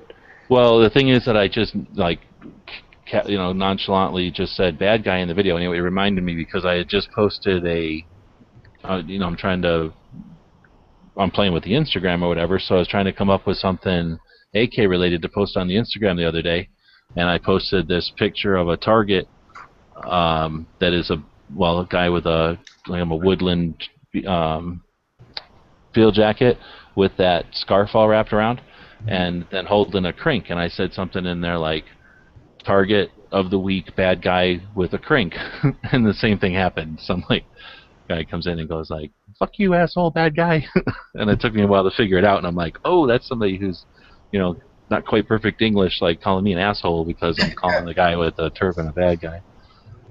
And the thing is, again, to me, it's obvious that it's some just, guy role playing, and then they took a picture of it and then turned it into a target. But some people are more concrete thinking. Yeah, Dan, I wanted to get that one actually. That underfolder, M70. Did you already buy it? I hit send order. Okay. Because the only other issue, and I've already mentioned it, but I'll just say it again, is people don't like the cheek weld on underfolders, but to me that's insignificant. Can't you wrap it with paracord and then just? That's like awesome. Test. Can you guys hear me? Test failed. We hear you talking about your testicle. Okay. Test failed. No, yeah, I was gonna say, can't you wrap that shit with paracord and just be like, wow, this thing's holding 1,000 yards. Do that. 1,000 yards of paracord right here. I can tow a car with this thing with my teeth. Yeah, Yankee, you were wanting hate on your last few videos. You can go ahead and do that idea, and there you go. Hate with the, you're going to wear a fucking schmog or whatever the fuck they wear. I think it's like black rayon. They can't even afford cotton down there. It's like polyester. I would wear it in my video. Video. Do you have a specific one, like a color or anything? Or are you still gonna go by one? Mine's gray and black. Gray and Are black? you serious? Do those colors mean No, stuff? dude. Like the red checkerboard is different than black checkerboard, blue checkerboard, right? Yeah, I'm not Arafat. Oh, yeah. Arafat's word. I Do like they the mean way something, or Arafat is it used to just wear like shit. gang colors, or is it like religious? I would assume it matches your shoes. No. Okay, so it doesn't matter. Okay. Yeah, they're all. I mean, I'm not saying it doesn't, because then people will send me emails tomorrow going like, "You motherfucker, it's this and this," and I don't care. I think Well, don't you remember back like in the 80s or maybe the 70s, whenever it was, like it seemed like, all the one group would have like black and white, and then that's the other okay. group would have like the red. What is the difference when you have like the white sheet but then like a red? They always look like they came from like an Italian restaurant. They had the red and white checkerboard. That was PLO, I think you're talking about. Well, Dan will come back tomorrow and we'll talk about buying ammo. Yep. What Talk did to you he say? later. What caliber did he buy? I hate getting He tired. bought a 39. He spent all that money. I've been finding ammo like See, crazy. that's the thing. Like gun channels only cost you $1 a month, but the chats will end up costing you. I was never so proud of myself when I had like 3 or 4 guys buy like, $500-600 rifles and panic buying. I was so proud of myself. Panic buying master. It doesn't matter that you don't technically profit off it financially. It's just having that stroke to the ego that you're manipulating people's lives.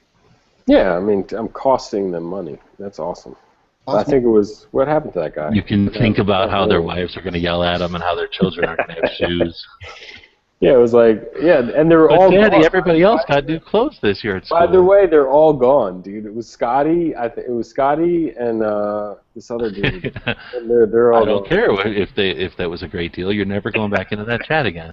I hope they can still afford internet. That's all. Oh, speaking of that, when is the last time you guys seen Marine? Where's he been? Oh, he can't afford the internet. I talked to him on the phone the other day, See? but I haven't seen him in a long time. No internet. No internet. He's broke as shit. No, I'm just kidding. We all know he's a 1%er. Well, he bought that AR and assembled it, and then it's like the last time we talked to him. Or at least last time, one of the last times I remember talking to him. That's probably his wife found out, and that was it. You know how his wife is. She don't want him buying nothing, assembling nothing. I don't know. She seemed like a nice lady when I met her. No, he's always like, I gotta run that through the wife, like if he's gonna buy something. Are you guys going to be there for Stone Guy's Hawaii gun laws chat tomorrow? Hawaii gun chat? Yeah, dude. Oh, I guess you guys, before the AK chat the other day. We were chatting about the laws in Hawaii. That one guy's from Hawaii. So we're going to try to get him and that other guy from Hawaii in there at the same time. Because they got crazy gun laws over there, dude. Oh, yeah? Yeah. Okay, I'll watch it, but I ain't got nothing to add. Oh, Is Hell's Army? Is Hell's I Army? figure you vacation there all the time. I don't know anything about Hawaii. Oh shit, Hell's Army. Is he still making videos? No, but I know he's from Hawaii. That'd be awesome. Get Hell's Army. I'll sick be or in. something, though. I mean, I don't want to put it down on it, but I thought he got sick or something. That's why he quit making videos. Yeah, right. Dude, he's either dead or he's fucking alive and not making videos. I love Hell's Army. I'll be there if he's there. Ask him about his knives. No, he's not. Like I say, I'm pretty sure he got sick, dude. I want to get my peppers. I want to see if they're as good looking in person as all these pictures I'm looking at. Oh God, I think the wood will be like it'll look better in person. I've seen them in person; and they're fucking awesome looking, dude. I've never seen one that was like, oh, this wood looks cheap. The wood looks like really expensive for some reason. I don't know what kind of wood. They put more time in it than others, but this is Yankee we're talking about here. Oh, true. Is it going to be? It won't be as nice as my Weatherby. I'm not like expecting. Oh no! But that's the thing. It's nicer than AKs, but AKs.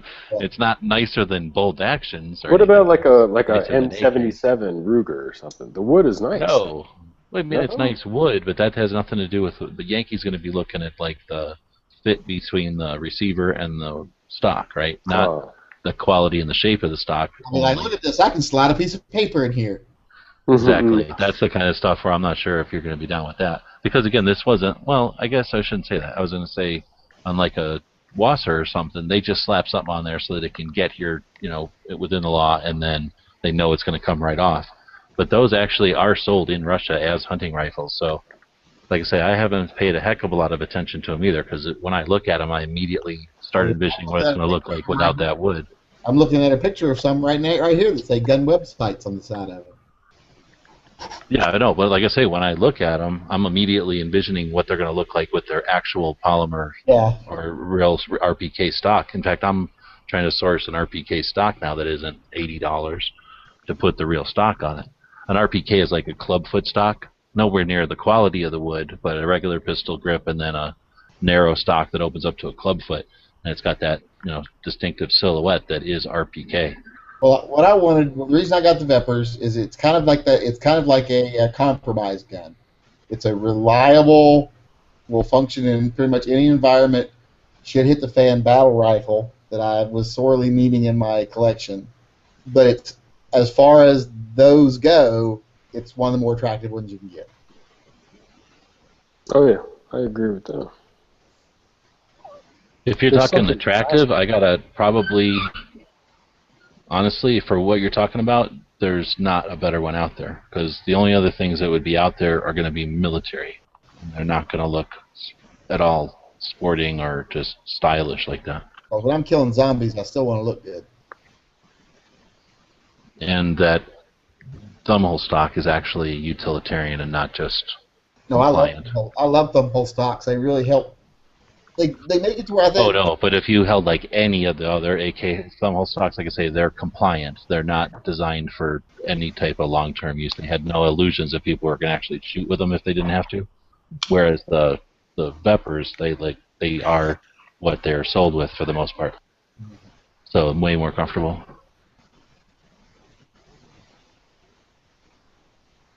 Yeah, I've always liked thumbhole stocks. I feel like I've got more control of the gun.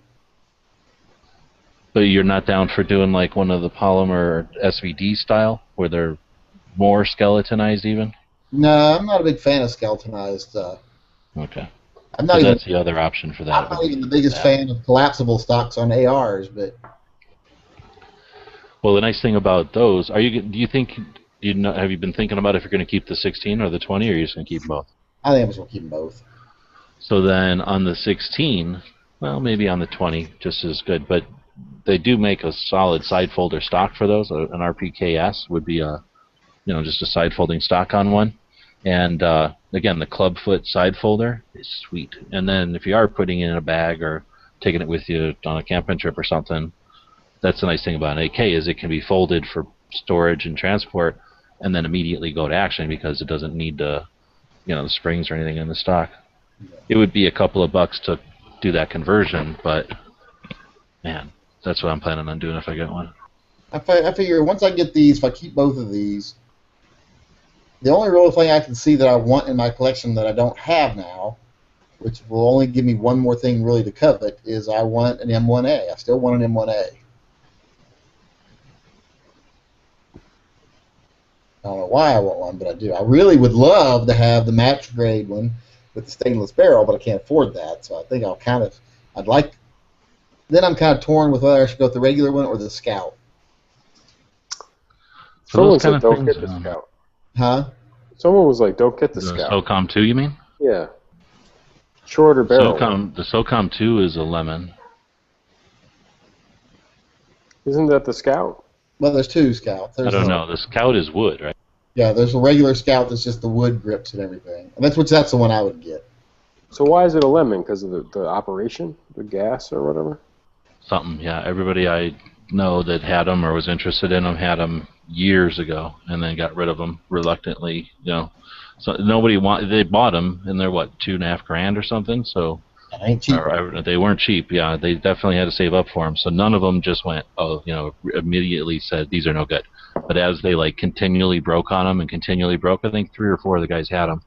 They would continually break and continuously, and they really wanted to justify why they had them because they really liked them, but they all reluctantly got rid of them because they're just lemons. They just don't work good. They're cool. I mean, I really, really dig them too, but there's no way I'm going to spend money on something that don't work. That was not very ladylike. Yeah, I saw the grants. Did you know that if you're a GSSF guy, you qualify for CMP, like marksmanship, whatever the fuck? And really? Does that make you a child? I don't know about that, but I can buy a grand for like $6.99, but it's, I don't know. Whatever. You can go into the children's part of the library and check out all the books too, technically. It's designed for kids, though. Yeah, I don't know. But I want a grand, but I'll take a M1A better. I'd rather have an M1A. But $6.99 is pretty fucking good for a grand. The Mosin crate got a dozen of those in probably about 3 weeks ago, and they all sold just like that.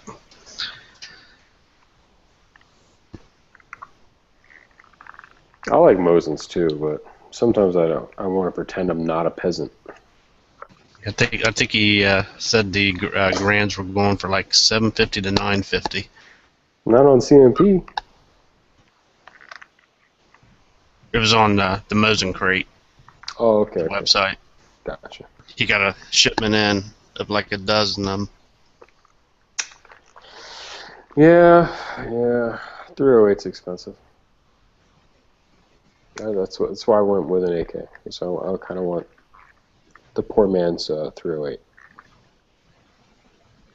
It's not even close, but whatever. It's 30 caliber. I'll just justify it like that. The poor man's 30 caliber.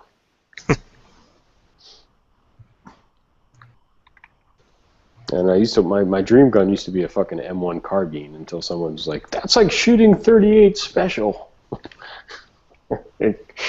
No, okay, in that case, I don't know. It's like a fucking pistol round. Holy crap.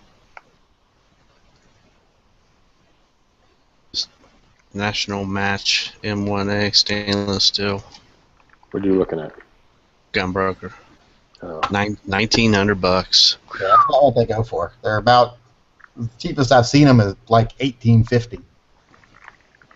The one I'm looking at right now at my local dealer, it's been on his wall for like 3 months. It's just the regular M1A, the regular barrel, wood stocks, and it's $1,500. Yep, that's what they go for. Yeah, $1,500. Just a regular plain Jane. And the hard thing about buying it is 308 ammo ain't cheap. Nope. That's why I can't rationalize it. It's almost like 75, 80 cents a round. That's why I went ahead and got the 7.62 by 39 because I'm like, cheaper than like with what it would cost to just add like 1,000 rounds to my 308 that I already have, I could buy a few thousand rounds of 7.62. Oh yeah, I'm up at almost 3,000 rounds, and so it's not a lot of money. It's like not even $600 or something. I've bought 4,000 rounds in the past week since I ordered these rifles, and it hasn't been that much money to get it. And it ain't been hard to find, that's for sure. Yeah, good for you. That's what I would do. I bought it locally on the forums from people that had it, so it was even cheaper than buying it in a store. Yeah, that's even better. That's what I mean. I almost look at it like, yeah, it really is like the poor man's .30 caliber round. I mean, you might not have the distance, but it's a squatty little round, but you won't have the yardage, but it's okay. I'll take it. I mean, I've seen people do good with it at 100 yards, so. Oh, I've seen people do really good at 200 or 300 yards. Yeah. I think anything after that is a miracle. I'm talking people that are in my level. Oh yeah. 100 yards that should be fine. If it gets past 100 yards, I can't see it anyway, much less shoot at it. Yeah, me too. I'm the same. I just figure maybe if I put a red dot on there, or maybe a magnified optic. I think I like iron sights. I don't have fun shooting with optics for some reason. I like watching these guys with irons shoot at 300 yards with an AK. It's like, wow, okay, that gives me something a goal. And I'll never get there, but that's fine. At least I know that there's people out there that can do it.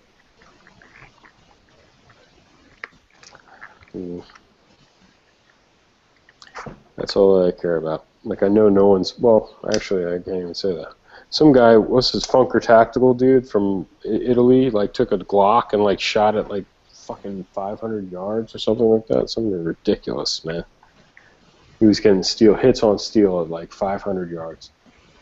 I got a video of me hitting a 500-yard gong with 24. Yeah, yep. He had a 19 or some shit. Yeah, I remember that video you did.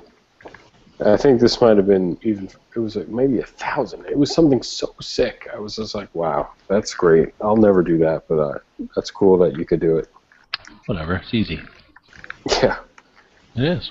The 24 is badass, man. It's just like shooting at, what do you call it, like a penny at 7 yards. Just don't think about the distance. Well, when I used to watch those Hickok videos years ago, and he was like, yeah, I'm holding about 12 inches or whatever, like 12 inches over the target. Yeah, amateur. That's not how you do it.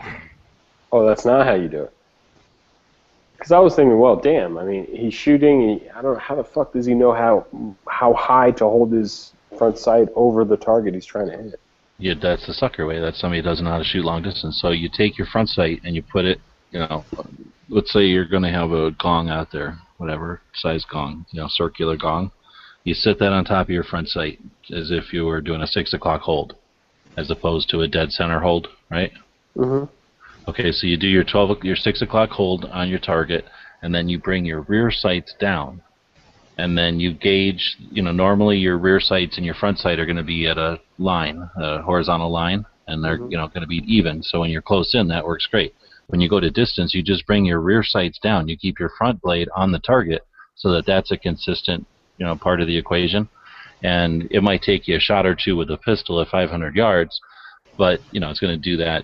It's going to take you a lot of shots if you're just randomly shooting at some cloud in the air and hoping that some luck in stance gets you on target.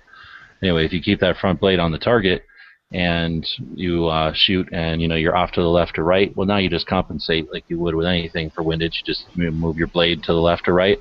But if you're short or far, you just adjust how your top of your rear sight is on the front sight post. And up until a reasonable distance, you can do that. And I can, like I said, I did it with the 24 just on my regular Glock front sight post.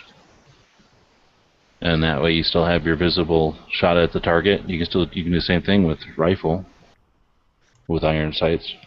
So the key at long distance for me has always been not to cover the sight, not to cover the target with the front sight, but to use the rear sights in relation to the front sight to give me in effect, a long-range target, or a long-range sight. Yeah. Think like an AK, how it basically just readjusts your relation between the front and rear in order to shoot farther. Because you don't want to cover your sight or your target with your front sight. Oh yeah. I see what you mean.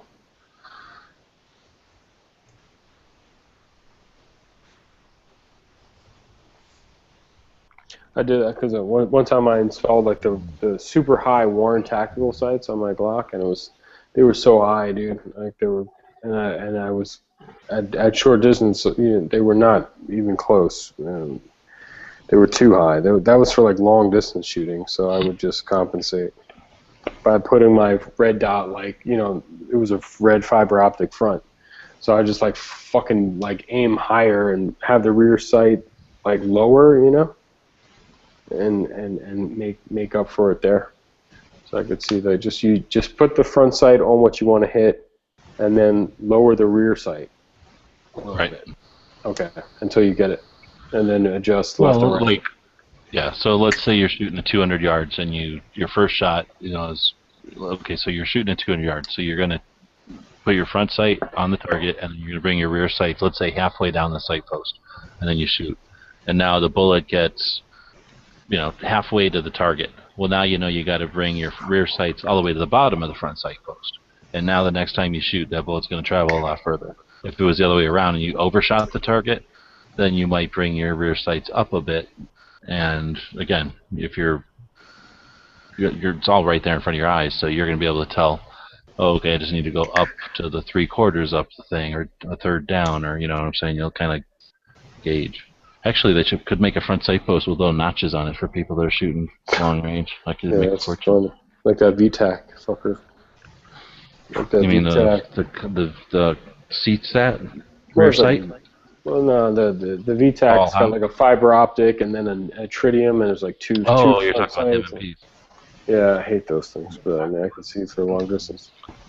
Well, I'm thinking of CSAT, the Paul House rear sight for the AR, where it's a peep, and then on top it's a notch. Oh yeah, that's cool. And that's kind of the same concept, so you can shoot quick, fast, and close, and then accurate and long. Yeah, that is fucking awesome, that thing. I saw that on a Panteo. Pantyhose. I was out by myself in 2009. That was out at the range, and it was on a Colt, if I remember right. And this was our first year doing high def video, and so it was pretty.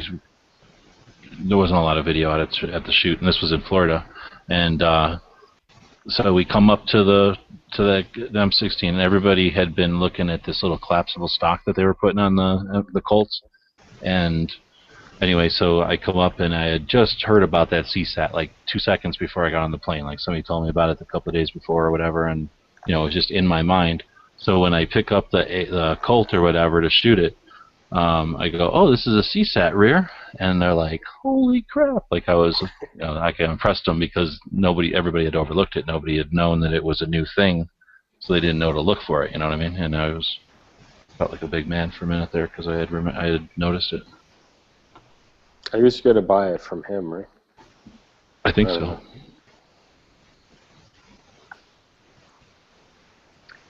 It's not like made by whoever. Well, I'm sure he doesn't whittle them. Yeah, but XS or a big company or some shit. Yeah. Probably somebody in Texas. Yeah, so tomorrow's going to be the Hawaii Hell's Army chat. That's what's up. I'm going to try to check that out.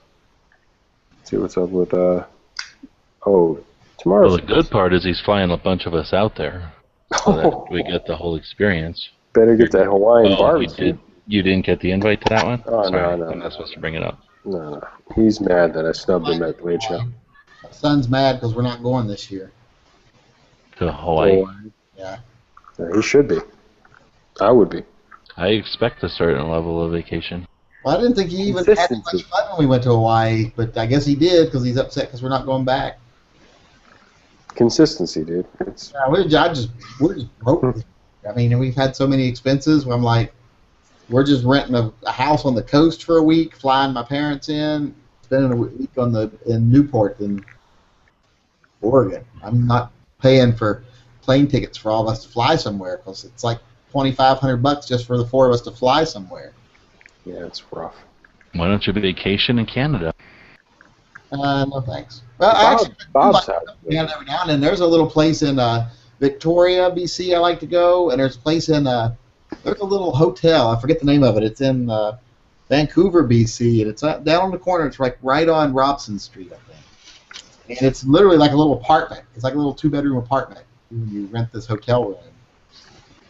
I'm sure there used to be apartments, and I love going there and getting that for a couple of days and spending a couple of days in Vancouver, BC. Then you get to spend a couple of days gaining 80 pounds because they put gravy on everything. What about Guardians of the Galaxy? He's not excited. You're going to take him to IMAX and spend $1,000 on. Yeah, my 10-year-old is with his grandparents last night, and he's texted me like 5 times in the past 2 days.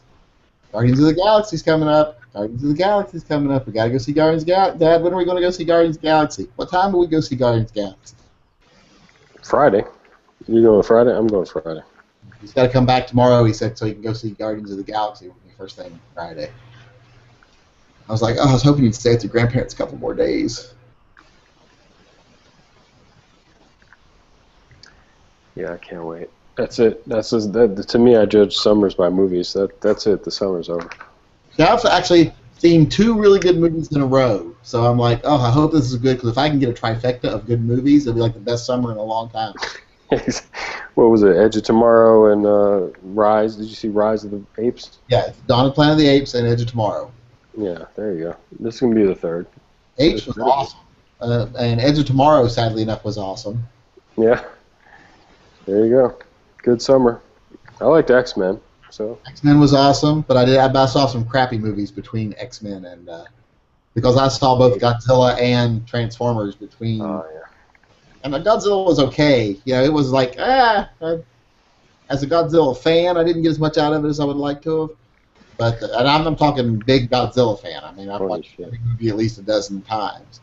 And Transformers was just a fucking on-screen abortion.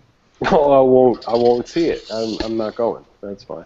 You know what's funny is they say Toho loved the Godzilla. They loved it. So they're gonna.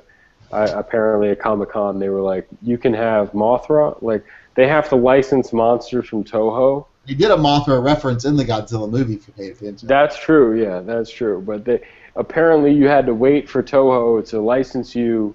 You know, Ghidorah or Mothra or whatever, Rodan and they liked the first Godzilla enough that they said, okay, you can license Mothra, or you know, and they liked it. So remember what they called Mothra before they called him Mothra in the Americanized version?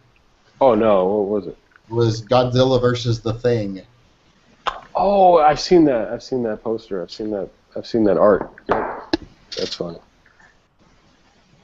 Yeah, they liked it enough, so that's good. I mean, I thought it was okay, you know. And then I saw X-Men. I was like, holy shit, that was good. Yeah, X-Men was good. I enjoyed X-Men. I thought, yeah, Edge of Tomorrow was good, very good. And then I didn't see Apes, so I might go see Guardians and Apes in like the same span of the week. Just kind of waiting for Guardians, because yeah. Yeah, Guardians, I'm really looking forward to. I'm wondering how they're going to do the characters, but I wonder about Thanos in there and stuff. I want to see what that's going to be. Yeah. I never read the comic, so no expectations except for the critics that they love it. Rotten Tomatoes it's crazy. People love it. They love it as much as they loved Edge of Tomorrow. So out of all the movies this summer, it was like X-Men, Edge of Tomorrow, and Guardians had the highest critical acclaim on online, YouTube, Rotten Tomatoes. You know, I like Rotten Tomatoes because you can quickly see LA Times, whatever, Rolling Stone, all the big movie critics all at one place. And they love it. They said Rocket Raccoon, you know, is like steals the movie. He's like the best part. Oh, Rocket Raccoon's the best part of the Guardians of the Galaxy period. So, also I like Cosmo. Dude from Walking Dead is in it. and I like him too. So as an actor, he's awesome. Let's see what's going on. So I can't believe Dano bought an AK because of GWebs. That's funny. He's gonna regret it. He's gonna regret. Are you putting gun broker links in here, dude? That's funny. Now, who's buying something? Thank you. Oh, the M1A. Okay, M1A. Okay, this looks good. $1,000, dude. The reserve's not even met yet.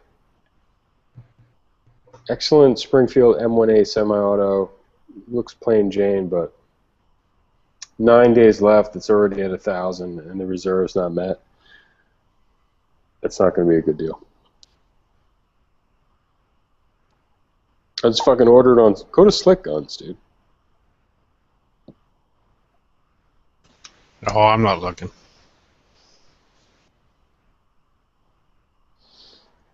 I can't touch that stuff. Hold on. Oh no, yeah, I can't shoot 08. I mean, I'm broke. I'm selling all my knives. Trying to consolidate. I'm getting a Chris Reeves Sabenza.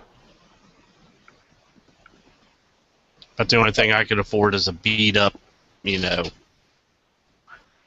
beat up M1 Grand that somebody found in their closet from their grandfather and just wants to get rid of.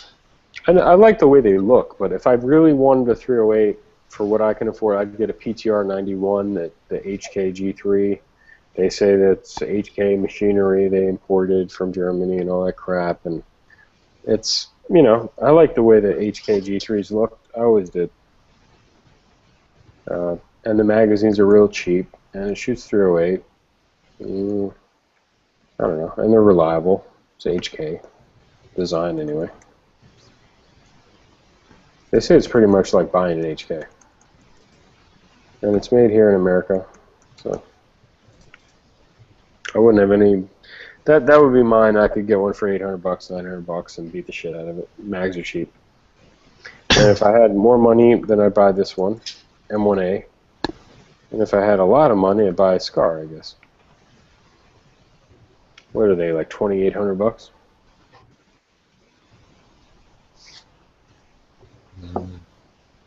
Yeah, the FN Scars are very expensive now. $2,400 to $2,800, I think.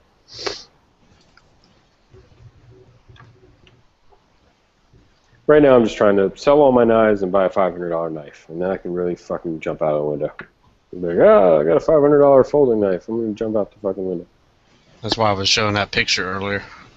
I buy those $100, $150 guns and just fix them up. I hate it. Then you wind up with like $10, $100 guns, and you're like, oh shit, I'll sell all these things and buy a fucking buy 2 Glocks, and then I like, oh, I got 3 Glocks, I should sell them and get an HK and blah blah blah. I'm at the opposite problem right now. I got a problem where I don't have any guns that I'm willing to part with. Oh, that's happened to me. Yeah, I'm at that part. It's like I got a bunch of Glocks and a Sig that I don't want to ever part with, and that's it. I'm done. So I used to be like, oh, I have this gun, I'll sell this gun, to buy this gun, and it's over with now. I figured out what I am. Like, eventually you just figure out you're this guy, you're that guy. 1911 guy, or if you like Genki, you're like all kinds of guns. So you fuckers are still on here. If I had a fucking Python, like that's my dream gun right now. I think for me, Python. Yeah, a Python, or even that detective thing you got. That Colt, I would love one of those. And what I got? I think it's like a the 357. Yeah, that's fucking awesome, dude. That would be it. Magnum carry, or I thought about selling my Sig. I have that 1911 with the rail. Oh yeah. I thought about selling that to fund the purchase of an M1A, but then I found out you can't buy that Sig anymore, and I'm like, oh, I don't want to get rid of it now. But I'm like, well, why am I keeping it just because I can't get it again if I really don't want it in the first place? That would be more incentive, because then I think I could jack the price up, because I would put in the ad like, you can't buy this anymore. So. But then I'm like, well, if I ever wanted it back again, I couldn't replace it. But I'm like, well, why would I want it back? used. It's not a 1911, so I mean, it's a clone. It ain't a Colt. I mean, and I love Sig Sauers, but I don't love them for their 1911s. I love them for their traditional Sig guns. You know, their P series. I want a 320. 220. Now they do have a 320 carry-in now at Gunbroker, but I couldn't bring myself to buy it. Mainly because I want to save money for that M1A they've had on the wall for $3-4. I'm trying to find money to do the same. Buy that M1A? And M1A, it doesn't have to be that one. Okay, that's what's up. You better not buy my M1A, bitch. Told you. I know your license plate number. I'll find you. Well, I got the cash in the bank, but I'm sure I'd get strung up if I did it. That's me. I barely survived the 2 AKs. I would go buy it just because he said that. That's like the AKs. At least you could show footage on the news. I think was it. They're banned. I'll sell them someday, make all my money back, and then some, etc. That was what I was able to do with the AKs, but that's not going to work with the M1A. Well, yeah, that's true. I was forwarding like my dad I think it was Bloomberg or like CNN Business. Like I think they said something. The headline of the article was like AKs are now a commodity or something. It was like I kind of want to sell my arsenal and then buy like 3 MPAPs. Do you have a Russian arsenal? No, it's a build. Yeah, so then it's not worth doing it. I don't want your bullshit Russian. Yeah, if it's a Bulgarian arsenal, then it's not endangered. It's not an endangered species. No, it's just that it's worth 15 to 17. No, I just told you. SLR 107 FRs are $9.99 on KVAR right now, so they must have got a bunch in. Yeah, but it's also got the Midwest Industries foregrip, and it's got the frickin' T1 on it, and it's got... Ooh, dude, what, you wouldn't take the T1 off of it? To put it on something else? Come on. Buy a new one. It's all good. Yeah, that's true. You sell it as a package, I guess. Exactly. That's smart. I never did that. That's what I should have done this whole time. So I have a question before I go back to bed. Did you guys talk Dano into buying another fucking an AK? Yeah, he said he bought it. Holy shit. He never had one before. We're totally innocent. He's the one that pushed buying it on himself, and then we're just witnesses. Yeah. It was that Walking Dead trailer, man. I'm telling you, man. Season 8 or whatever the fuck we're in now. They like, gave it oh, away. shit. They gave it all away. Rick totally ruined the season with that trailer. He saw Rick with an AK and was like, I gotta get one. This is crazy. I don't have one. Only the weak. Does anyone ever buy ammo from bulkammo.com? Nope. Nope. Their shipping something was wrong with them, like their shipping or something. I can't remember the name of the company I just ordered that ammo from. I think it's like Ammo to Go or something like that. They're not bad. They're out of Texas. I like Ammo Man. I thought we were going to go in together and split some shipping. What happened? Oh, that's not for that. It doesn't matter. I'm buying 9mm too. Are you buying some more? I told you to contact me if you buy some more. I haven't done it yet. That's why I said contact me if you buy some more. Yeah, well, if you just bought some, I could have piggybacked on you. Oh no, that's not. I bought my 7.62 stuff local. Well, I'm also buying 9mm, so either way. Then. I got 4,000. I can't find any powder, so for classes. Sounds like the bottom shelf over there is 9mm, and it's stacked 2 boxes deep. Can't find any powder. Gee, well, I've started thinking that I'm going to start concentrating more on my rifle calibers, buying more ammo for my rifles than for my handguns. Well, I'd like to take some like 2-day classes, and they're like, 1,000 to 1,500 round count shit. Well, if I go and my wife goes, I feel if I ever take any of those classes, I'll have to buy the ammo specifically for the class. So I'll be able to take the hit to my collection. So I'm just kind of stocking up for them. Just tell your wife you're going to shoot the 10-22, okay? With the new BX-25 mags. No. I've almost got all the pieces for her AR. Yeah, I don't know if anybody saw it, but the other day when we were talking about that Jaeger class, and I said I thought about having one here or hosting one. Oh yeah. Dude, I got 5 emails from people wanting, like, if you have that, let me know. Was that on gun channels or people you knew or something? That knew you were in chats? One of them was on gun channels, and like 3 or 4 were people just on YouTube sent me messages. Yeah, If you have that class, let me know. Oh, there you go. Yeah, so dude, you're halfway there, man. You're halfway there. Chill. Yeah, hell, I'll go. I'm right down the road from you, so. Oh yeah. Well, that's like 6. See, now I like gotta do it because I put it out there. Yeah, dude, that's nothing, dude. Call them like Monday and see what you can do. I'm still waiting to hear back from Tag Daddy. The hell you want to hear back from him for? I'm just fucking. Well, I need to make sure what day that class is, so I sign up for the right one. He's on vacation for like a week. Oh, you mean the one in Tennessee? Yeah, the one they're doing. Oh, this fucking ass Stone guy knows. I don't fucking. He does? Yeah, I might go because a class is half price, you know, so I can take the class for $200 or whatever. Oh yeah. So you might see me there. Shit, that's reason to go right there. Hide your wife, hide your girlfriends. He's DBing everybody. I'm DBing everybody. Wait till you see my dogs, man. I'm gonna bring my dogs. You're gonna have a great time looking at my dogs. That guy sounds In dirty. the other range. Yeah, oh hell yeah. Wait till you see my dog. Wait till you see my dogs. I thought didn't you have like a Chihuahua or something? Yeah, that's what I'm talking about. I'm gonna bring them to the range that day. They're gonna be all over the place, running around, dodging bullets. Your tactical distraction. No, I don't know if I'm gonna go. We can use this for use your dog for downrange photography. The only thing I heard of was Stone Guy and Tack Daddy were doing trying to get this class going, or it was like a class that was already on the schedule that they might just try to get. I have a feeling they're just talking about Hank. I think they're just trying to get Hank Strange there. So, which is cool. I like to meet him. Hey, Hank.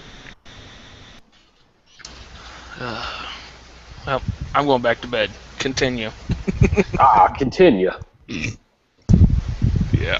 Why you hating on me, Wesley? I just can't believe there's still anybody on here.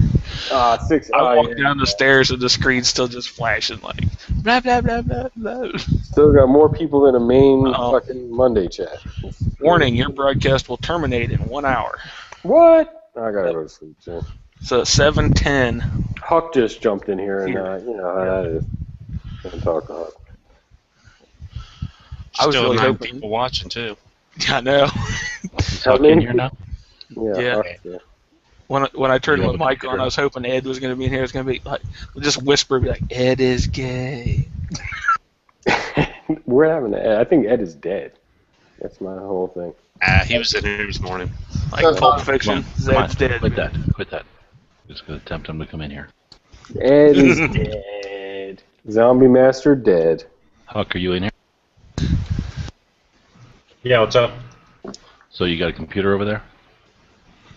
Yeah. So if you go to that eBay, I friended a bunch of sites. So if you go to my channel from your channel and look at the ones that I friended or whatever it's called over there, take a look because I made a thing called like favorite. I forget what they call it. Like a little group of stuff that I like or whatever, and you can group the stuff that you like together. So I made one called North American Arms. I don't know if that's publicly viewable or not, but if it is, check that out. If it's not, check out some of the places that I favorited or whatever. You could probably tell from their icon which ones are the leather makers. Anyway, there's a couple of them there that have some clever little leather holsters that you might be interested in looking at. Fuck yeah. If you can't find them, let me know. I'm in the middle of doing like stupid shit here, but if you can't figure it out, I'll open up a browser and grab them for you. What was the name of it, G-Webs? I don't remember what their channel names are. I basically was trying to play with eBay and figure it out that it's sort of like a little social network over there. You can friend people and Okay. So people like Huck, right, where I know that he's going to be putting stuff on there, but with no, like, rhyme or reason. He's not like every Wednesday he puts out an item or something, so I can set it up so that I like his store or whatever you want to call it, like him, and then every time he puts something up, it tells me. So I don't have to worry about missing it, basically. And I never played with that before, so I was just playing with that system or that service, and I'm like, well, what else do I want to care about? And I figured, some of those little NEA holsters are cool. And it turns out couple of guys that do those, I guess, for a living are on eBay. So I subbed to them, and that's when I started seeing some of the products they have over there. Yeah, cool.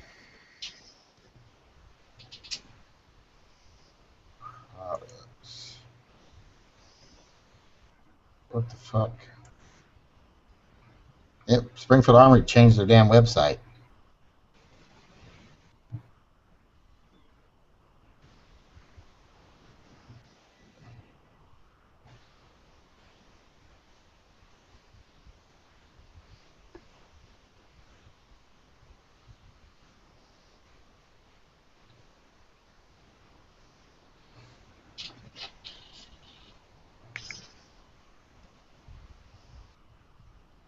I'll kill the chat. Oh, you got patches for on yours, don't you? Cool. Oh, speaking of which,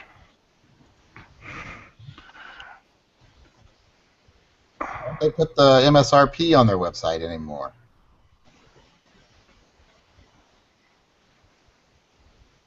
it's always too much anyway.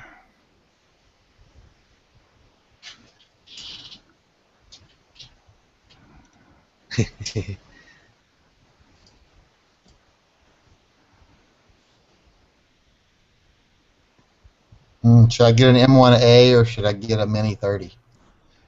Oh, no. Mini 30, no. Stop your Ruger hating. You just hate America. Whoa, whoa, whoa, whoa. How many Rugers do I own? I'm just saying you hate America. I'm not questioning how many Rugers you own. I just think the Mini 14 is an overpriced pile of poo. It is overpriced, I will say that. They do offer it in a stainless model, though. Oh, I forgot. That's your shiny. Shiny crap. Shiny. I like that. Ooh, something shiny. Shiny. I get teased about that all the time. When we go through the mall, my son's like, "Oh, Dad saw something shiny in one of the windows again." They're everywhere. And I'm like that with jewelry too. I'll stop and look at jewelry. I'm like, "Oh, it's sparkly." They do that to lights on purpose. Yeah.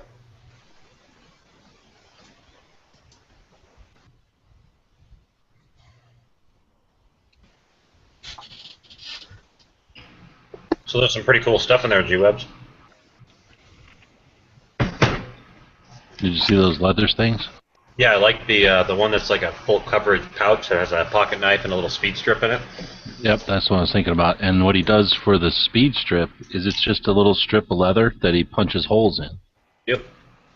So that's pretty clever. Hell yeah. That's the guy, and I thought that one you might be interested in because I know you like that kind of thing, and it's not huge when you look at the backside. It's not big at all.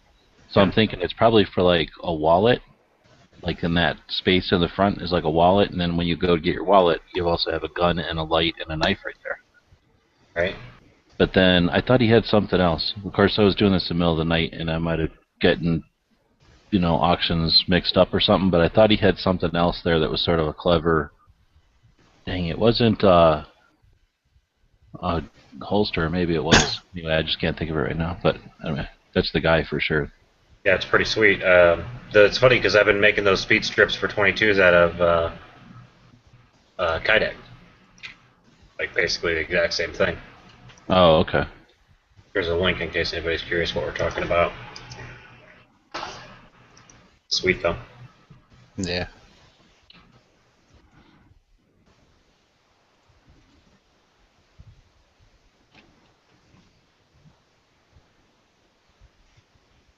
G-Webs, I put something in the side for you. Oh, I don't know. Send me a thing, email, so I don't have to tell you the incredibly high prices, the rape prices in front of everybody. Oh, okay. Trying to figure out how the hell this thing can get 3 accounts, but not the 4th account. It's driving me nuts. Is gun channels okay? Yeah. Charge more, but that's fine. There's this thing on Facebook where this, it turns out to be something else, but the guy is like a mechanic calling this girl, I guess, from, she took her car in and she's expecting a call back from the mechanic or whatever. And he's all like, you're going to need headlight fluid. And she's like, oh, really? He's like, yeah, it makes the car drive better. And then she's all, okay, how much is that? And he's like, $60. She's like, $60, okay, per light. So 120, okay. And he keeps doing stuff like that. And then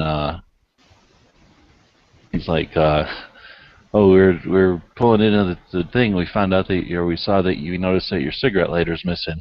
She's like, yeah. He's like, good news is those are free. She's like, excellent. And this is after he's told her like all this other stuff that she's going to be paying for. He's like, yep, good news is they're absolutely free. $70 to install it, but it's absolutely free. Whoa. Where was this at? That's awesome. It's on Facebook. It's like, I don't know. Oh. It's quite a while, actually. He keeps saying stuff, and I forgot all the stuff because I'm not good at remembering things like that, but I remember the headlight fluid and then just the dumbest stuff. Like, he's like, you don't have a transmission. Like, we got it up on the rack or whatever, and we figured out you don't have a transmission in there. And she's like, oh, that sounds important. He's like, yep, you need one of those to drive it. You probably need 2 in this size car. And she's just like, uh-huh. And then it finally gets to the end, and it came out, and she's like, how much is this? And every time he would say something, he'd be like, times 2, because you need both of them, or something. And she's like, uh-huh. And then it's out to, like, whatever, $2,400 or something to get it fixed. And she's like, I'm going to have to call my dad. And then he goes, well, actually, your dad is the one that made me call you. Like, you're an idiot. You can wake up. Anyway, it was a radio thing. But Dad had put the radio, like, put him up to all those morning crew up to it, yeah, to show her daughter how dumb she was, I guess. Hopefully, that's actually hilarious. There was a prank call show in Phoenix that was regular on this rock station, and they called this chick one time and started explaining that they'd been working with her husband, and they'd noticed something weird around the office, that he's been fooling around with this little secretary, and that they've got, cell phone pictures and all this stuff. And then she says something along the lines, and her husband's like there giggling, like unbeknownst to her the whole time. And she goes, well, that's okay, now I don't feel so bad about fucking his brother. Nice. So it was a joke. And then joke's on actually you. A divorce where you hate your brother after. Right. There's the total. Divorce I had. Bum, bum, bum, bum. I almost bought one of those 762 patches, but I'm still waiting on a payment for PayPal. It's like a buddy. Yeah, I just bought one. those it's kind of like catfishing, I guess, story-wise. They'll say, my wife just, filed for divorce or something like that. And if you respond, they give you a list of things you have to post. It's just some stupid game. A friend of mine my wife just cheated on me, and I said, well, I guess that I almost posted back. I guess you shouldn't have, gone to Poland so many times and got hookers. And like 30 seconds later, he posted the just kidding as I'm typing it. I'm like, oh. Delete. I'm going to make a video and let people help me decide. I didn't hear him. So I'm going to make a video and let people help me decide. I'm trying to decide whether I should sell this to get an M1A. I mean, I've got this, which is a 5-inch 1911, and it's a Colt, so it's a real 1911, but don't have a rail. This has got a rail. Yeah, but you can always get one of those the rails that you put on the grips. Yeah, if you want a rail. And I'm never going to put anything on a fucking 1911. Who would take? Let's make it all tactical and let's do it to a 1911. All right. I think it looks sharp. And plus, you can replace that Sig, right? No, they don't make these anymore. This is a discontinued item, which makes it hard to part with. I don't got anything else that I can part with. What was the other one? Huh? What was the other? Oh, this other the other 5-inch 1911 I got. It's a Colt. Yeah, I wouldn't sell it. Oh, you're okay. Selling a 1911 or a 1911. Gotcha. Oh, no, I'm not selling this. I'm not selling my Colt. Oh. But I'm thinking of I'm selling confused. This. I'm thinking of selling this because I've got this. And these are, why would I need both of these? But if I'm going to keep one of them, I'm definitely keeping the Colt. Why would you need both of them? Because they share the same ammo. Yeah, exactly. They do share the same ammo. But I've only got so much 45 ammo, so they're fighting for it. What else can I sell? I ain't got nothing else to sell. Nothing I'm willing to part with. Every time you say stuff like this, you just talk about getting rid of that shotgun. So I'm guessing you don't like that shotgun all that much. Yeah, I'm thinking of selling that Marine Magnum shotgun. Again? That won't cover much of the M1A. I'd have to sell something else still anyway. Oh, I got $200 worth of quarters or.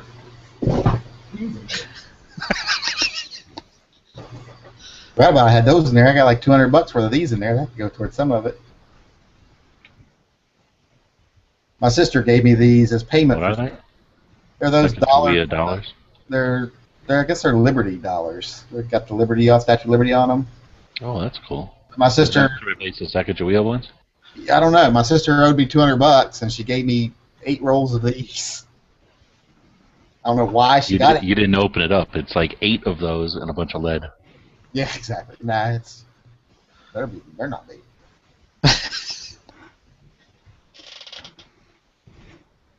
I got some silver coins in here I can sell too, but I'll keep my silver.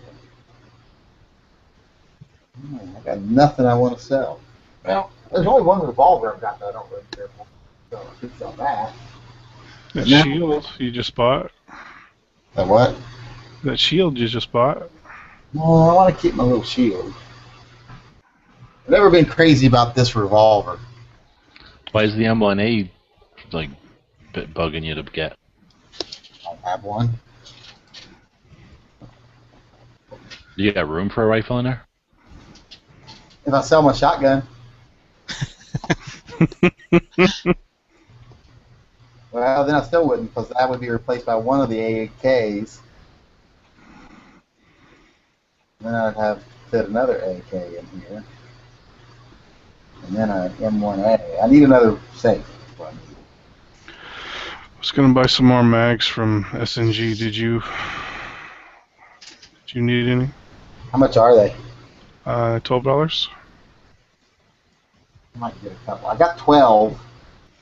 I got 40. I'm not crazy on them. I was going to buy 10 more. Right now, I'm trying to scrounge up enough money to buy a gun, and you're trying to get me to buy mags. That's what we're good at. We tell people what to buy. I'm scrounging. I'm trying to. Gun channels in little words. We tell people what to buy. The thing is, I got lots of things I know I could sell and just buy the M1A with it, but I'm not starting with something. I'm not selling my Smith Performance Center revolvers. I'm not selling my Colt revolvers. I'm not selling my Colt 1911s. I can sell my Walther PPQ. There you go. That's a dumb gun. What's a dumb gun? As far as polymer guns go, it's like the best polymer gun striker fire gun I've ever owned.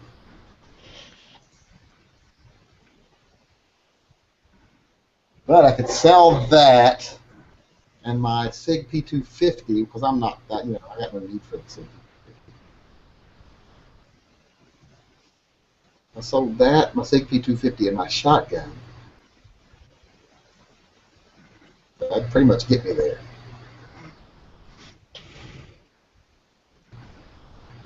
I really want that Cerakoted Glock 26 he's got in the case. I didn't see it. Those whatever Oh, night distributor, those special runs. The baby ship brown one? Yeah. Why They're did they- okay. I've seen them at our shop too. Was there a big call for diarrhea-colored guns?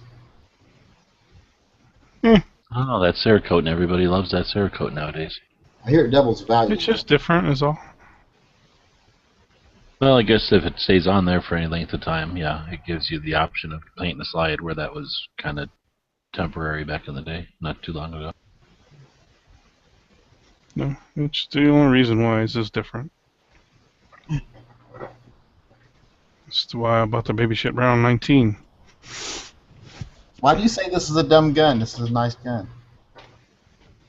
No, he wants to You keep said it's a Walther, right? It's Walther PPQ. I just never liked Walthers. Yeah, this is probably the best polymer gun I've ever. It's definitely the best polymer. European. I don't like 9mm because it's European, and that gun is like the epitome of European gun to me. I've always Weird, like trapezoid shaped slide and the ergonomics. Bleh. But it's who's it trying to impress? I've always put Walther right up there with HK and Sig and all them. Yeah, I'm not saying they're a good or bad company. I mean, some people like Porsche. Like I don't like Porsche at all. I've never found little blob cars attractive. I like Lamborghini-looking cars or whatever if I'm in that range, right? So for me, I just never even focused on a Walther. I don't like any of them. Really. I don't dislike them. I just never had any interest in ever having one. No P22s. Alex, what? The P22? No, those are garbage. I'll acknowledge that James Bond carried a Walther. Well, hell yeah. But if you could have carried the Sig, and I'd be just as happy, or happier. It's too bad I can't get money for sex. Honestly, I'd like to see him switch to the new Glock 42. James Bond? Why not? Yeah. No accessory rail for one. No laser that I'm aware of for it for one. 380. He's always carried a 380 and he's never had a laser. Well, so 380 is a man's caliber. It did have a laser, but it's in a wristwatch. Like, if you're gonna take out a sleeping deer, 380 is the one you want to go for. Unless you're stone guy, then you just walk up to a baby deer in your yard and shoot it in the face with a handgun.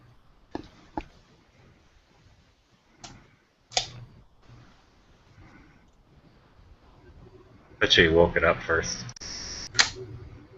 Like, hey, look me in the eye. No. He's a Then it creeper. opens He its snuck eye. up behind it and tried to rape it. Well, he's like, oh, I didn't try to rape it.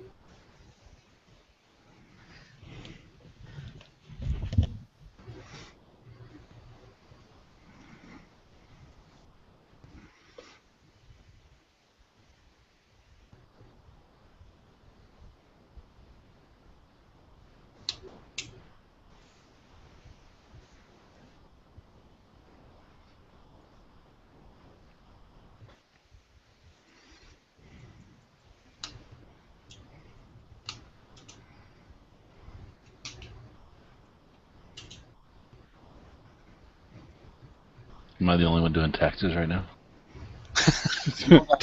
Yes. What are you doing them now? It seems like I constantly have to do them. Second quarter, probably, I would assume. I thought he was filing last year's with an extension. Because I can't hire somebody else to do this horrible work for me.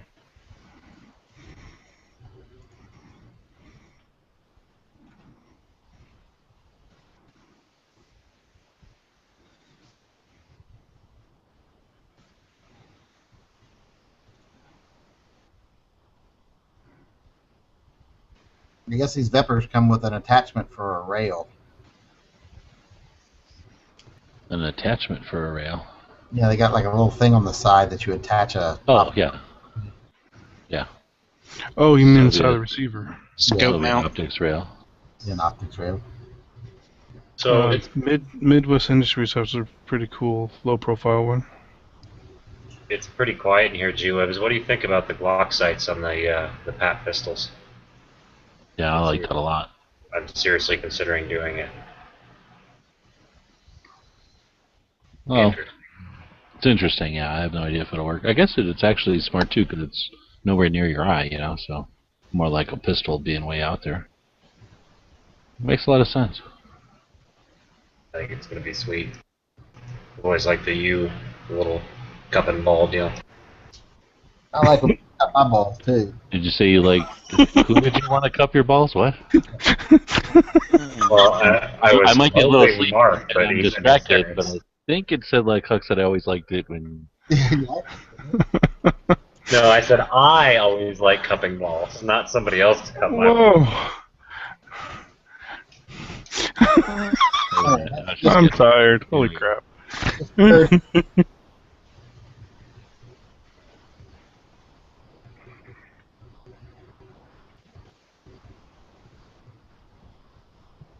Shit's gonna be crazy when Bob gets to Arizona. It's seriously gonna be like a fucking reality show. It will be, literally, with his like whole caravan and stuff. He's gonna be sorely disappointed when he gets here. This isn't as cool as you think it is. You know what I hate? I hate when you have a sentimental attachment to a gun and you can't sell it because of the sentimental attachment. Yeah. Because I've got that Weatherby Vanguard VGX and 270 Winchester, you know, that I'm just not that crazy about. But I gave you $300 for it. my sister gave it to me, so I can't sell it. I think they're worth more than that anyway. Half the guns I have I can't sell because they're either my father's or his father's. And you mean you'll miss them if he notices you took them, or what? Oh, they're both dead. Well, then I don't see the problem. Yeah, I sold my dad's Ithaca, and I've always regretted it. That asshole won't sell it back. I wish I had something on my dad so I could just fucking burn it right now. Well, it's like I got 2 Browning 5s. I got a Browning Satori from my grandfather. I think it's called a Satori. The over-under bastard. Really nice engraving shit on it. I like it. Got a Remington. What's that pump rifle that they did? It's like 22? No, it's an 870, I think, or 8700. It's a centerfire rifle. It's an .6. It's like super light. It weighs maybe 7 pounds. I know the gun, I just don't know what the designation is. I can't remember. They quit making them. Always love Anyway. pump rifles. How much you forget how heavy these stainless elites are. Oh my! Excuse me. Pull your shoulder. Trying to do that. Man.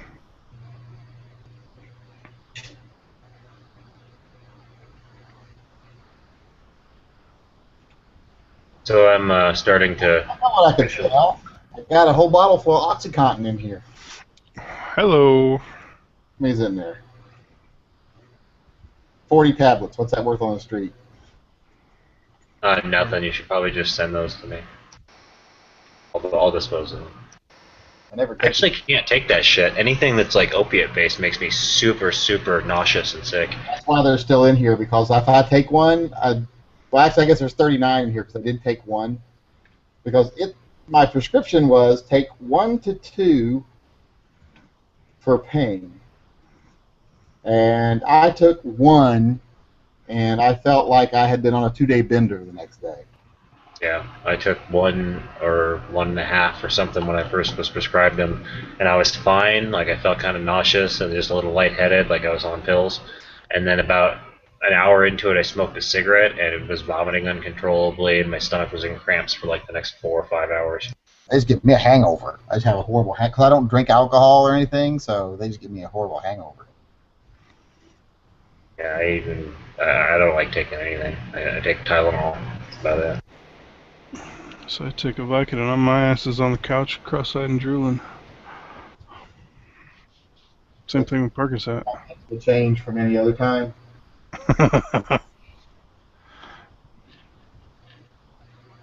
Yeah, that's what they give me every time I go to the dentist, and I won't take it because it makes me all jittery and like speedy, and I hate that feeling.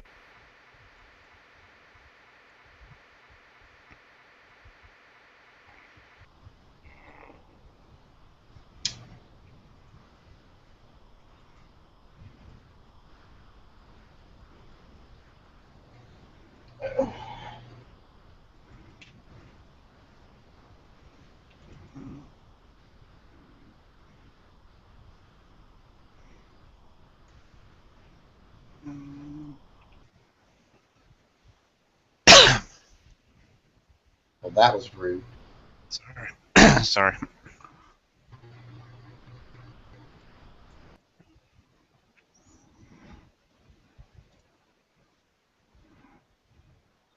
Yeah, I think Dilaudid was the only thing that worked for pain for me. Well, I can't take opiates for my job for painkillers, so and I can't have ibuprofen. Something about my liver exploding. I did quit listening after they said I couldn't take it. And so now I take the freaking, they're like 1,200 milligram freaking Tylenols. Yeah, it's the only thing I take is Tylenol. When I get really bad, I'll break down and I take one of the slow release, like arthritis pain ones. Those are the ones. I'm on ibuprofen right now because my damn shoulders. We played 2 hours of softball on Sunday, and I guess at my age, your limit on softball is about an hour and 45 minutes tops. 2 hours. I can't lift my arms any higher than this without being in exceptional pain.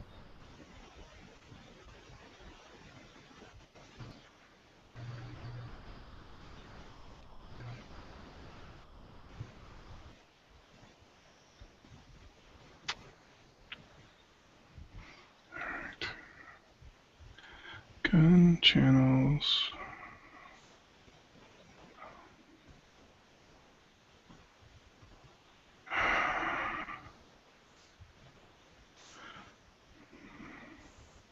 I so almost turned into a freaking country song today. On that note, I'm out of here. Take this about to end. job and shove it. You almost quit your job. See, Well, I almost shoved a very large wrench up my boss's ass. That would probably be the same as quitting. Yeah, probably.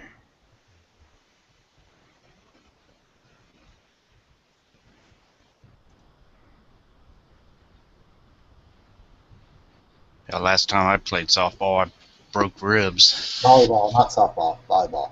Oh. 2 hours of volleyball. Well, this is a decision I'm going to have to sleep on after I go eat all Fruit Loops. Yeah, I'm out too. Take care. Talk to y'all later. Yep, see ya. Later.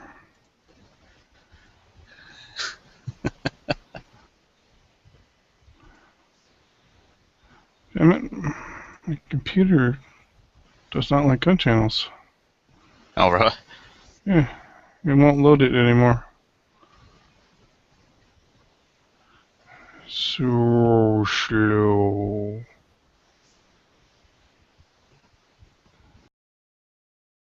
I know there's sometimes I'll click on it and it'll say the server's down.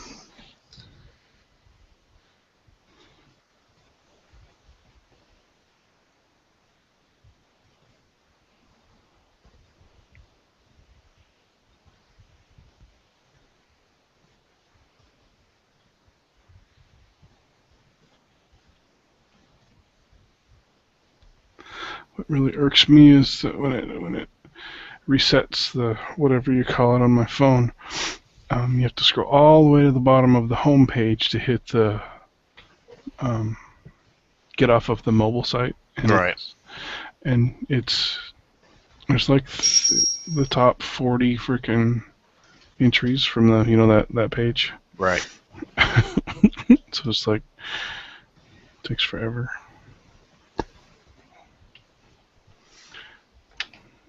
It's usually good for like 2 or 3 days after I do that. So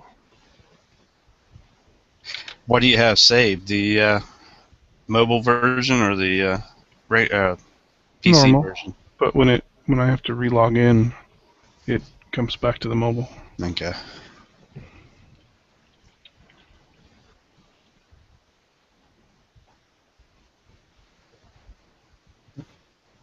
Here's my confirmation from G-Webs' eBay. Bought one of the 7.62 by 39 patches. Sweet.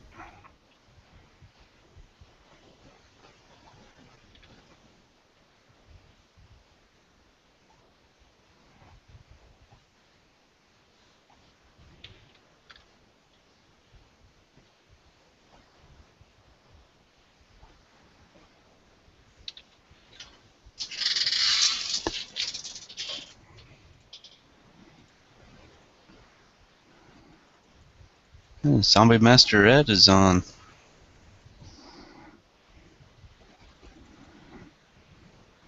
He's not in the chat.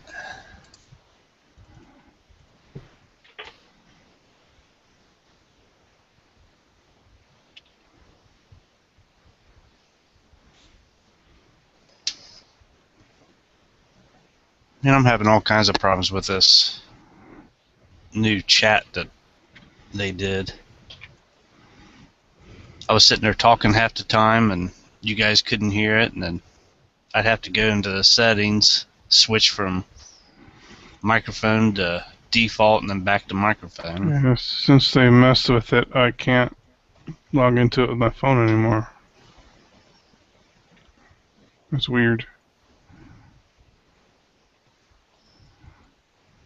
Now with your phone, whenever you clicked on that, click here for lobby chat, did it take you to Hangouts?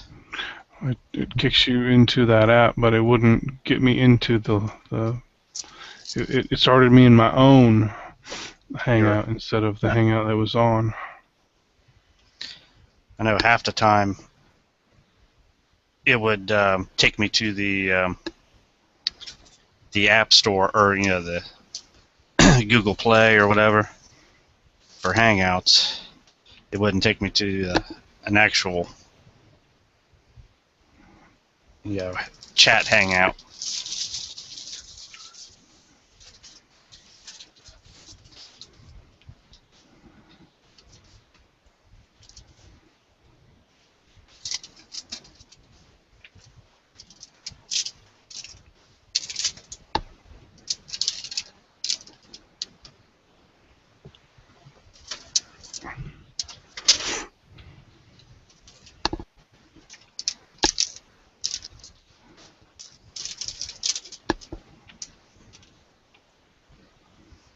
Need to get me some wireless headphones. Not a big fan. I mean, I'm sure technology's got a little better, but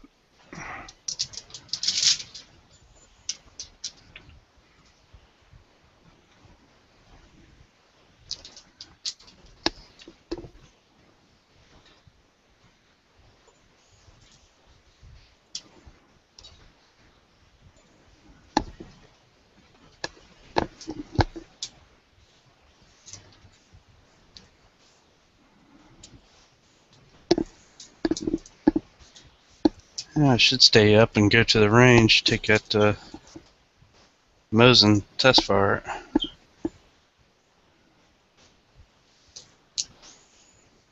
Did you get the big one or the little one? I got the Chinese. Cool. That was those pictures I had up earlier. Oh, okay, that was you. Gotcha.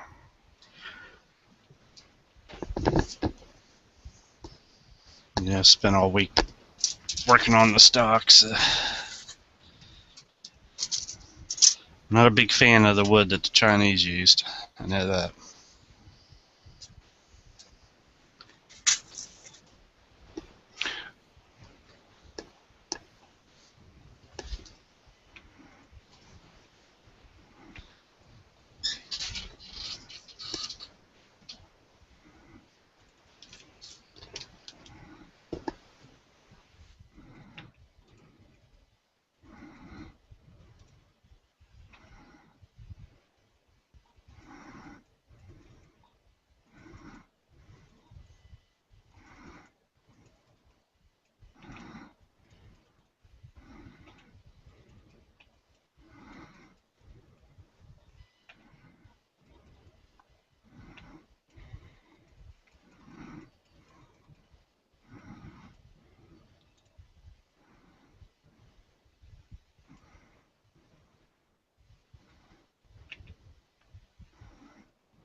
Yep.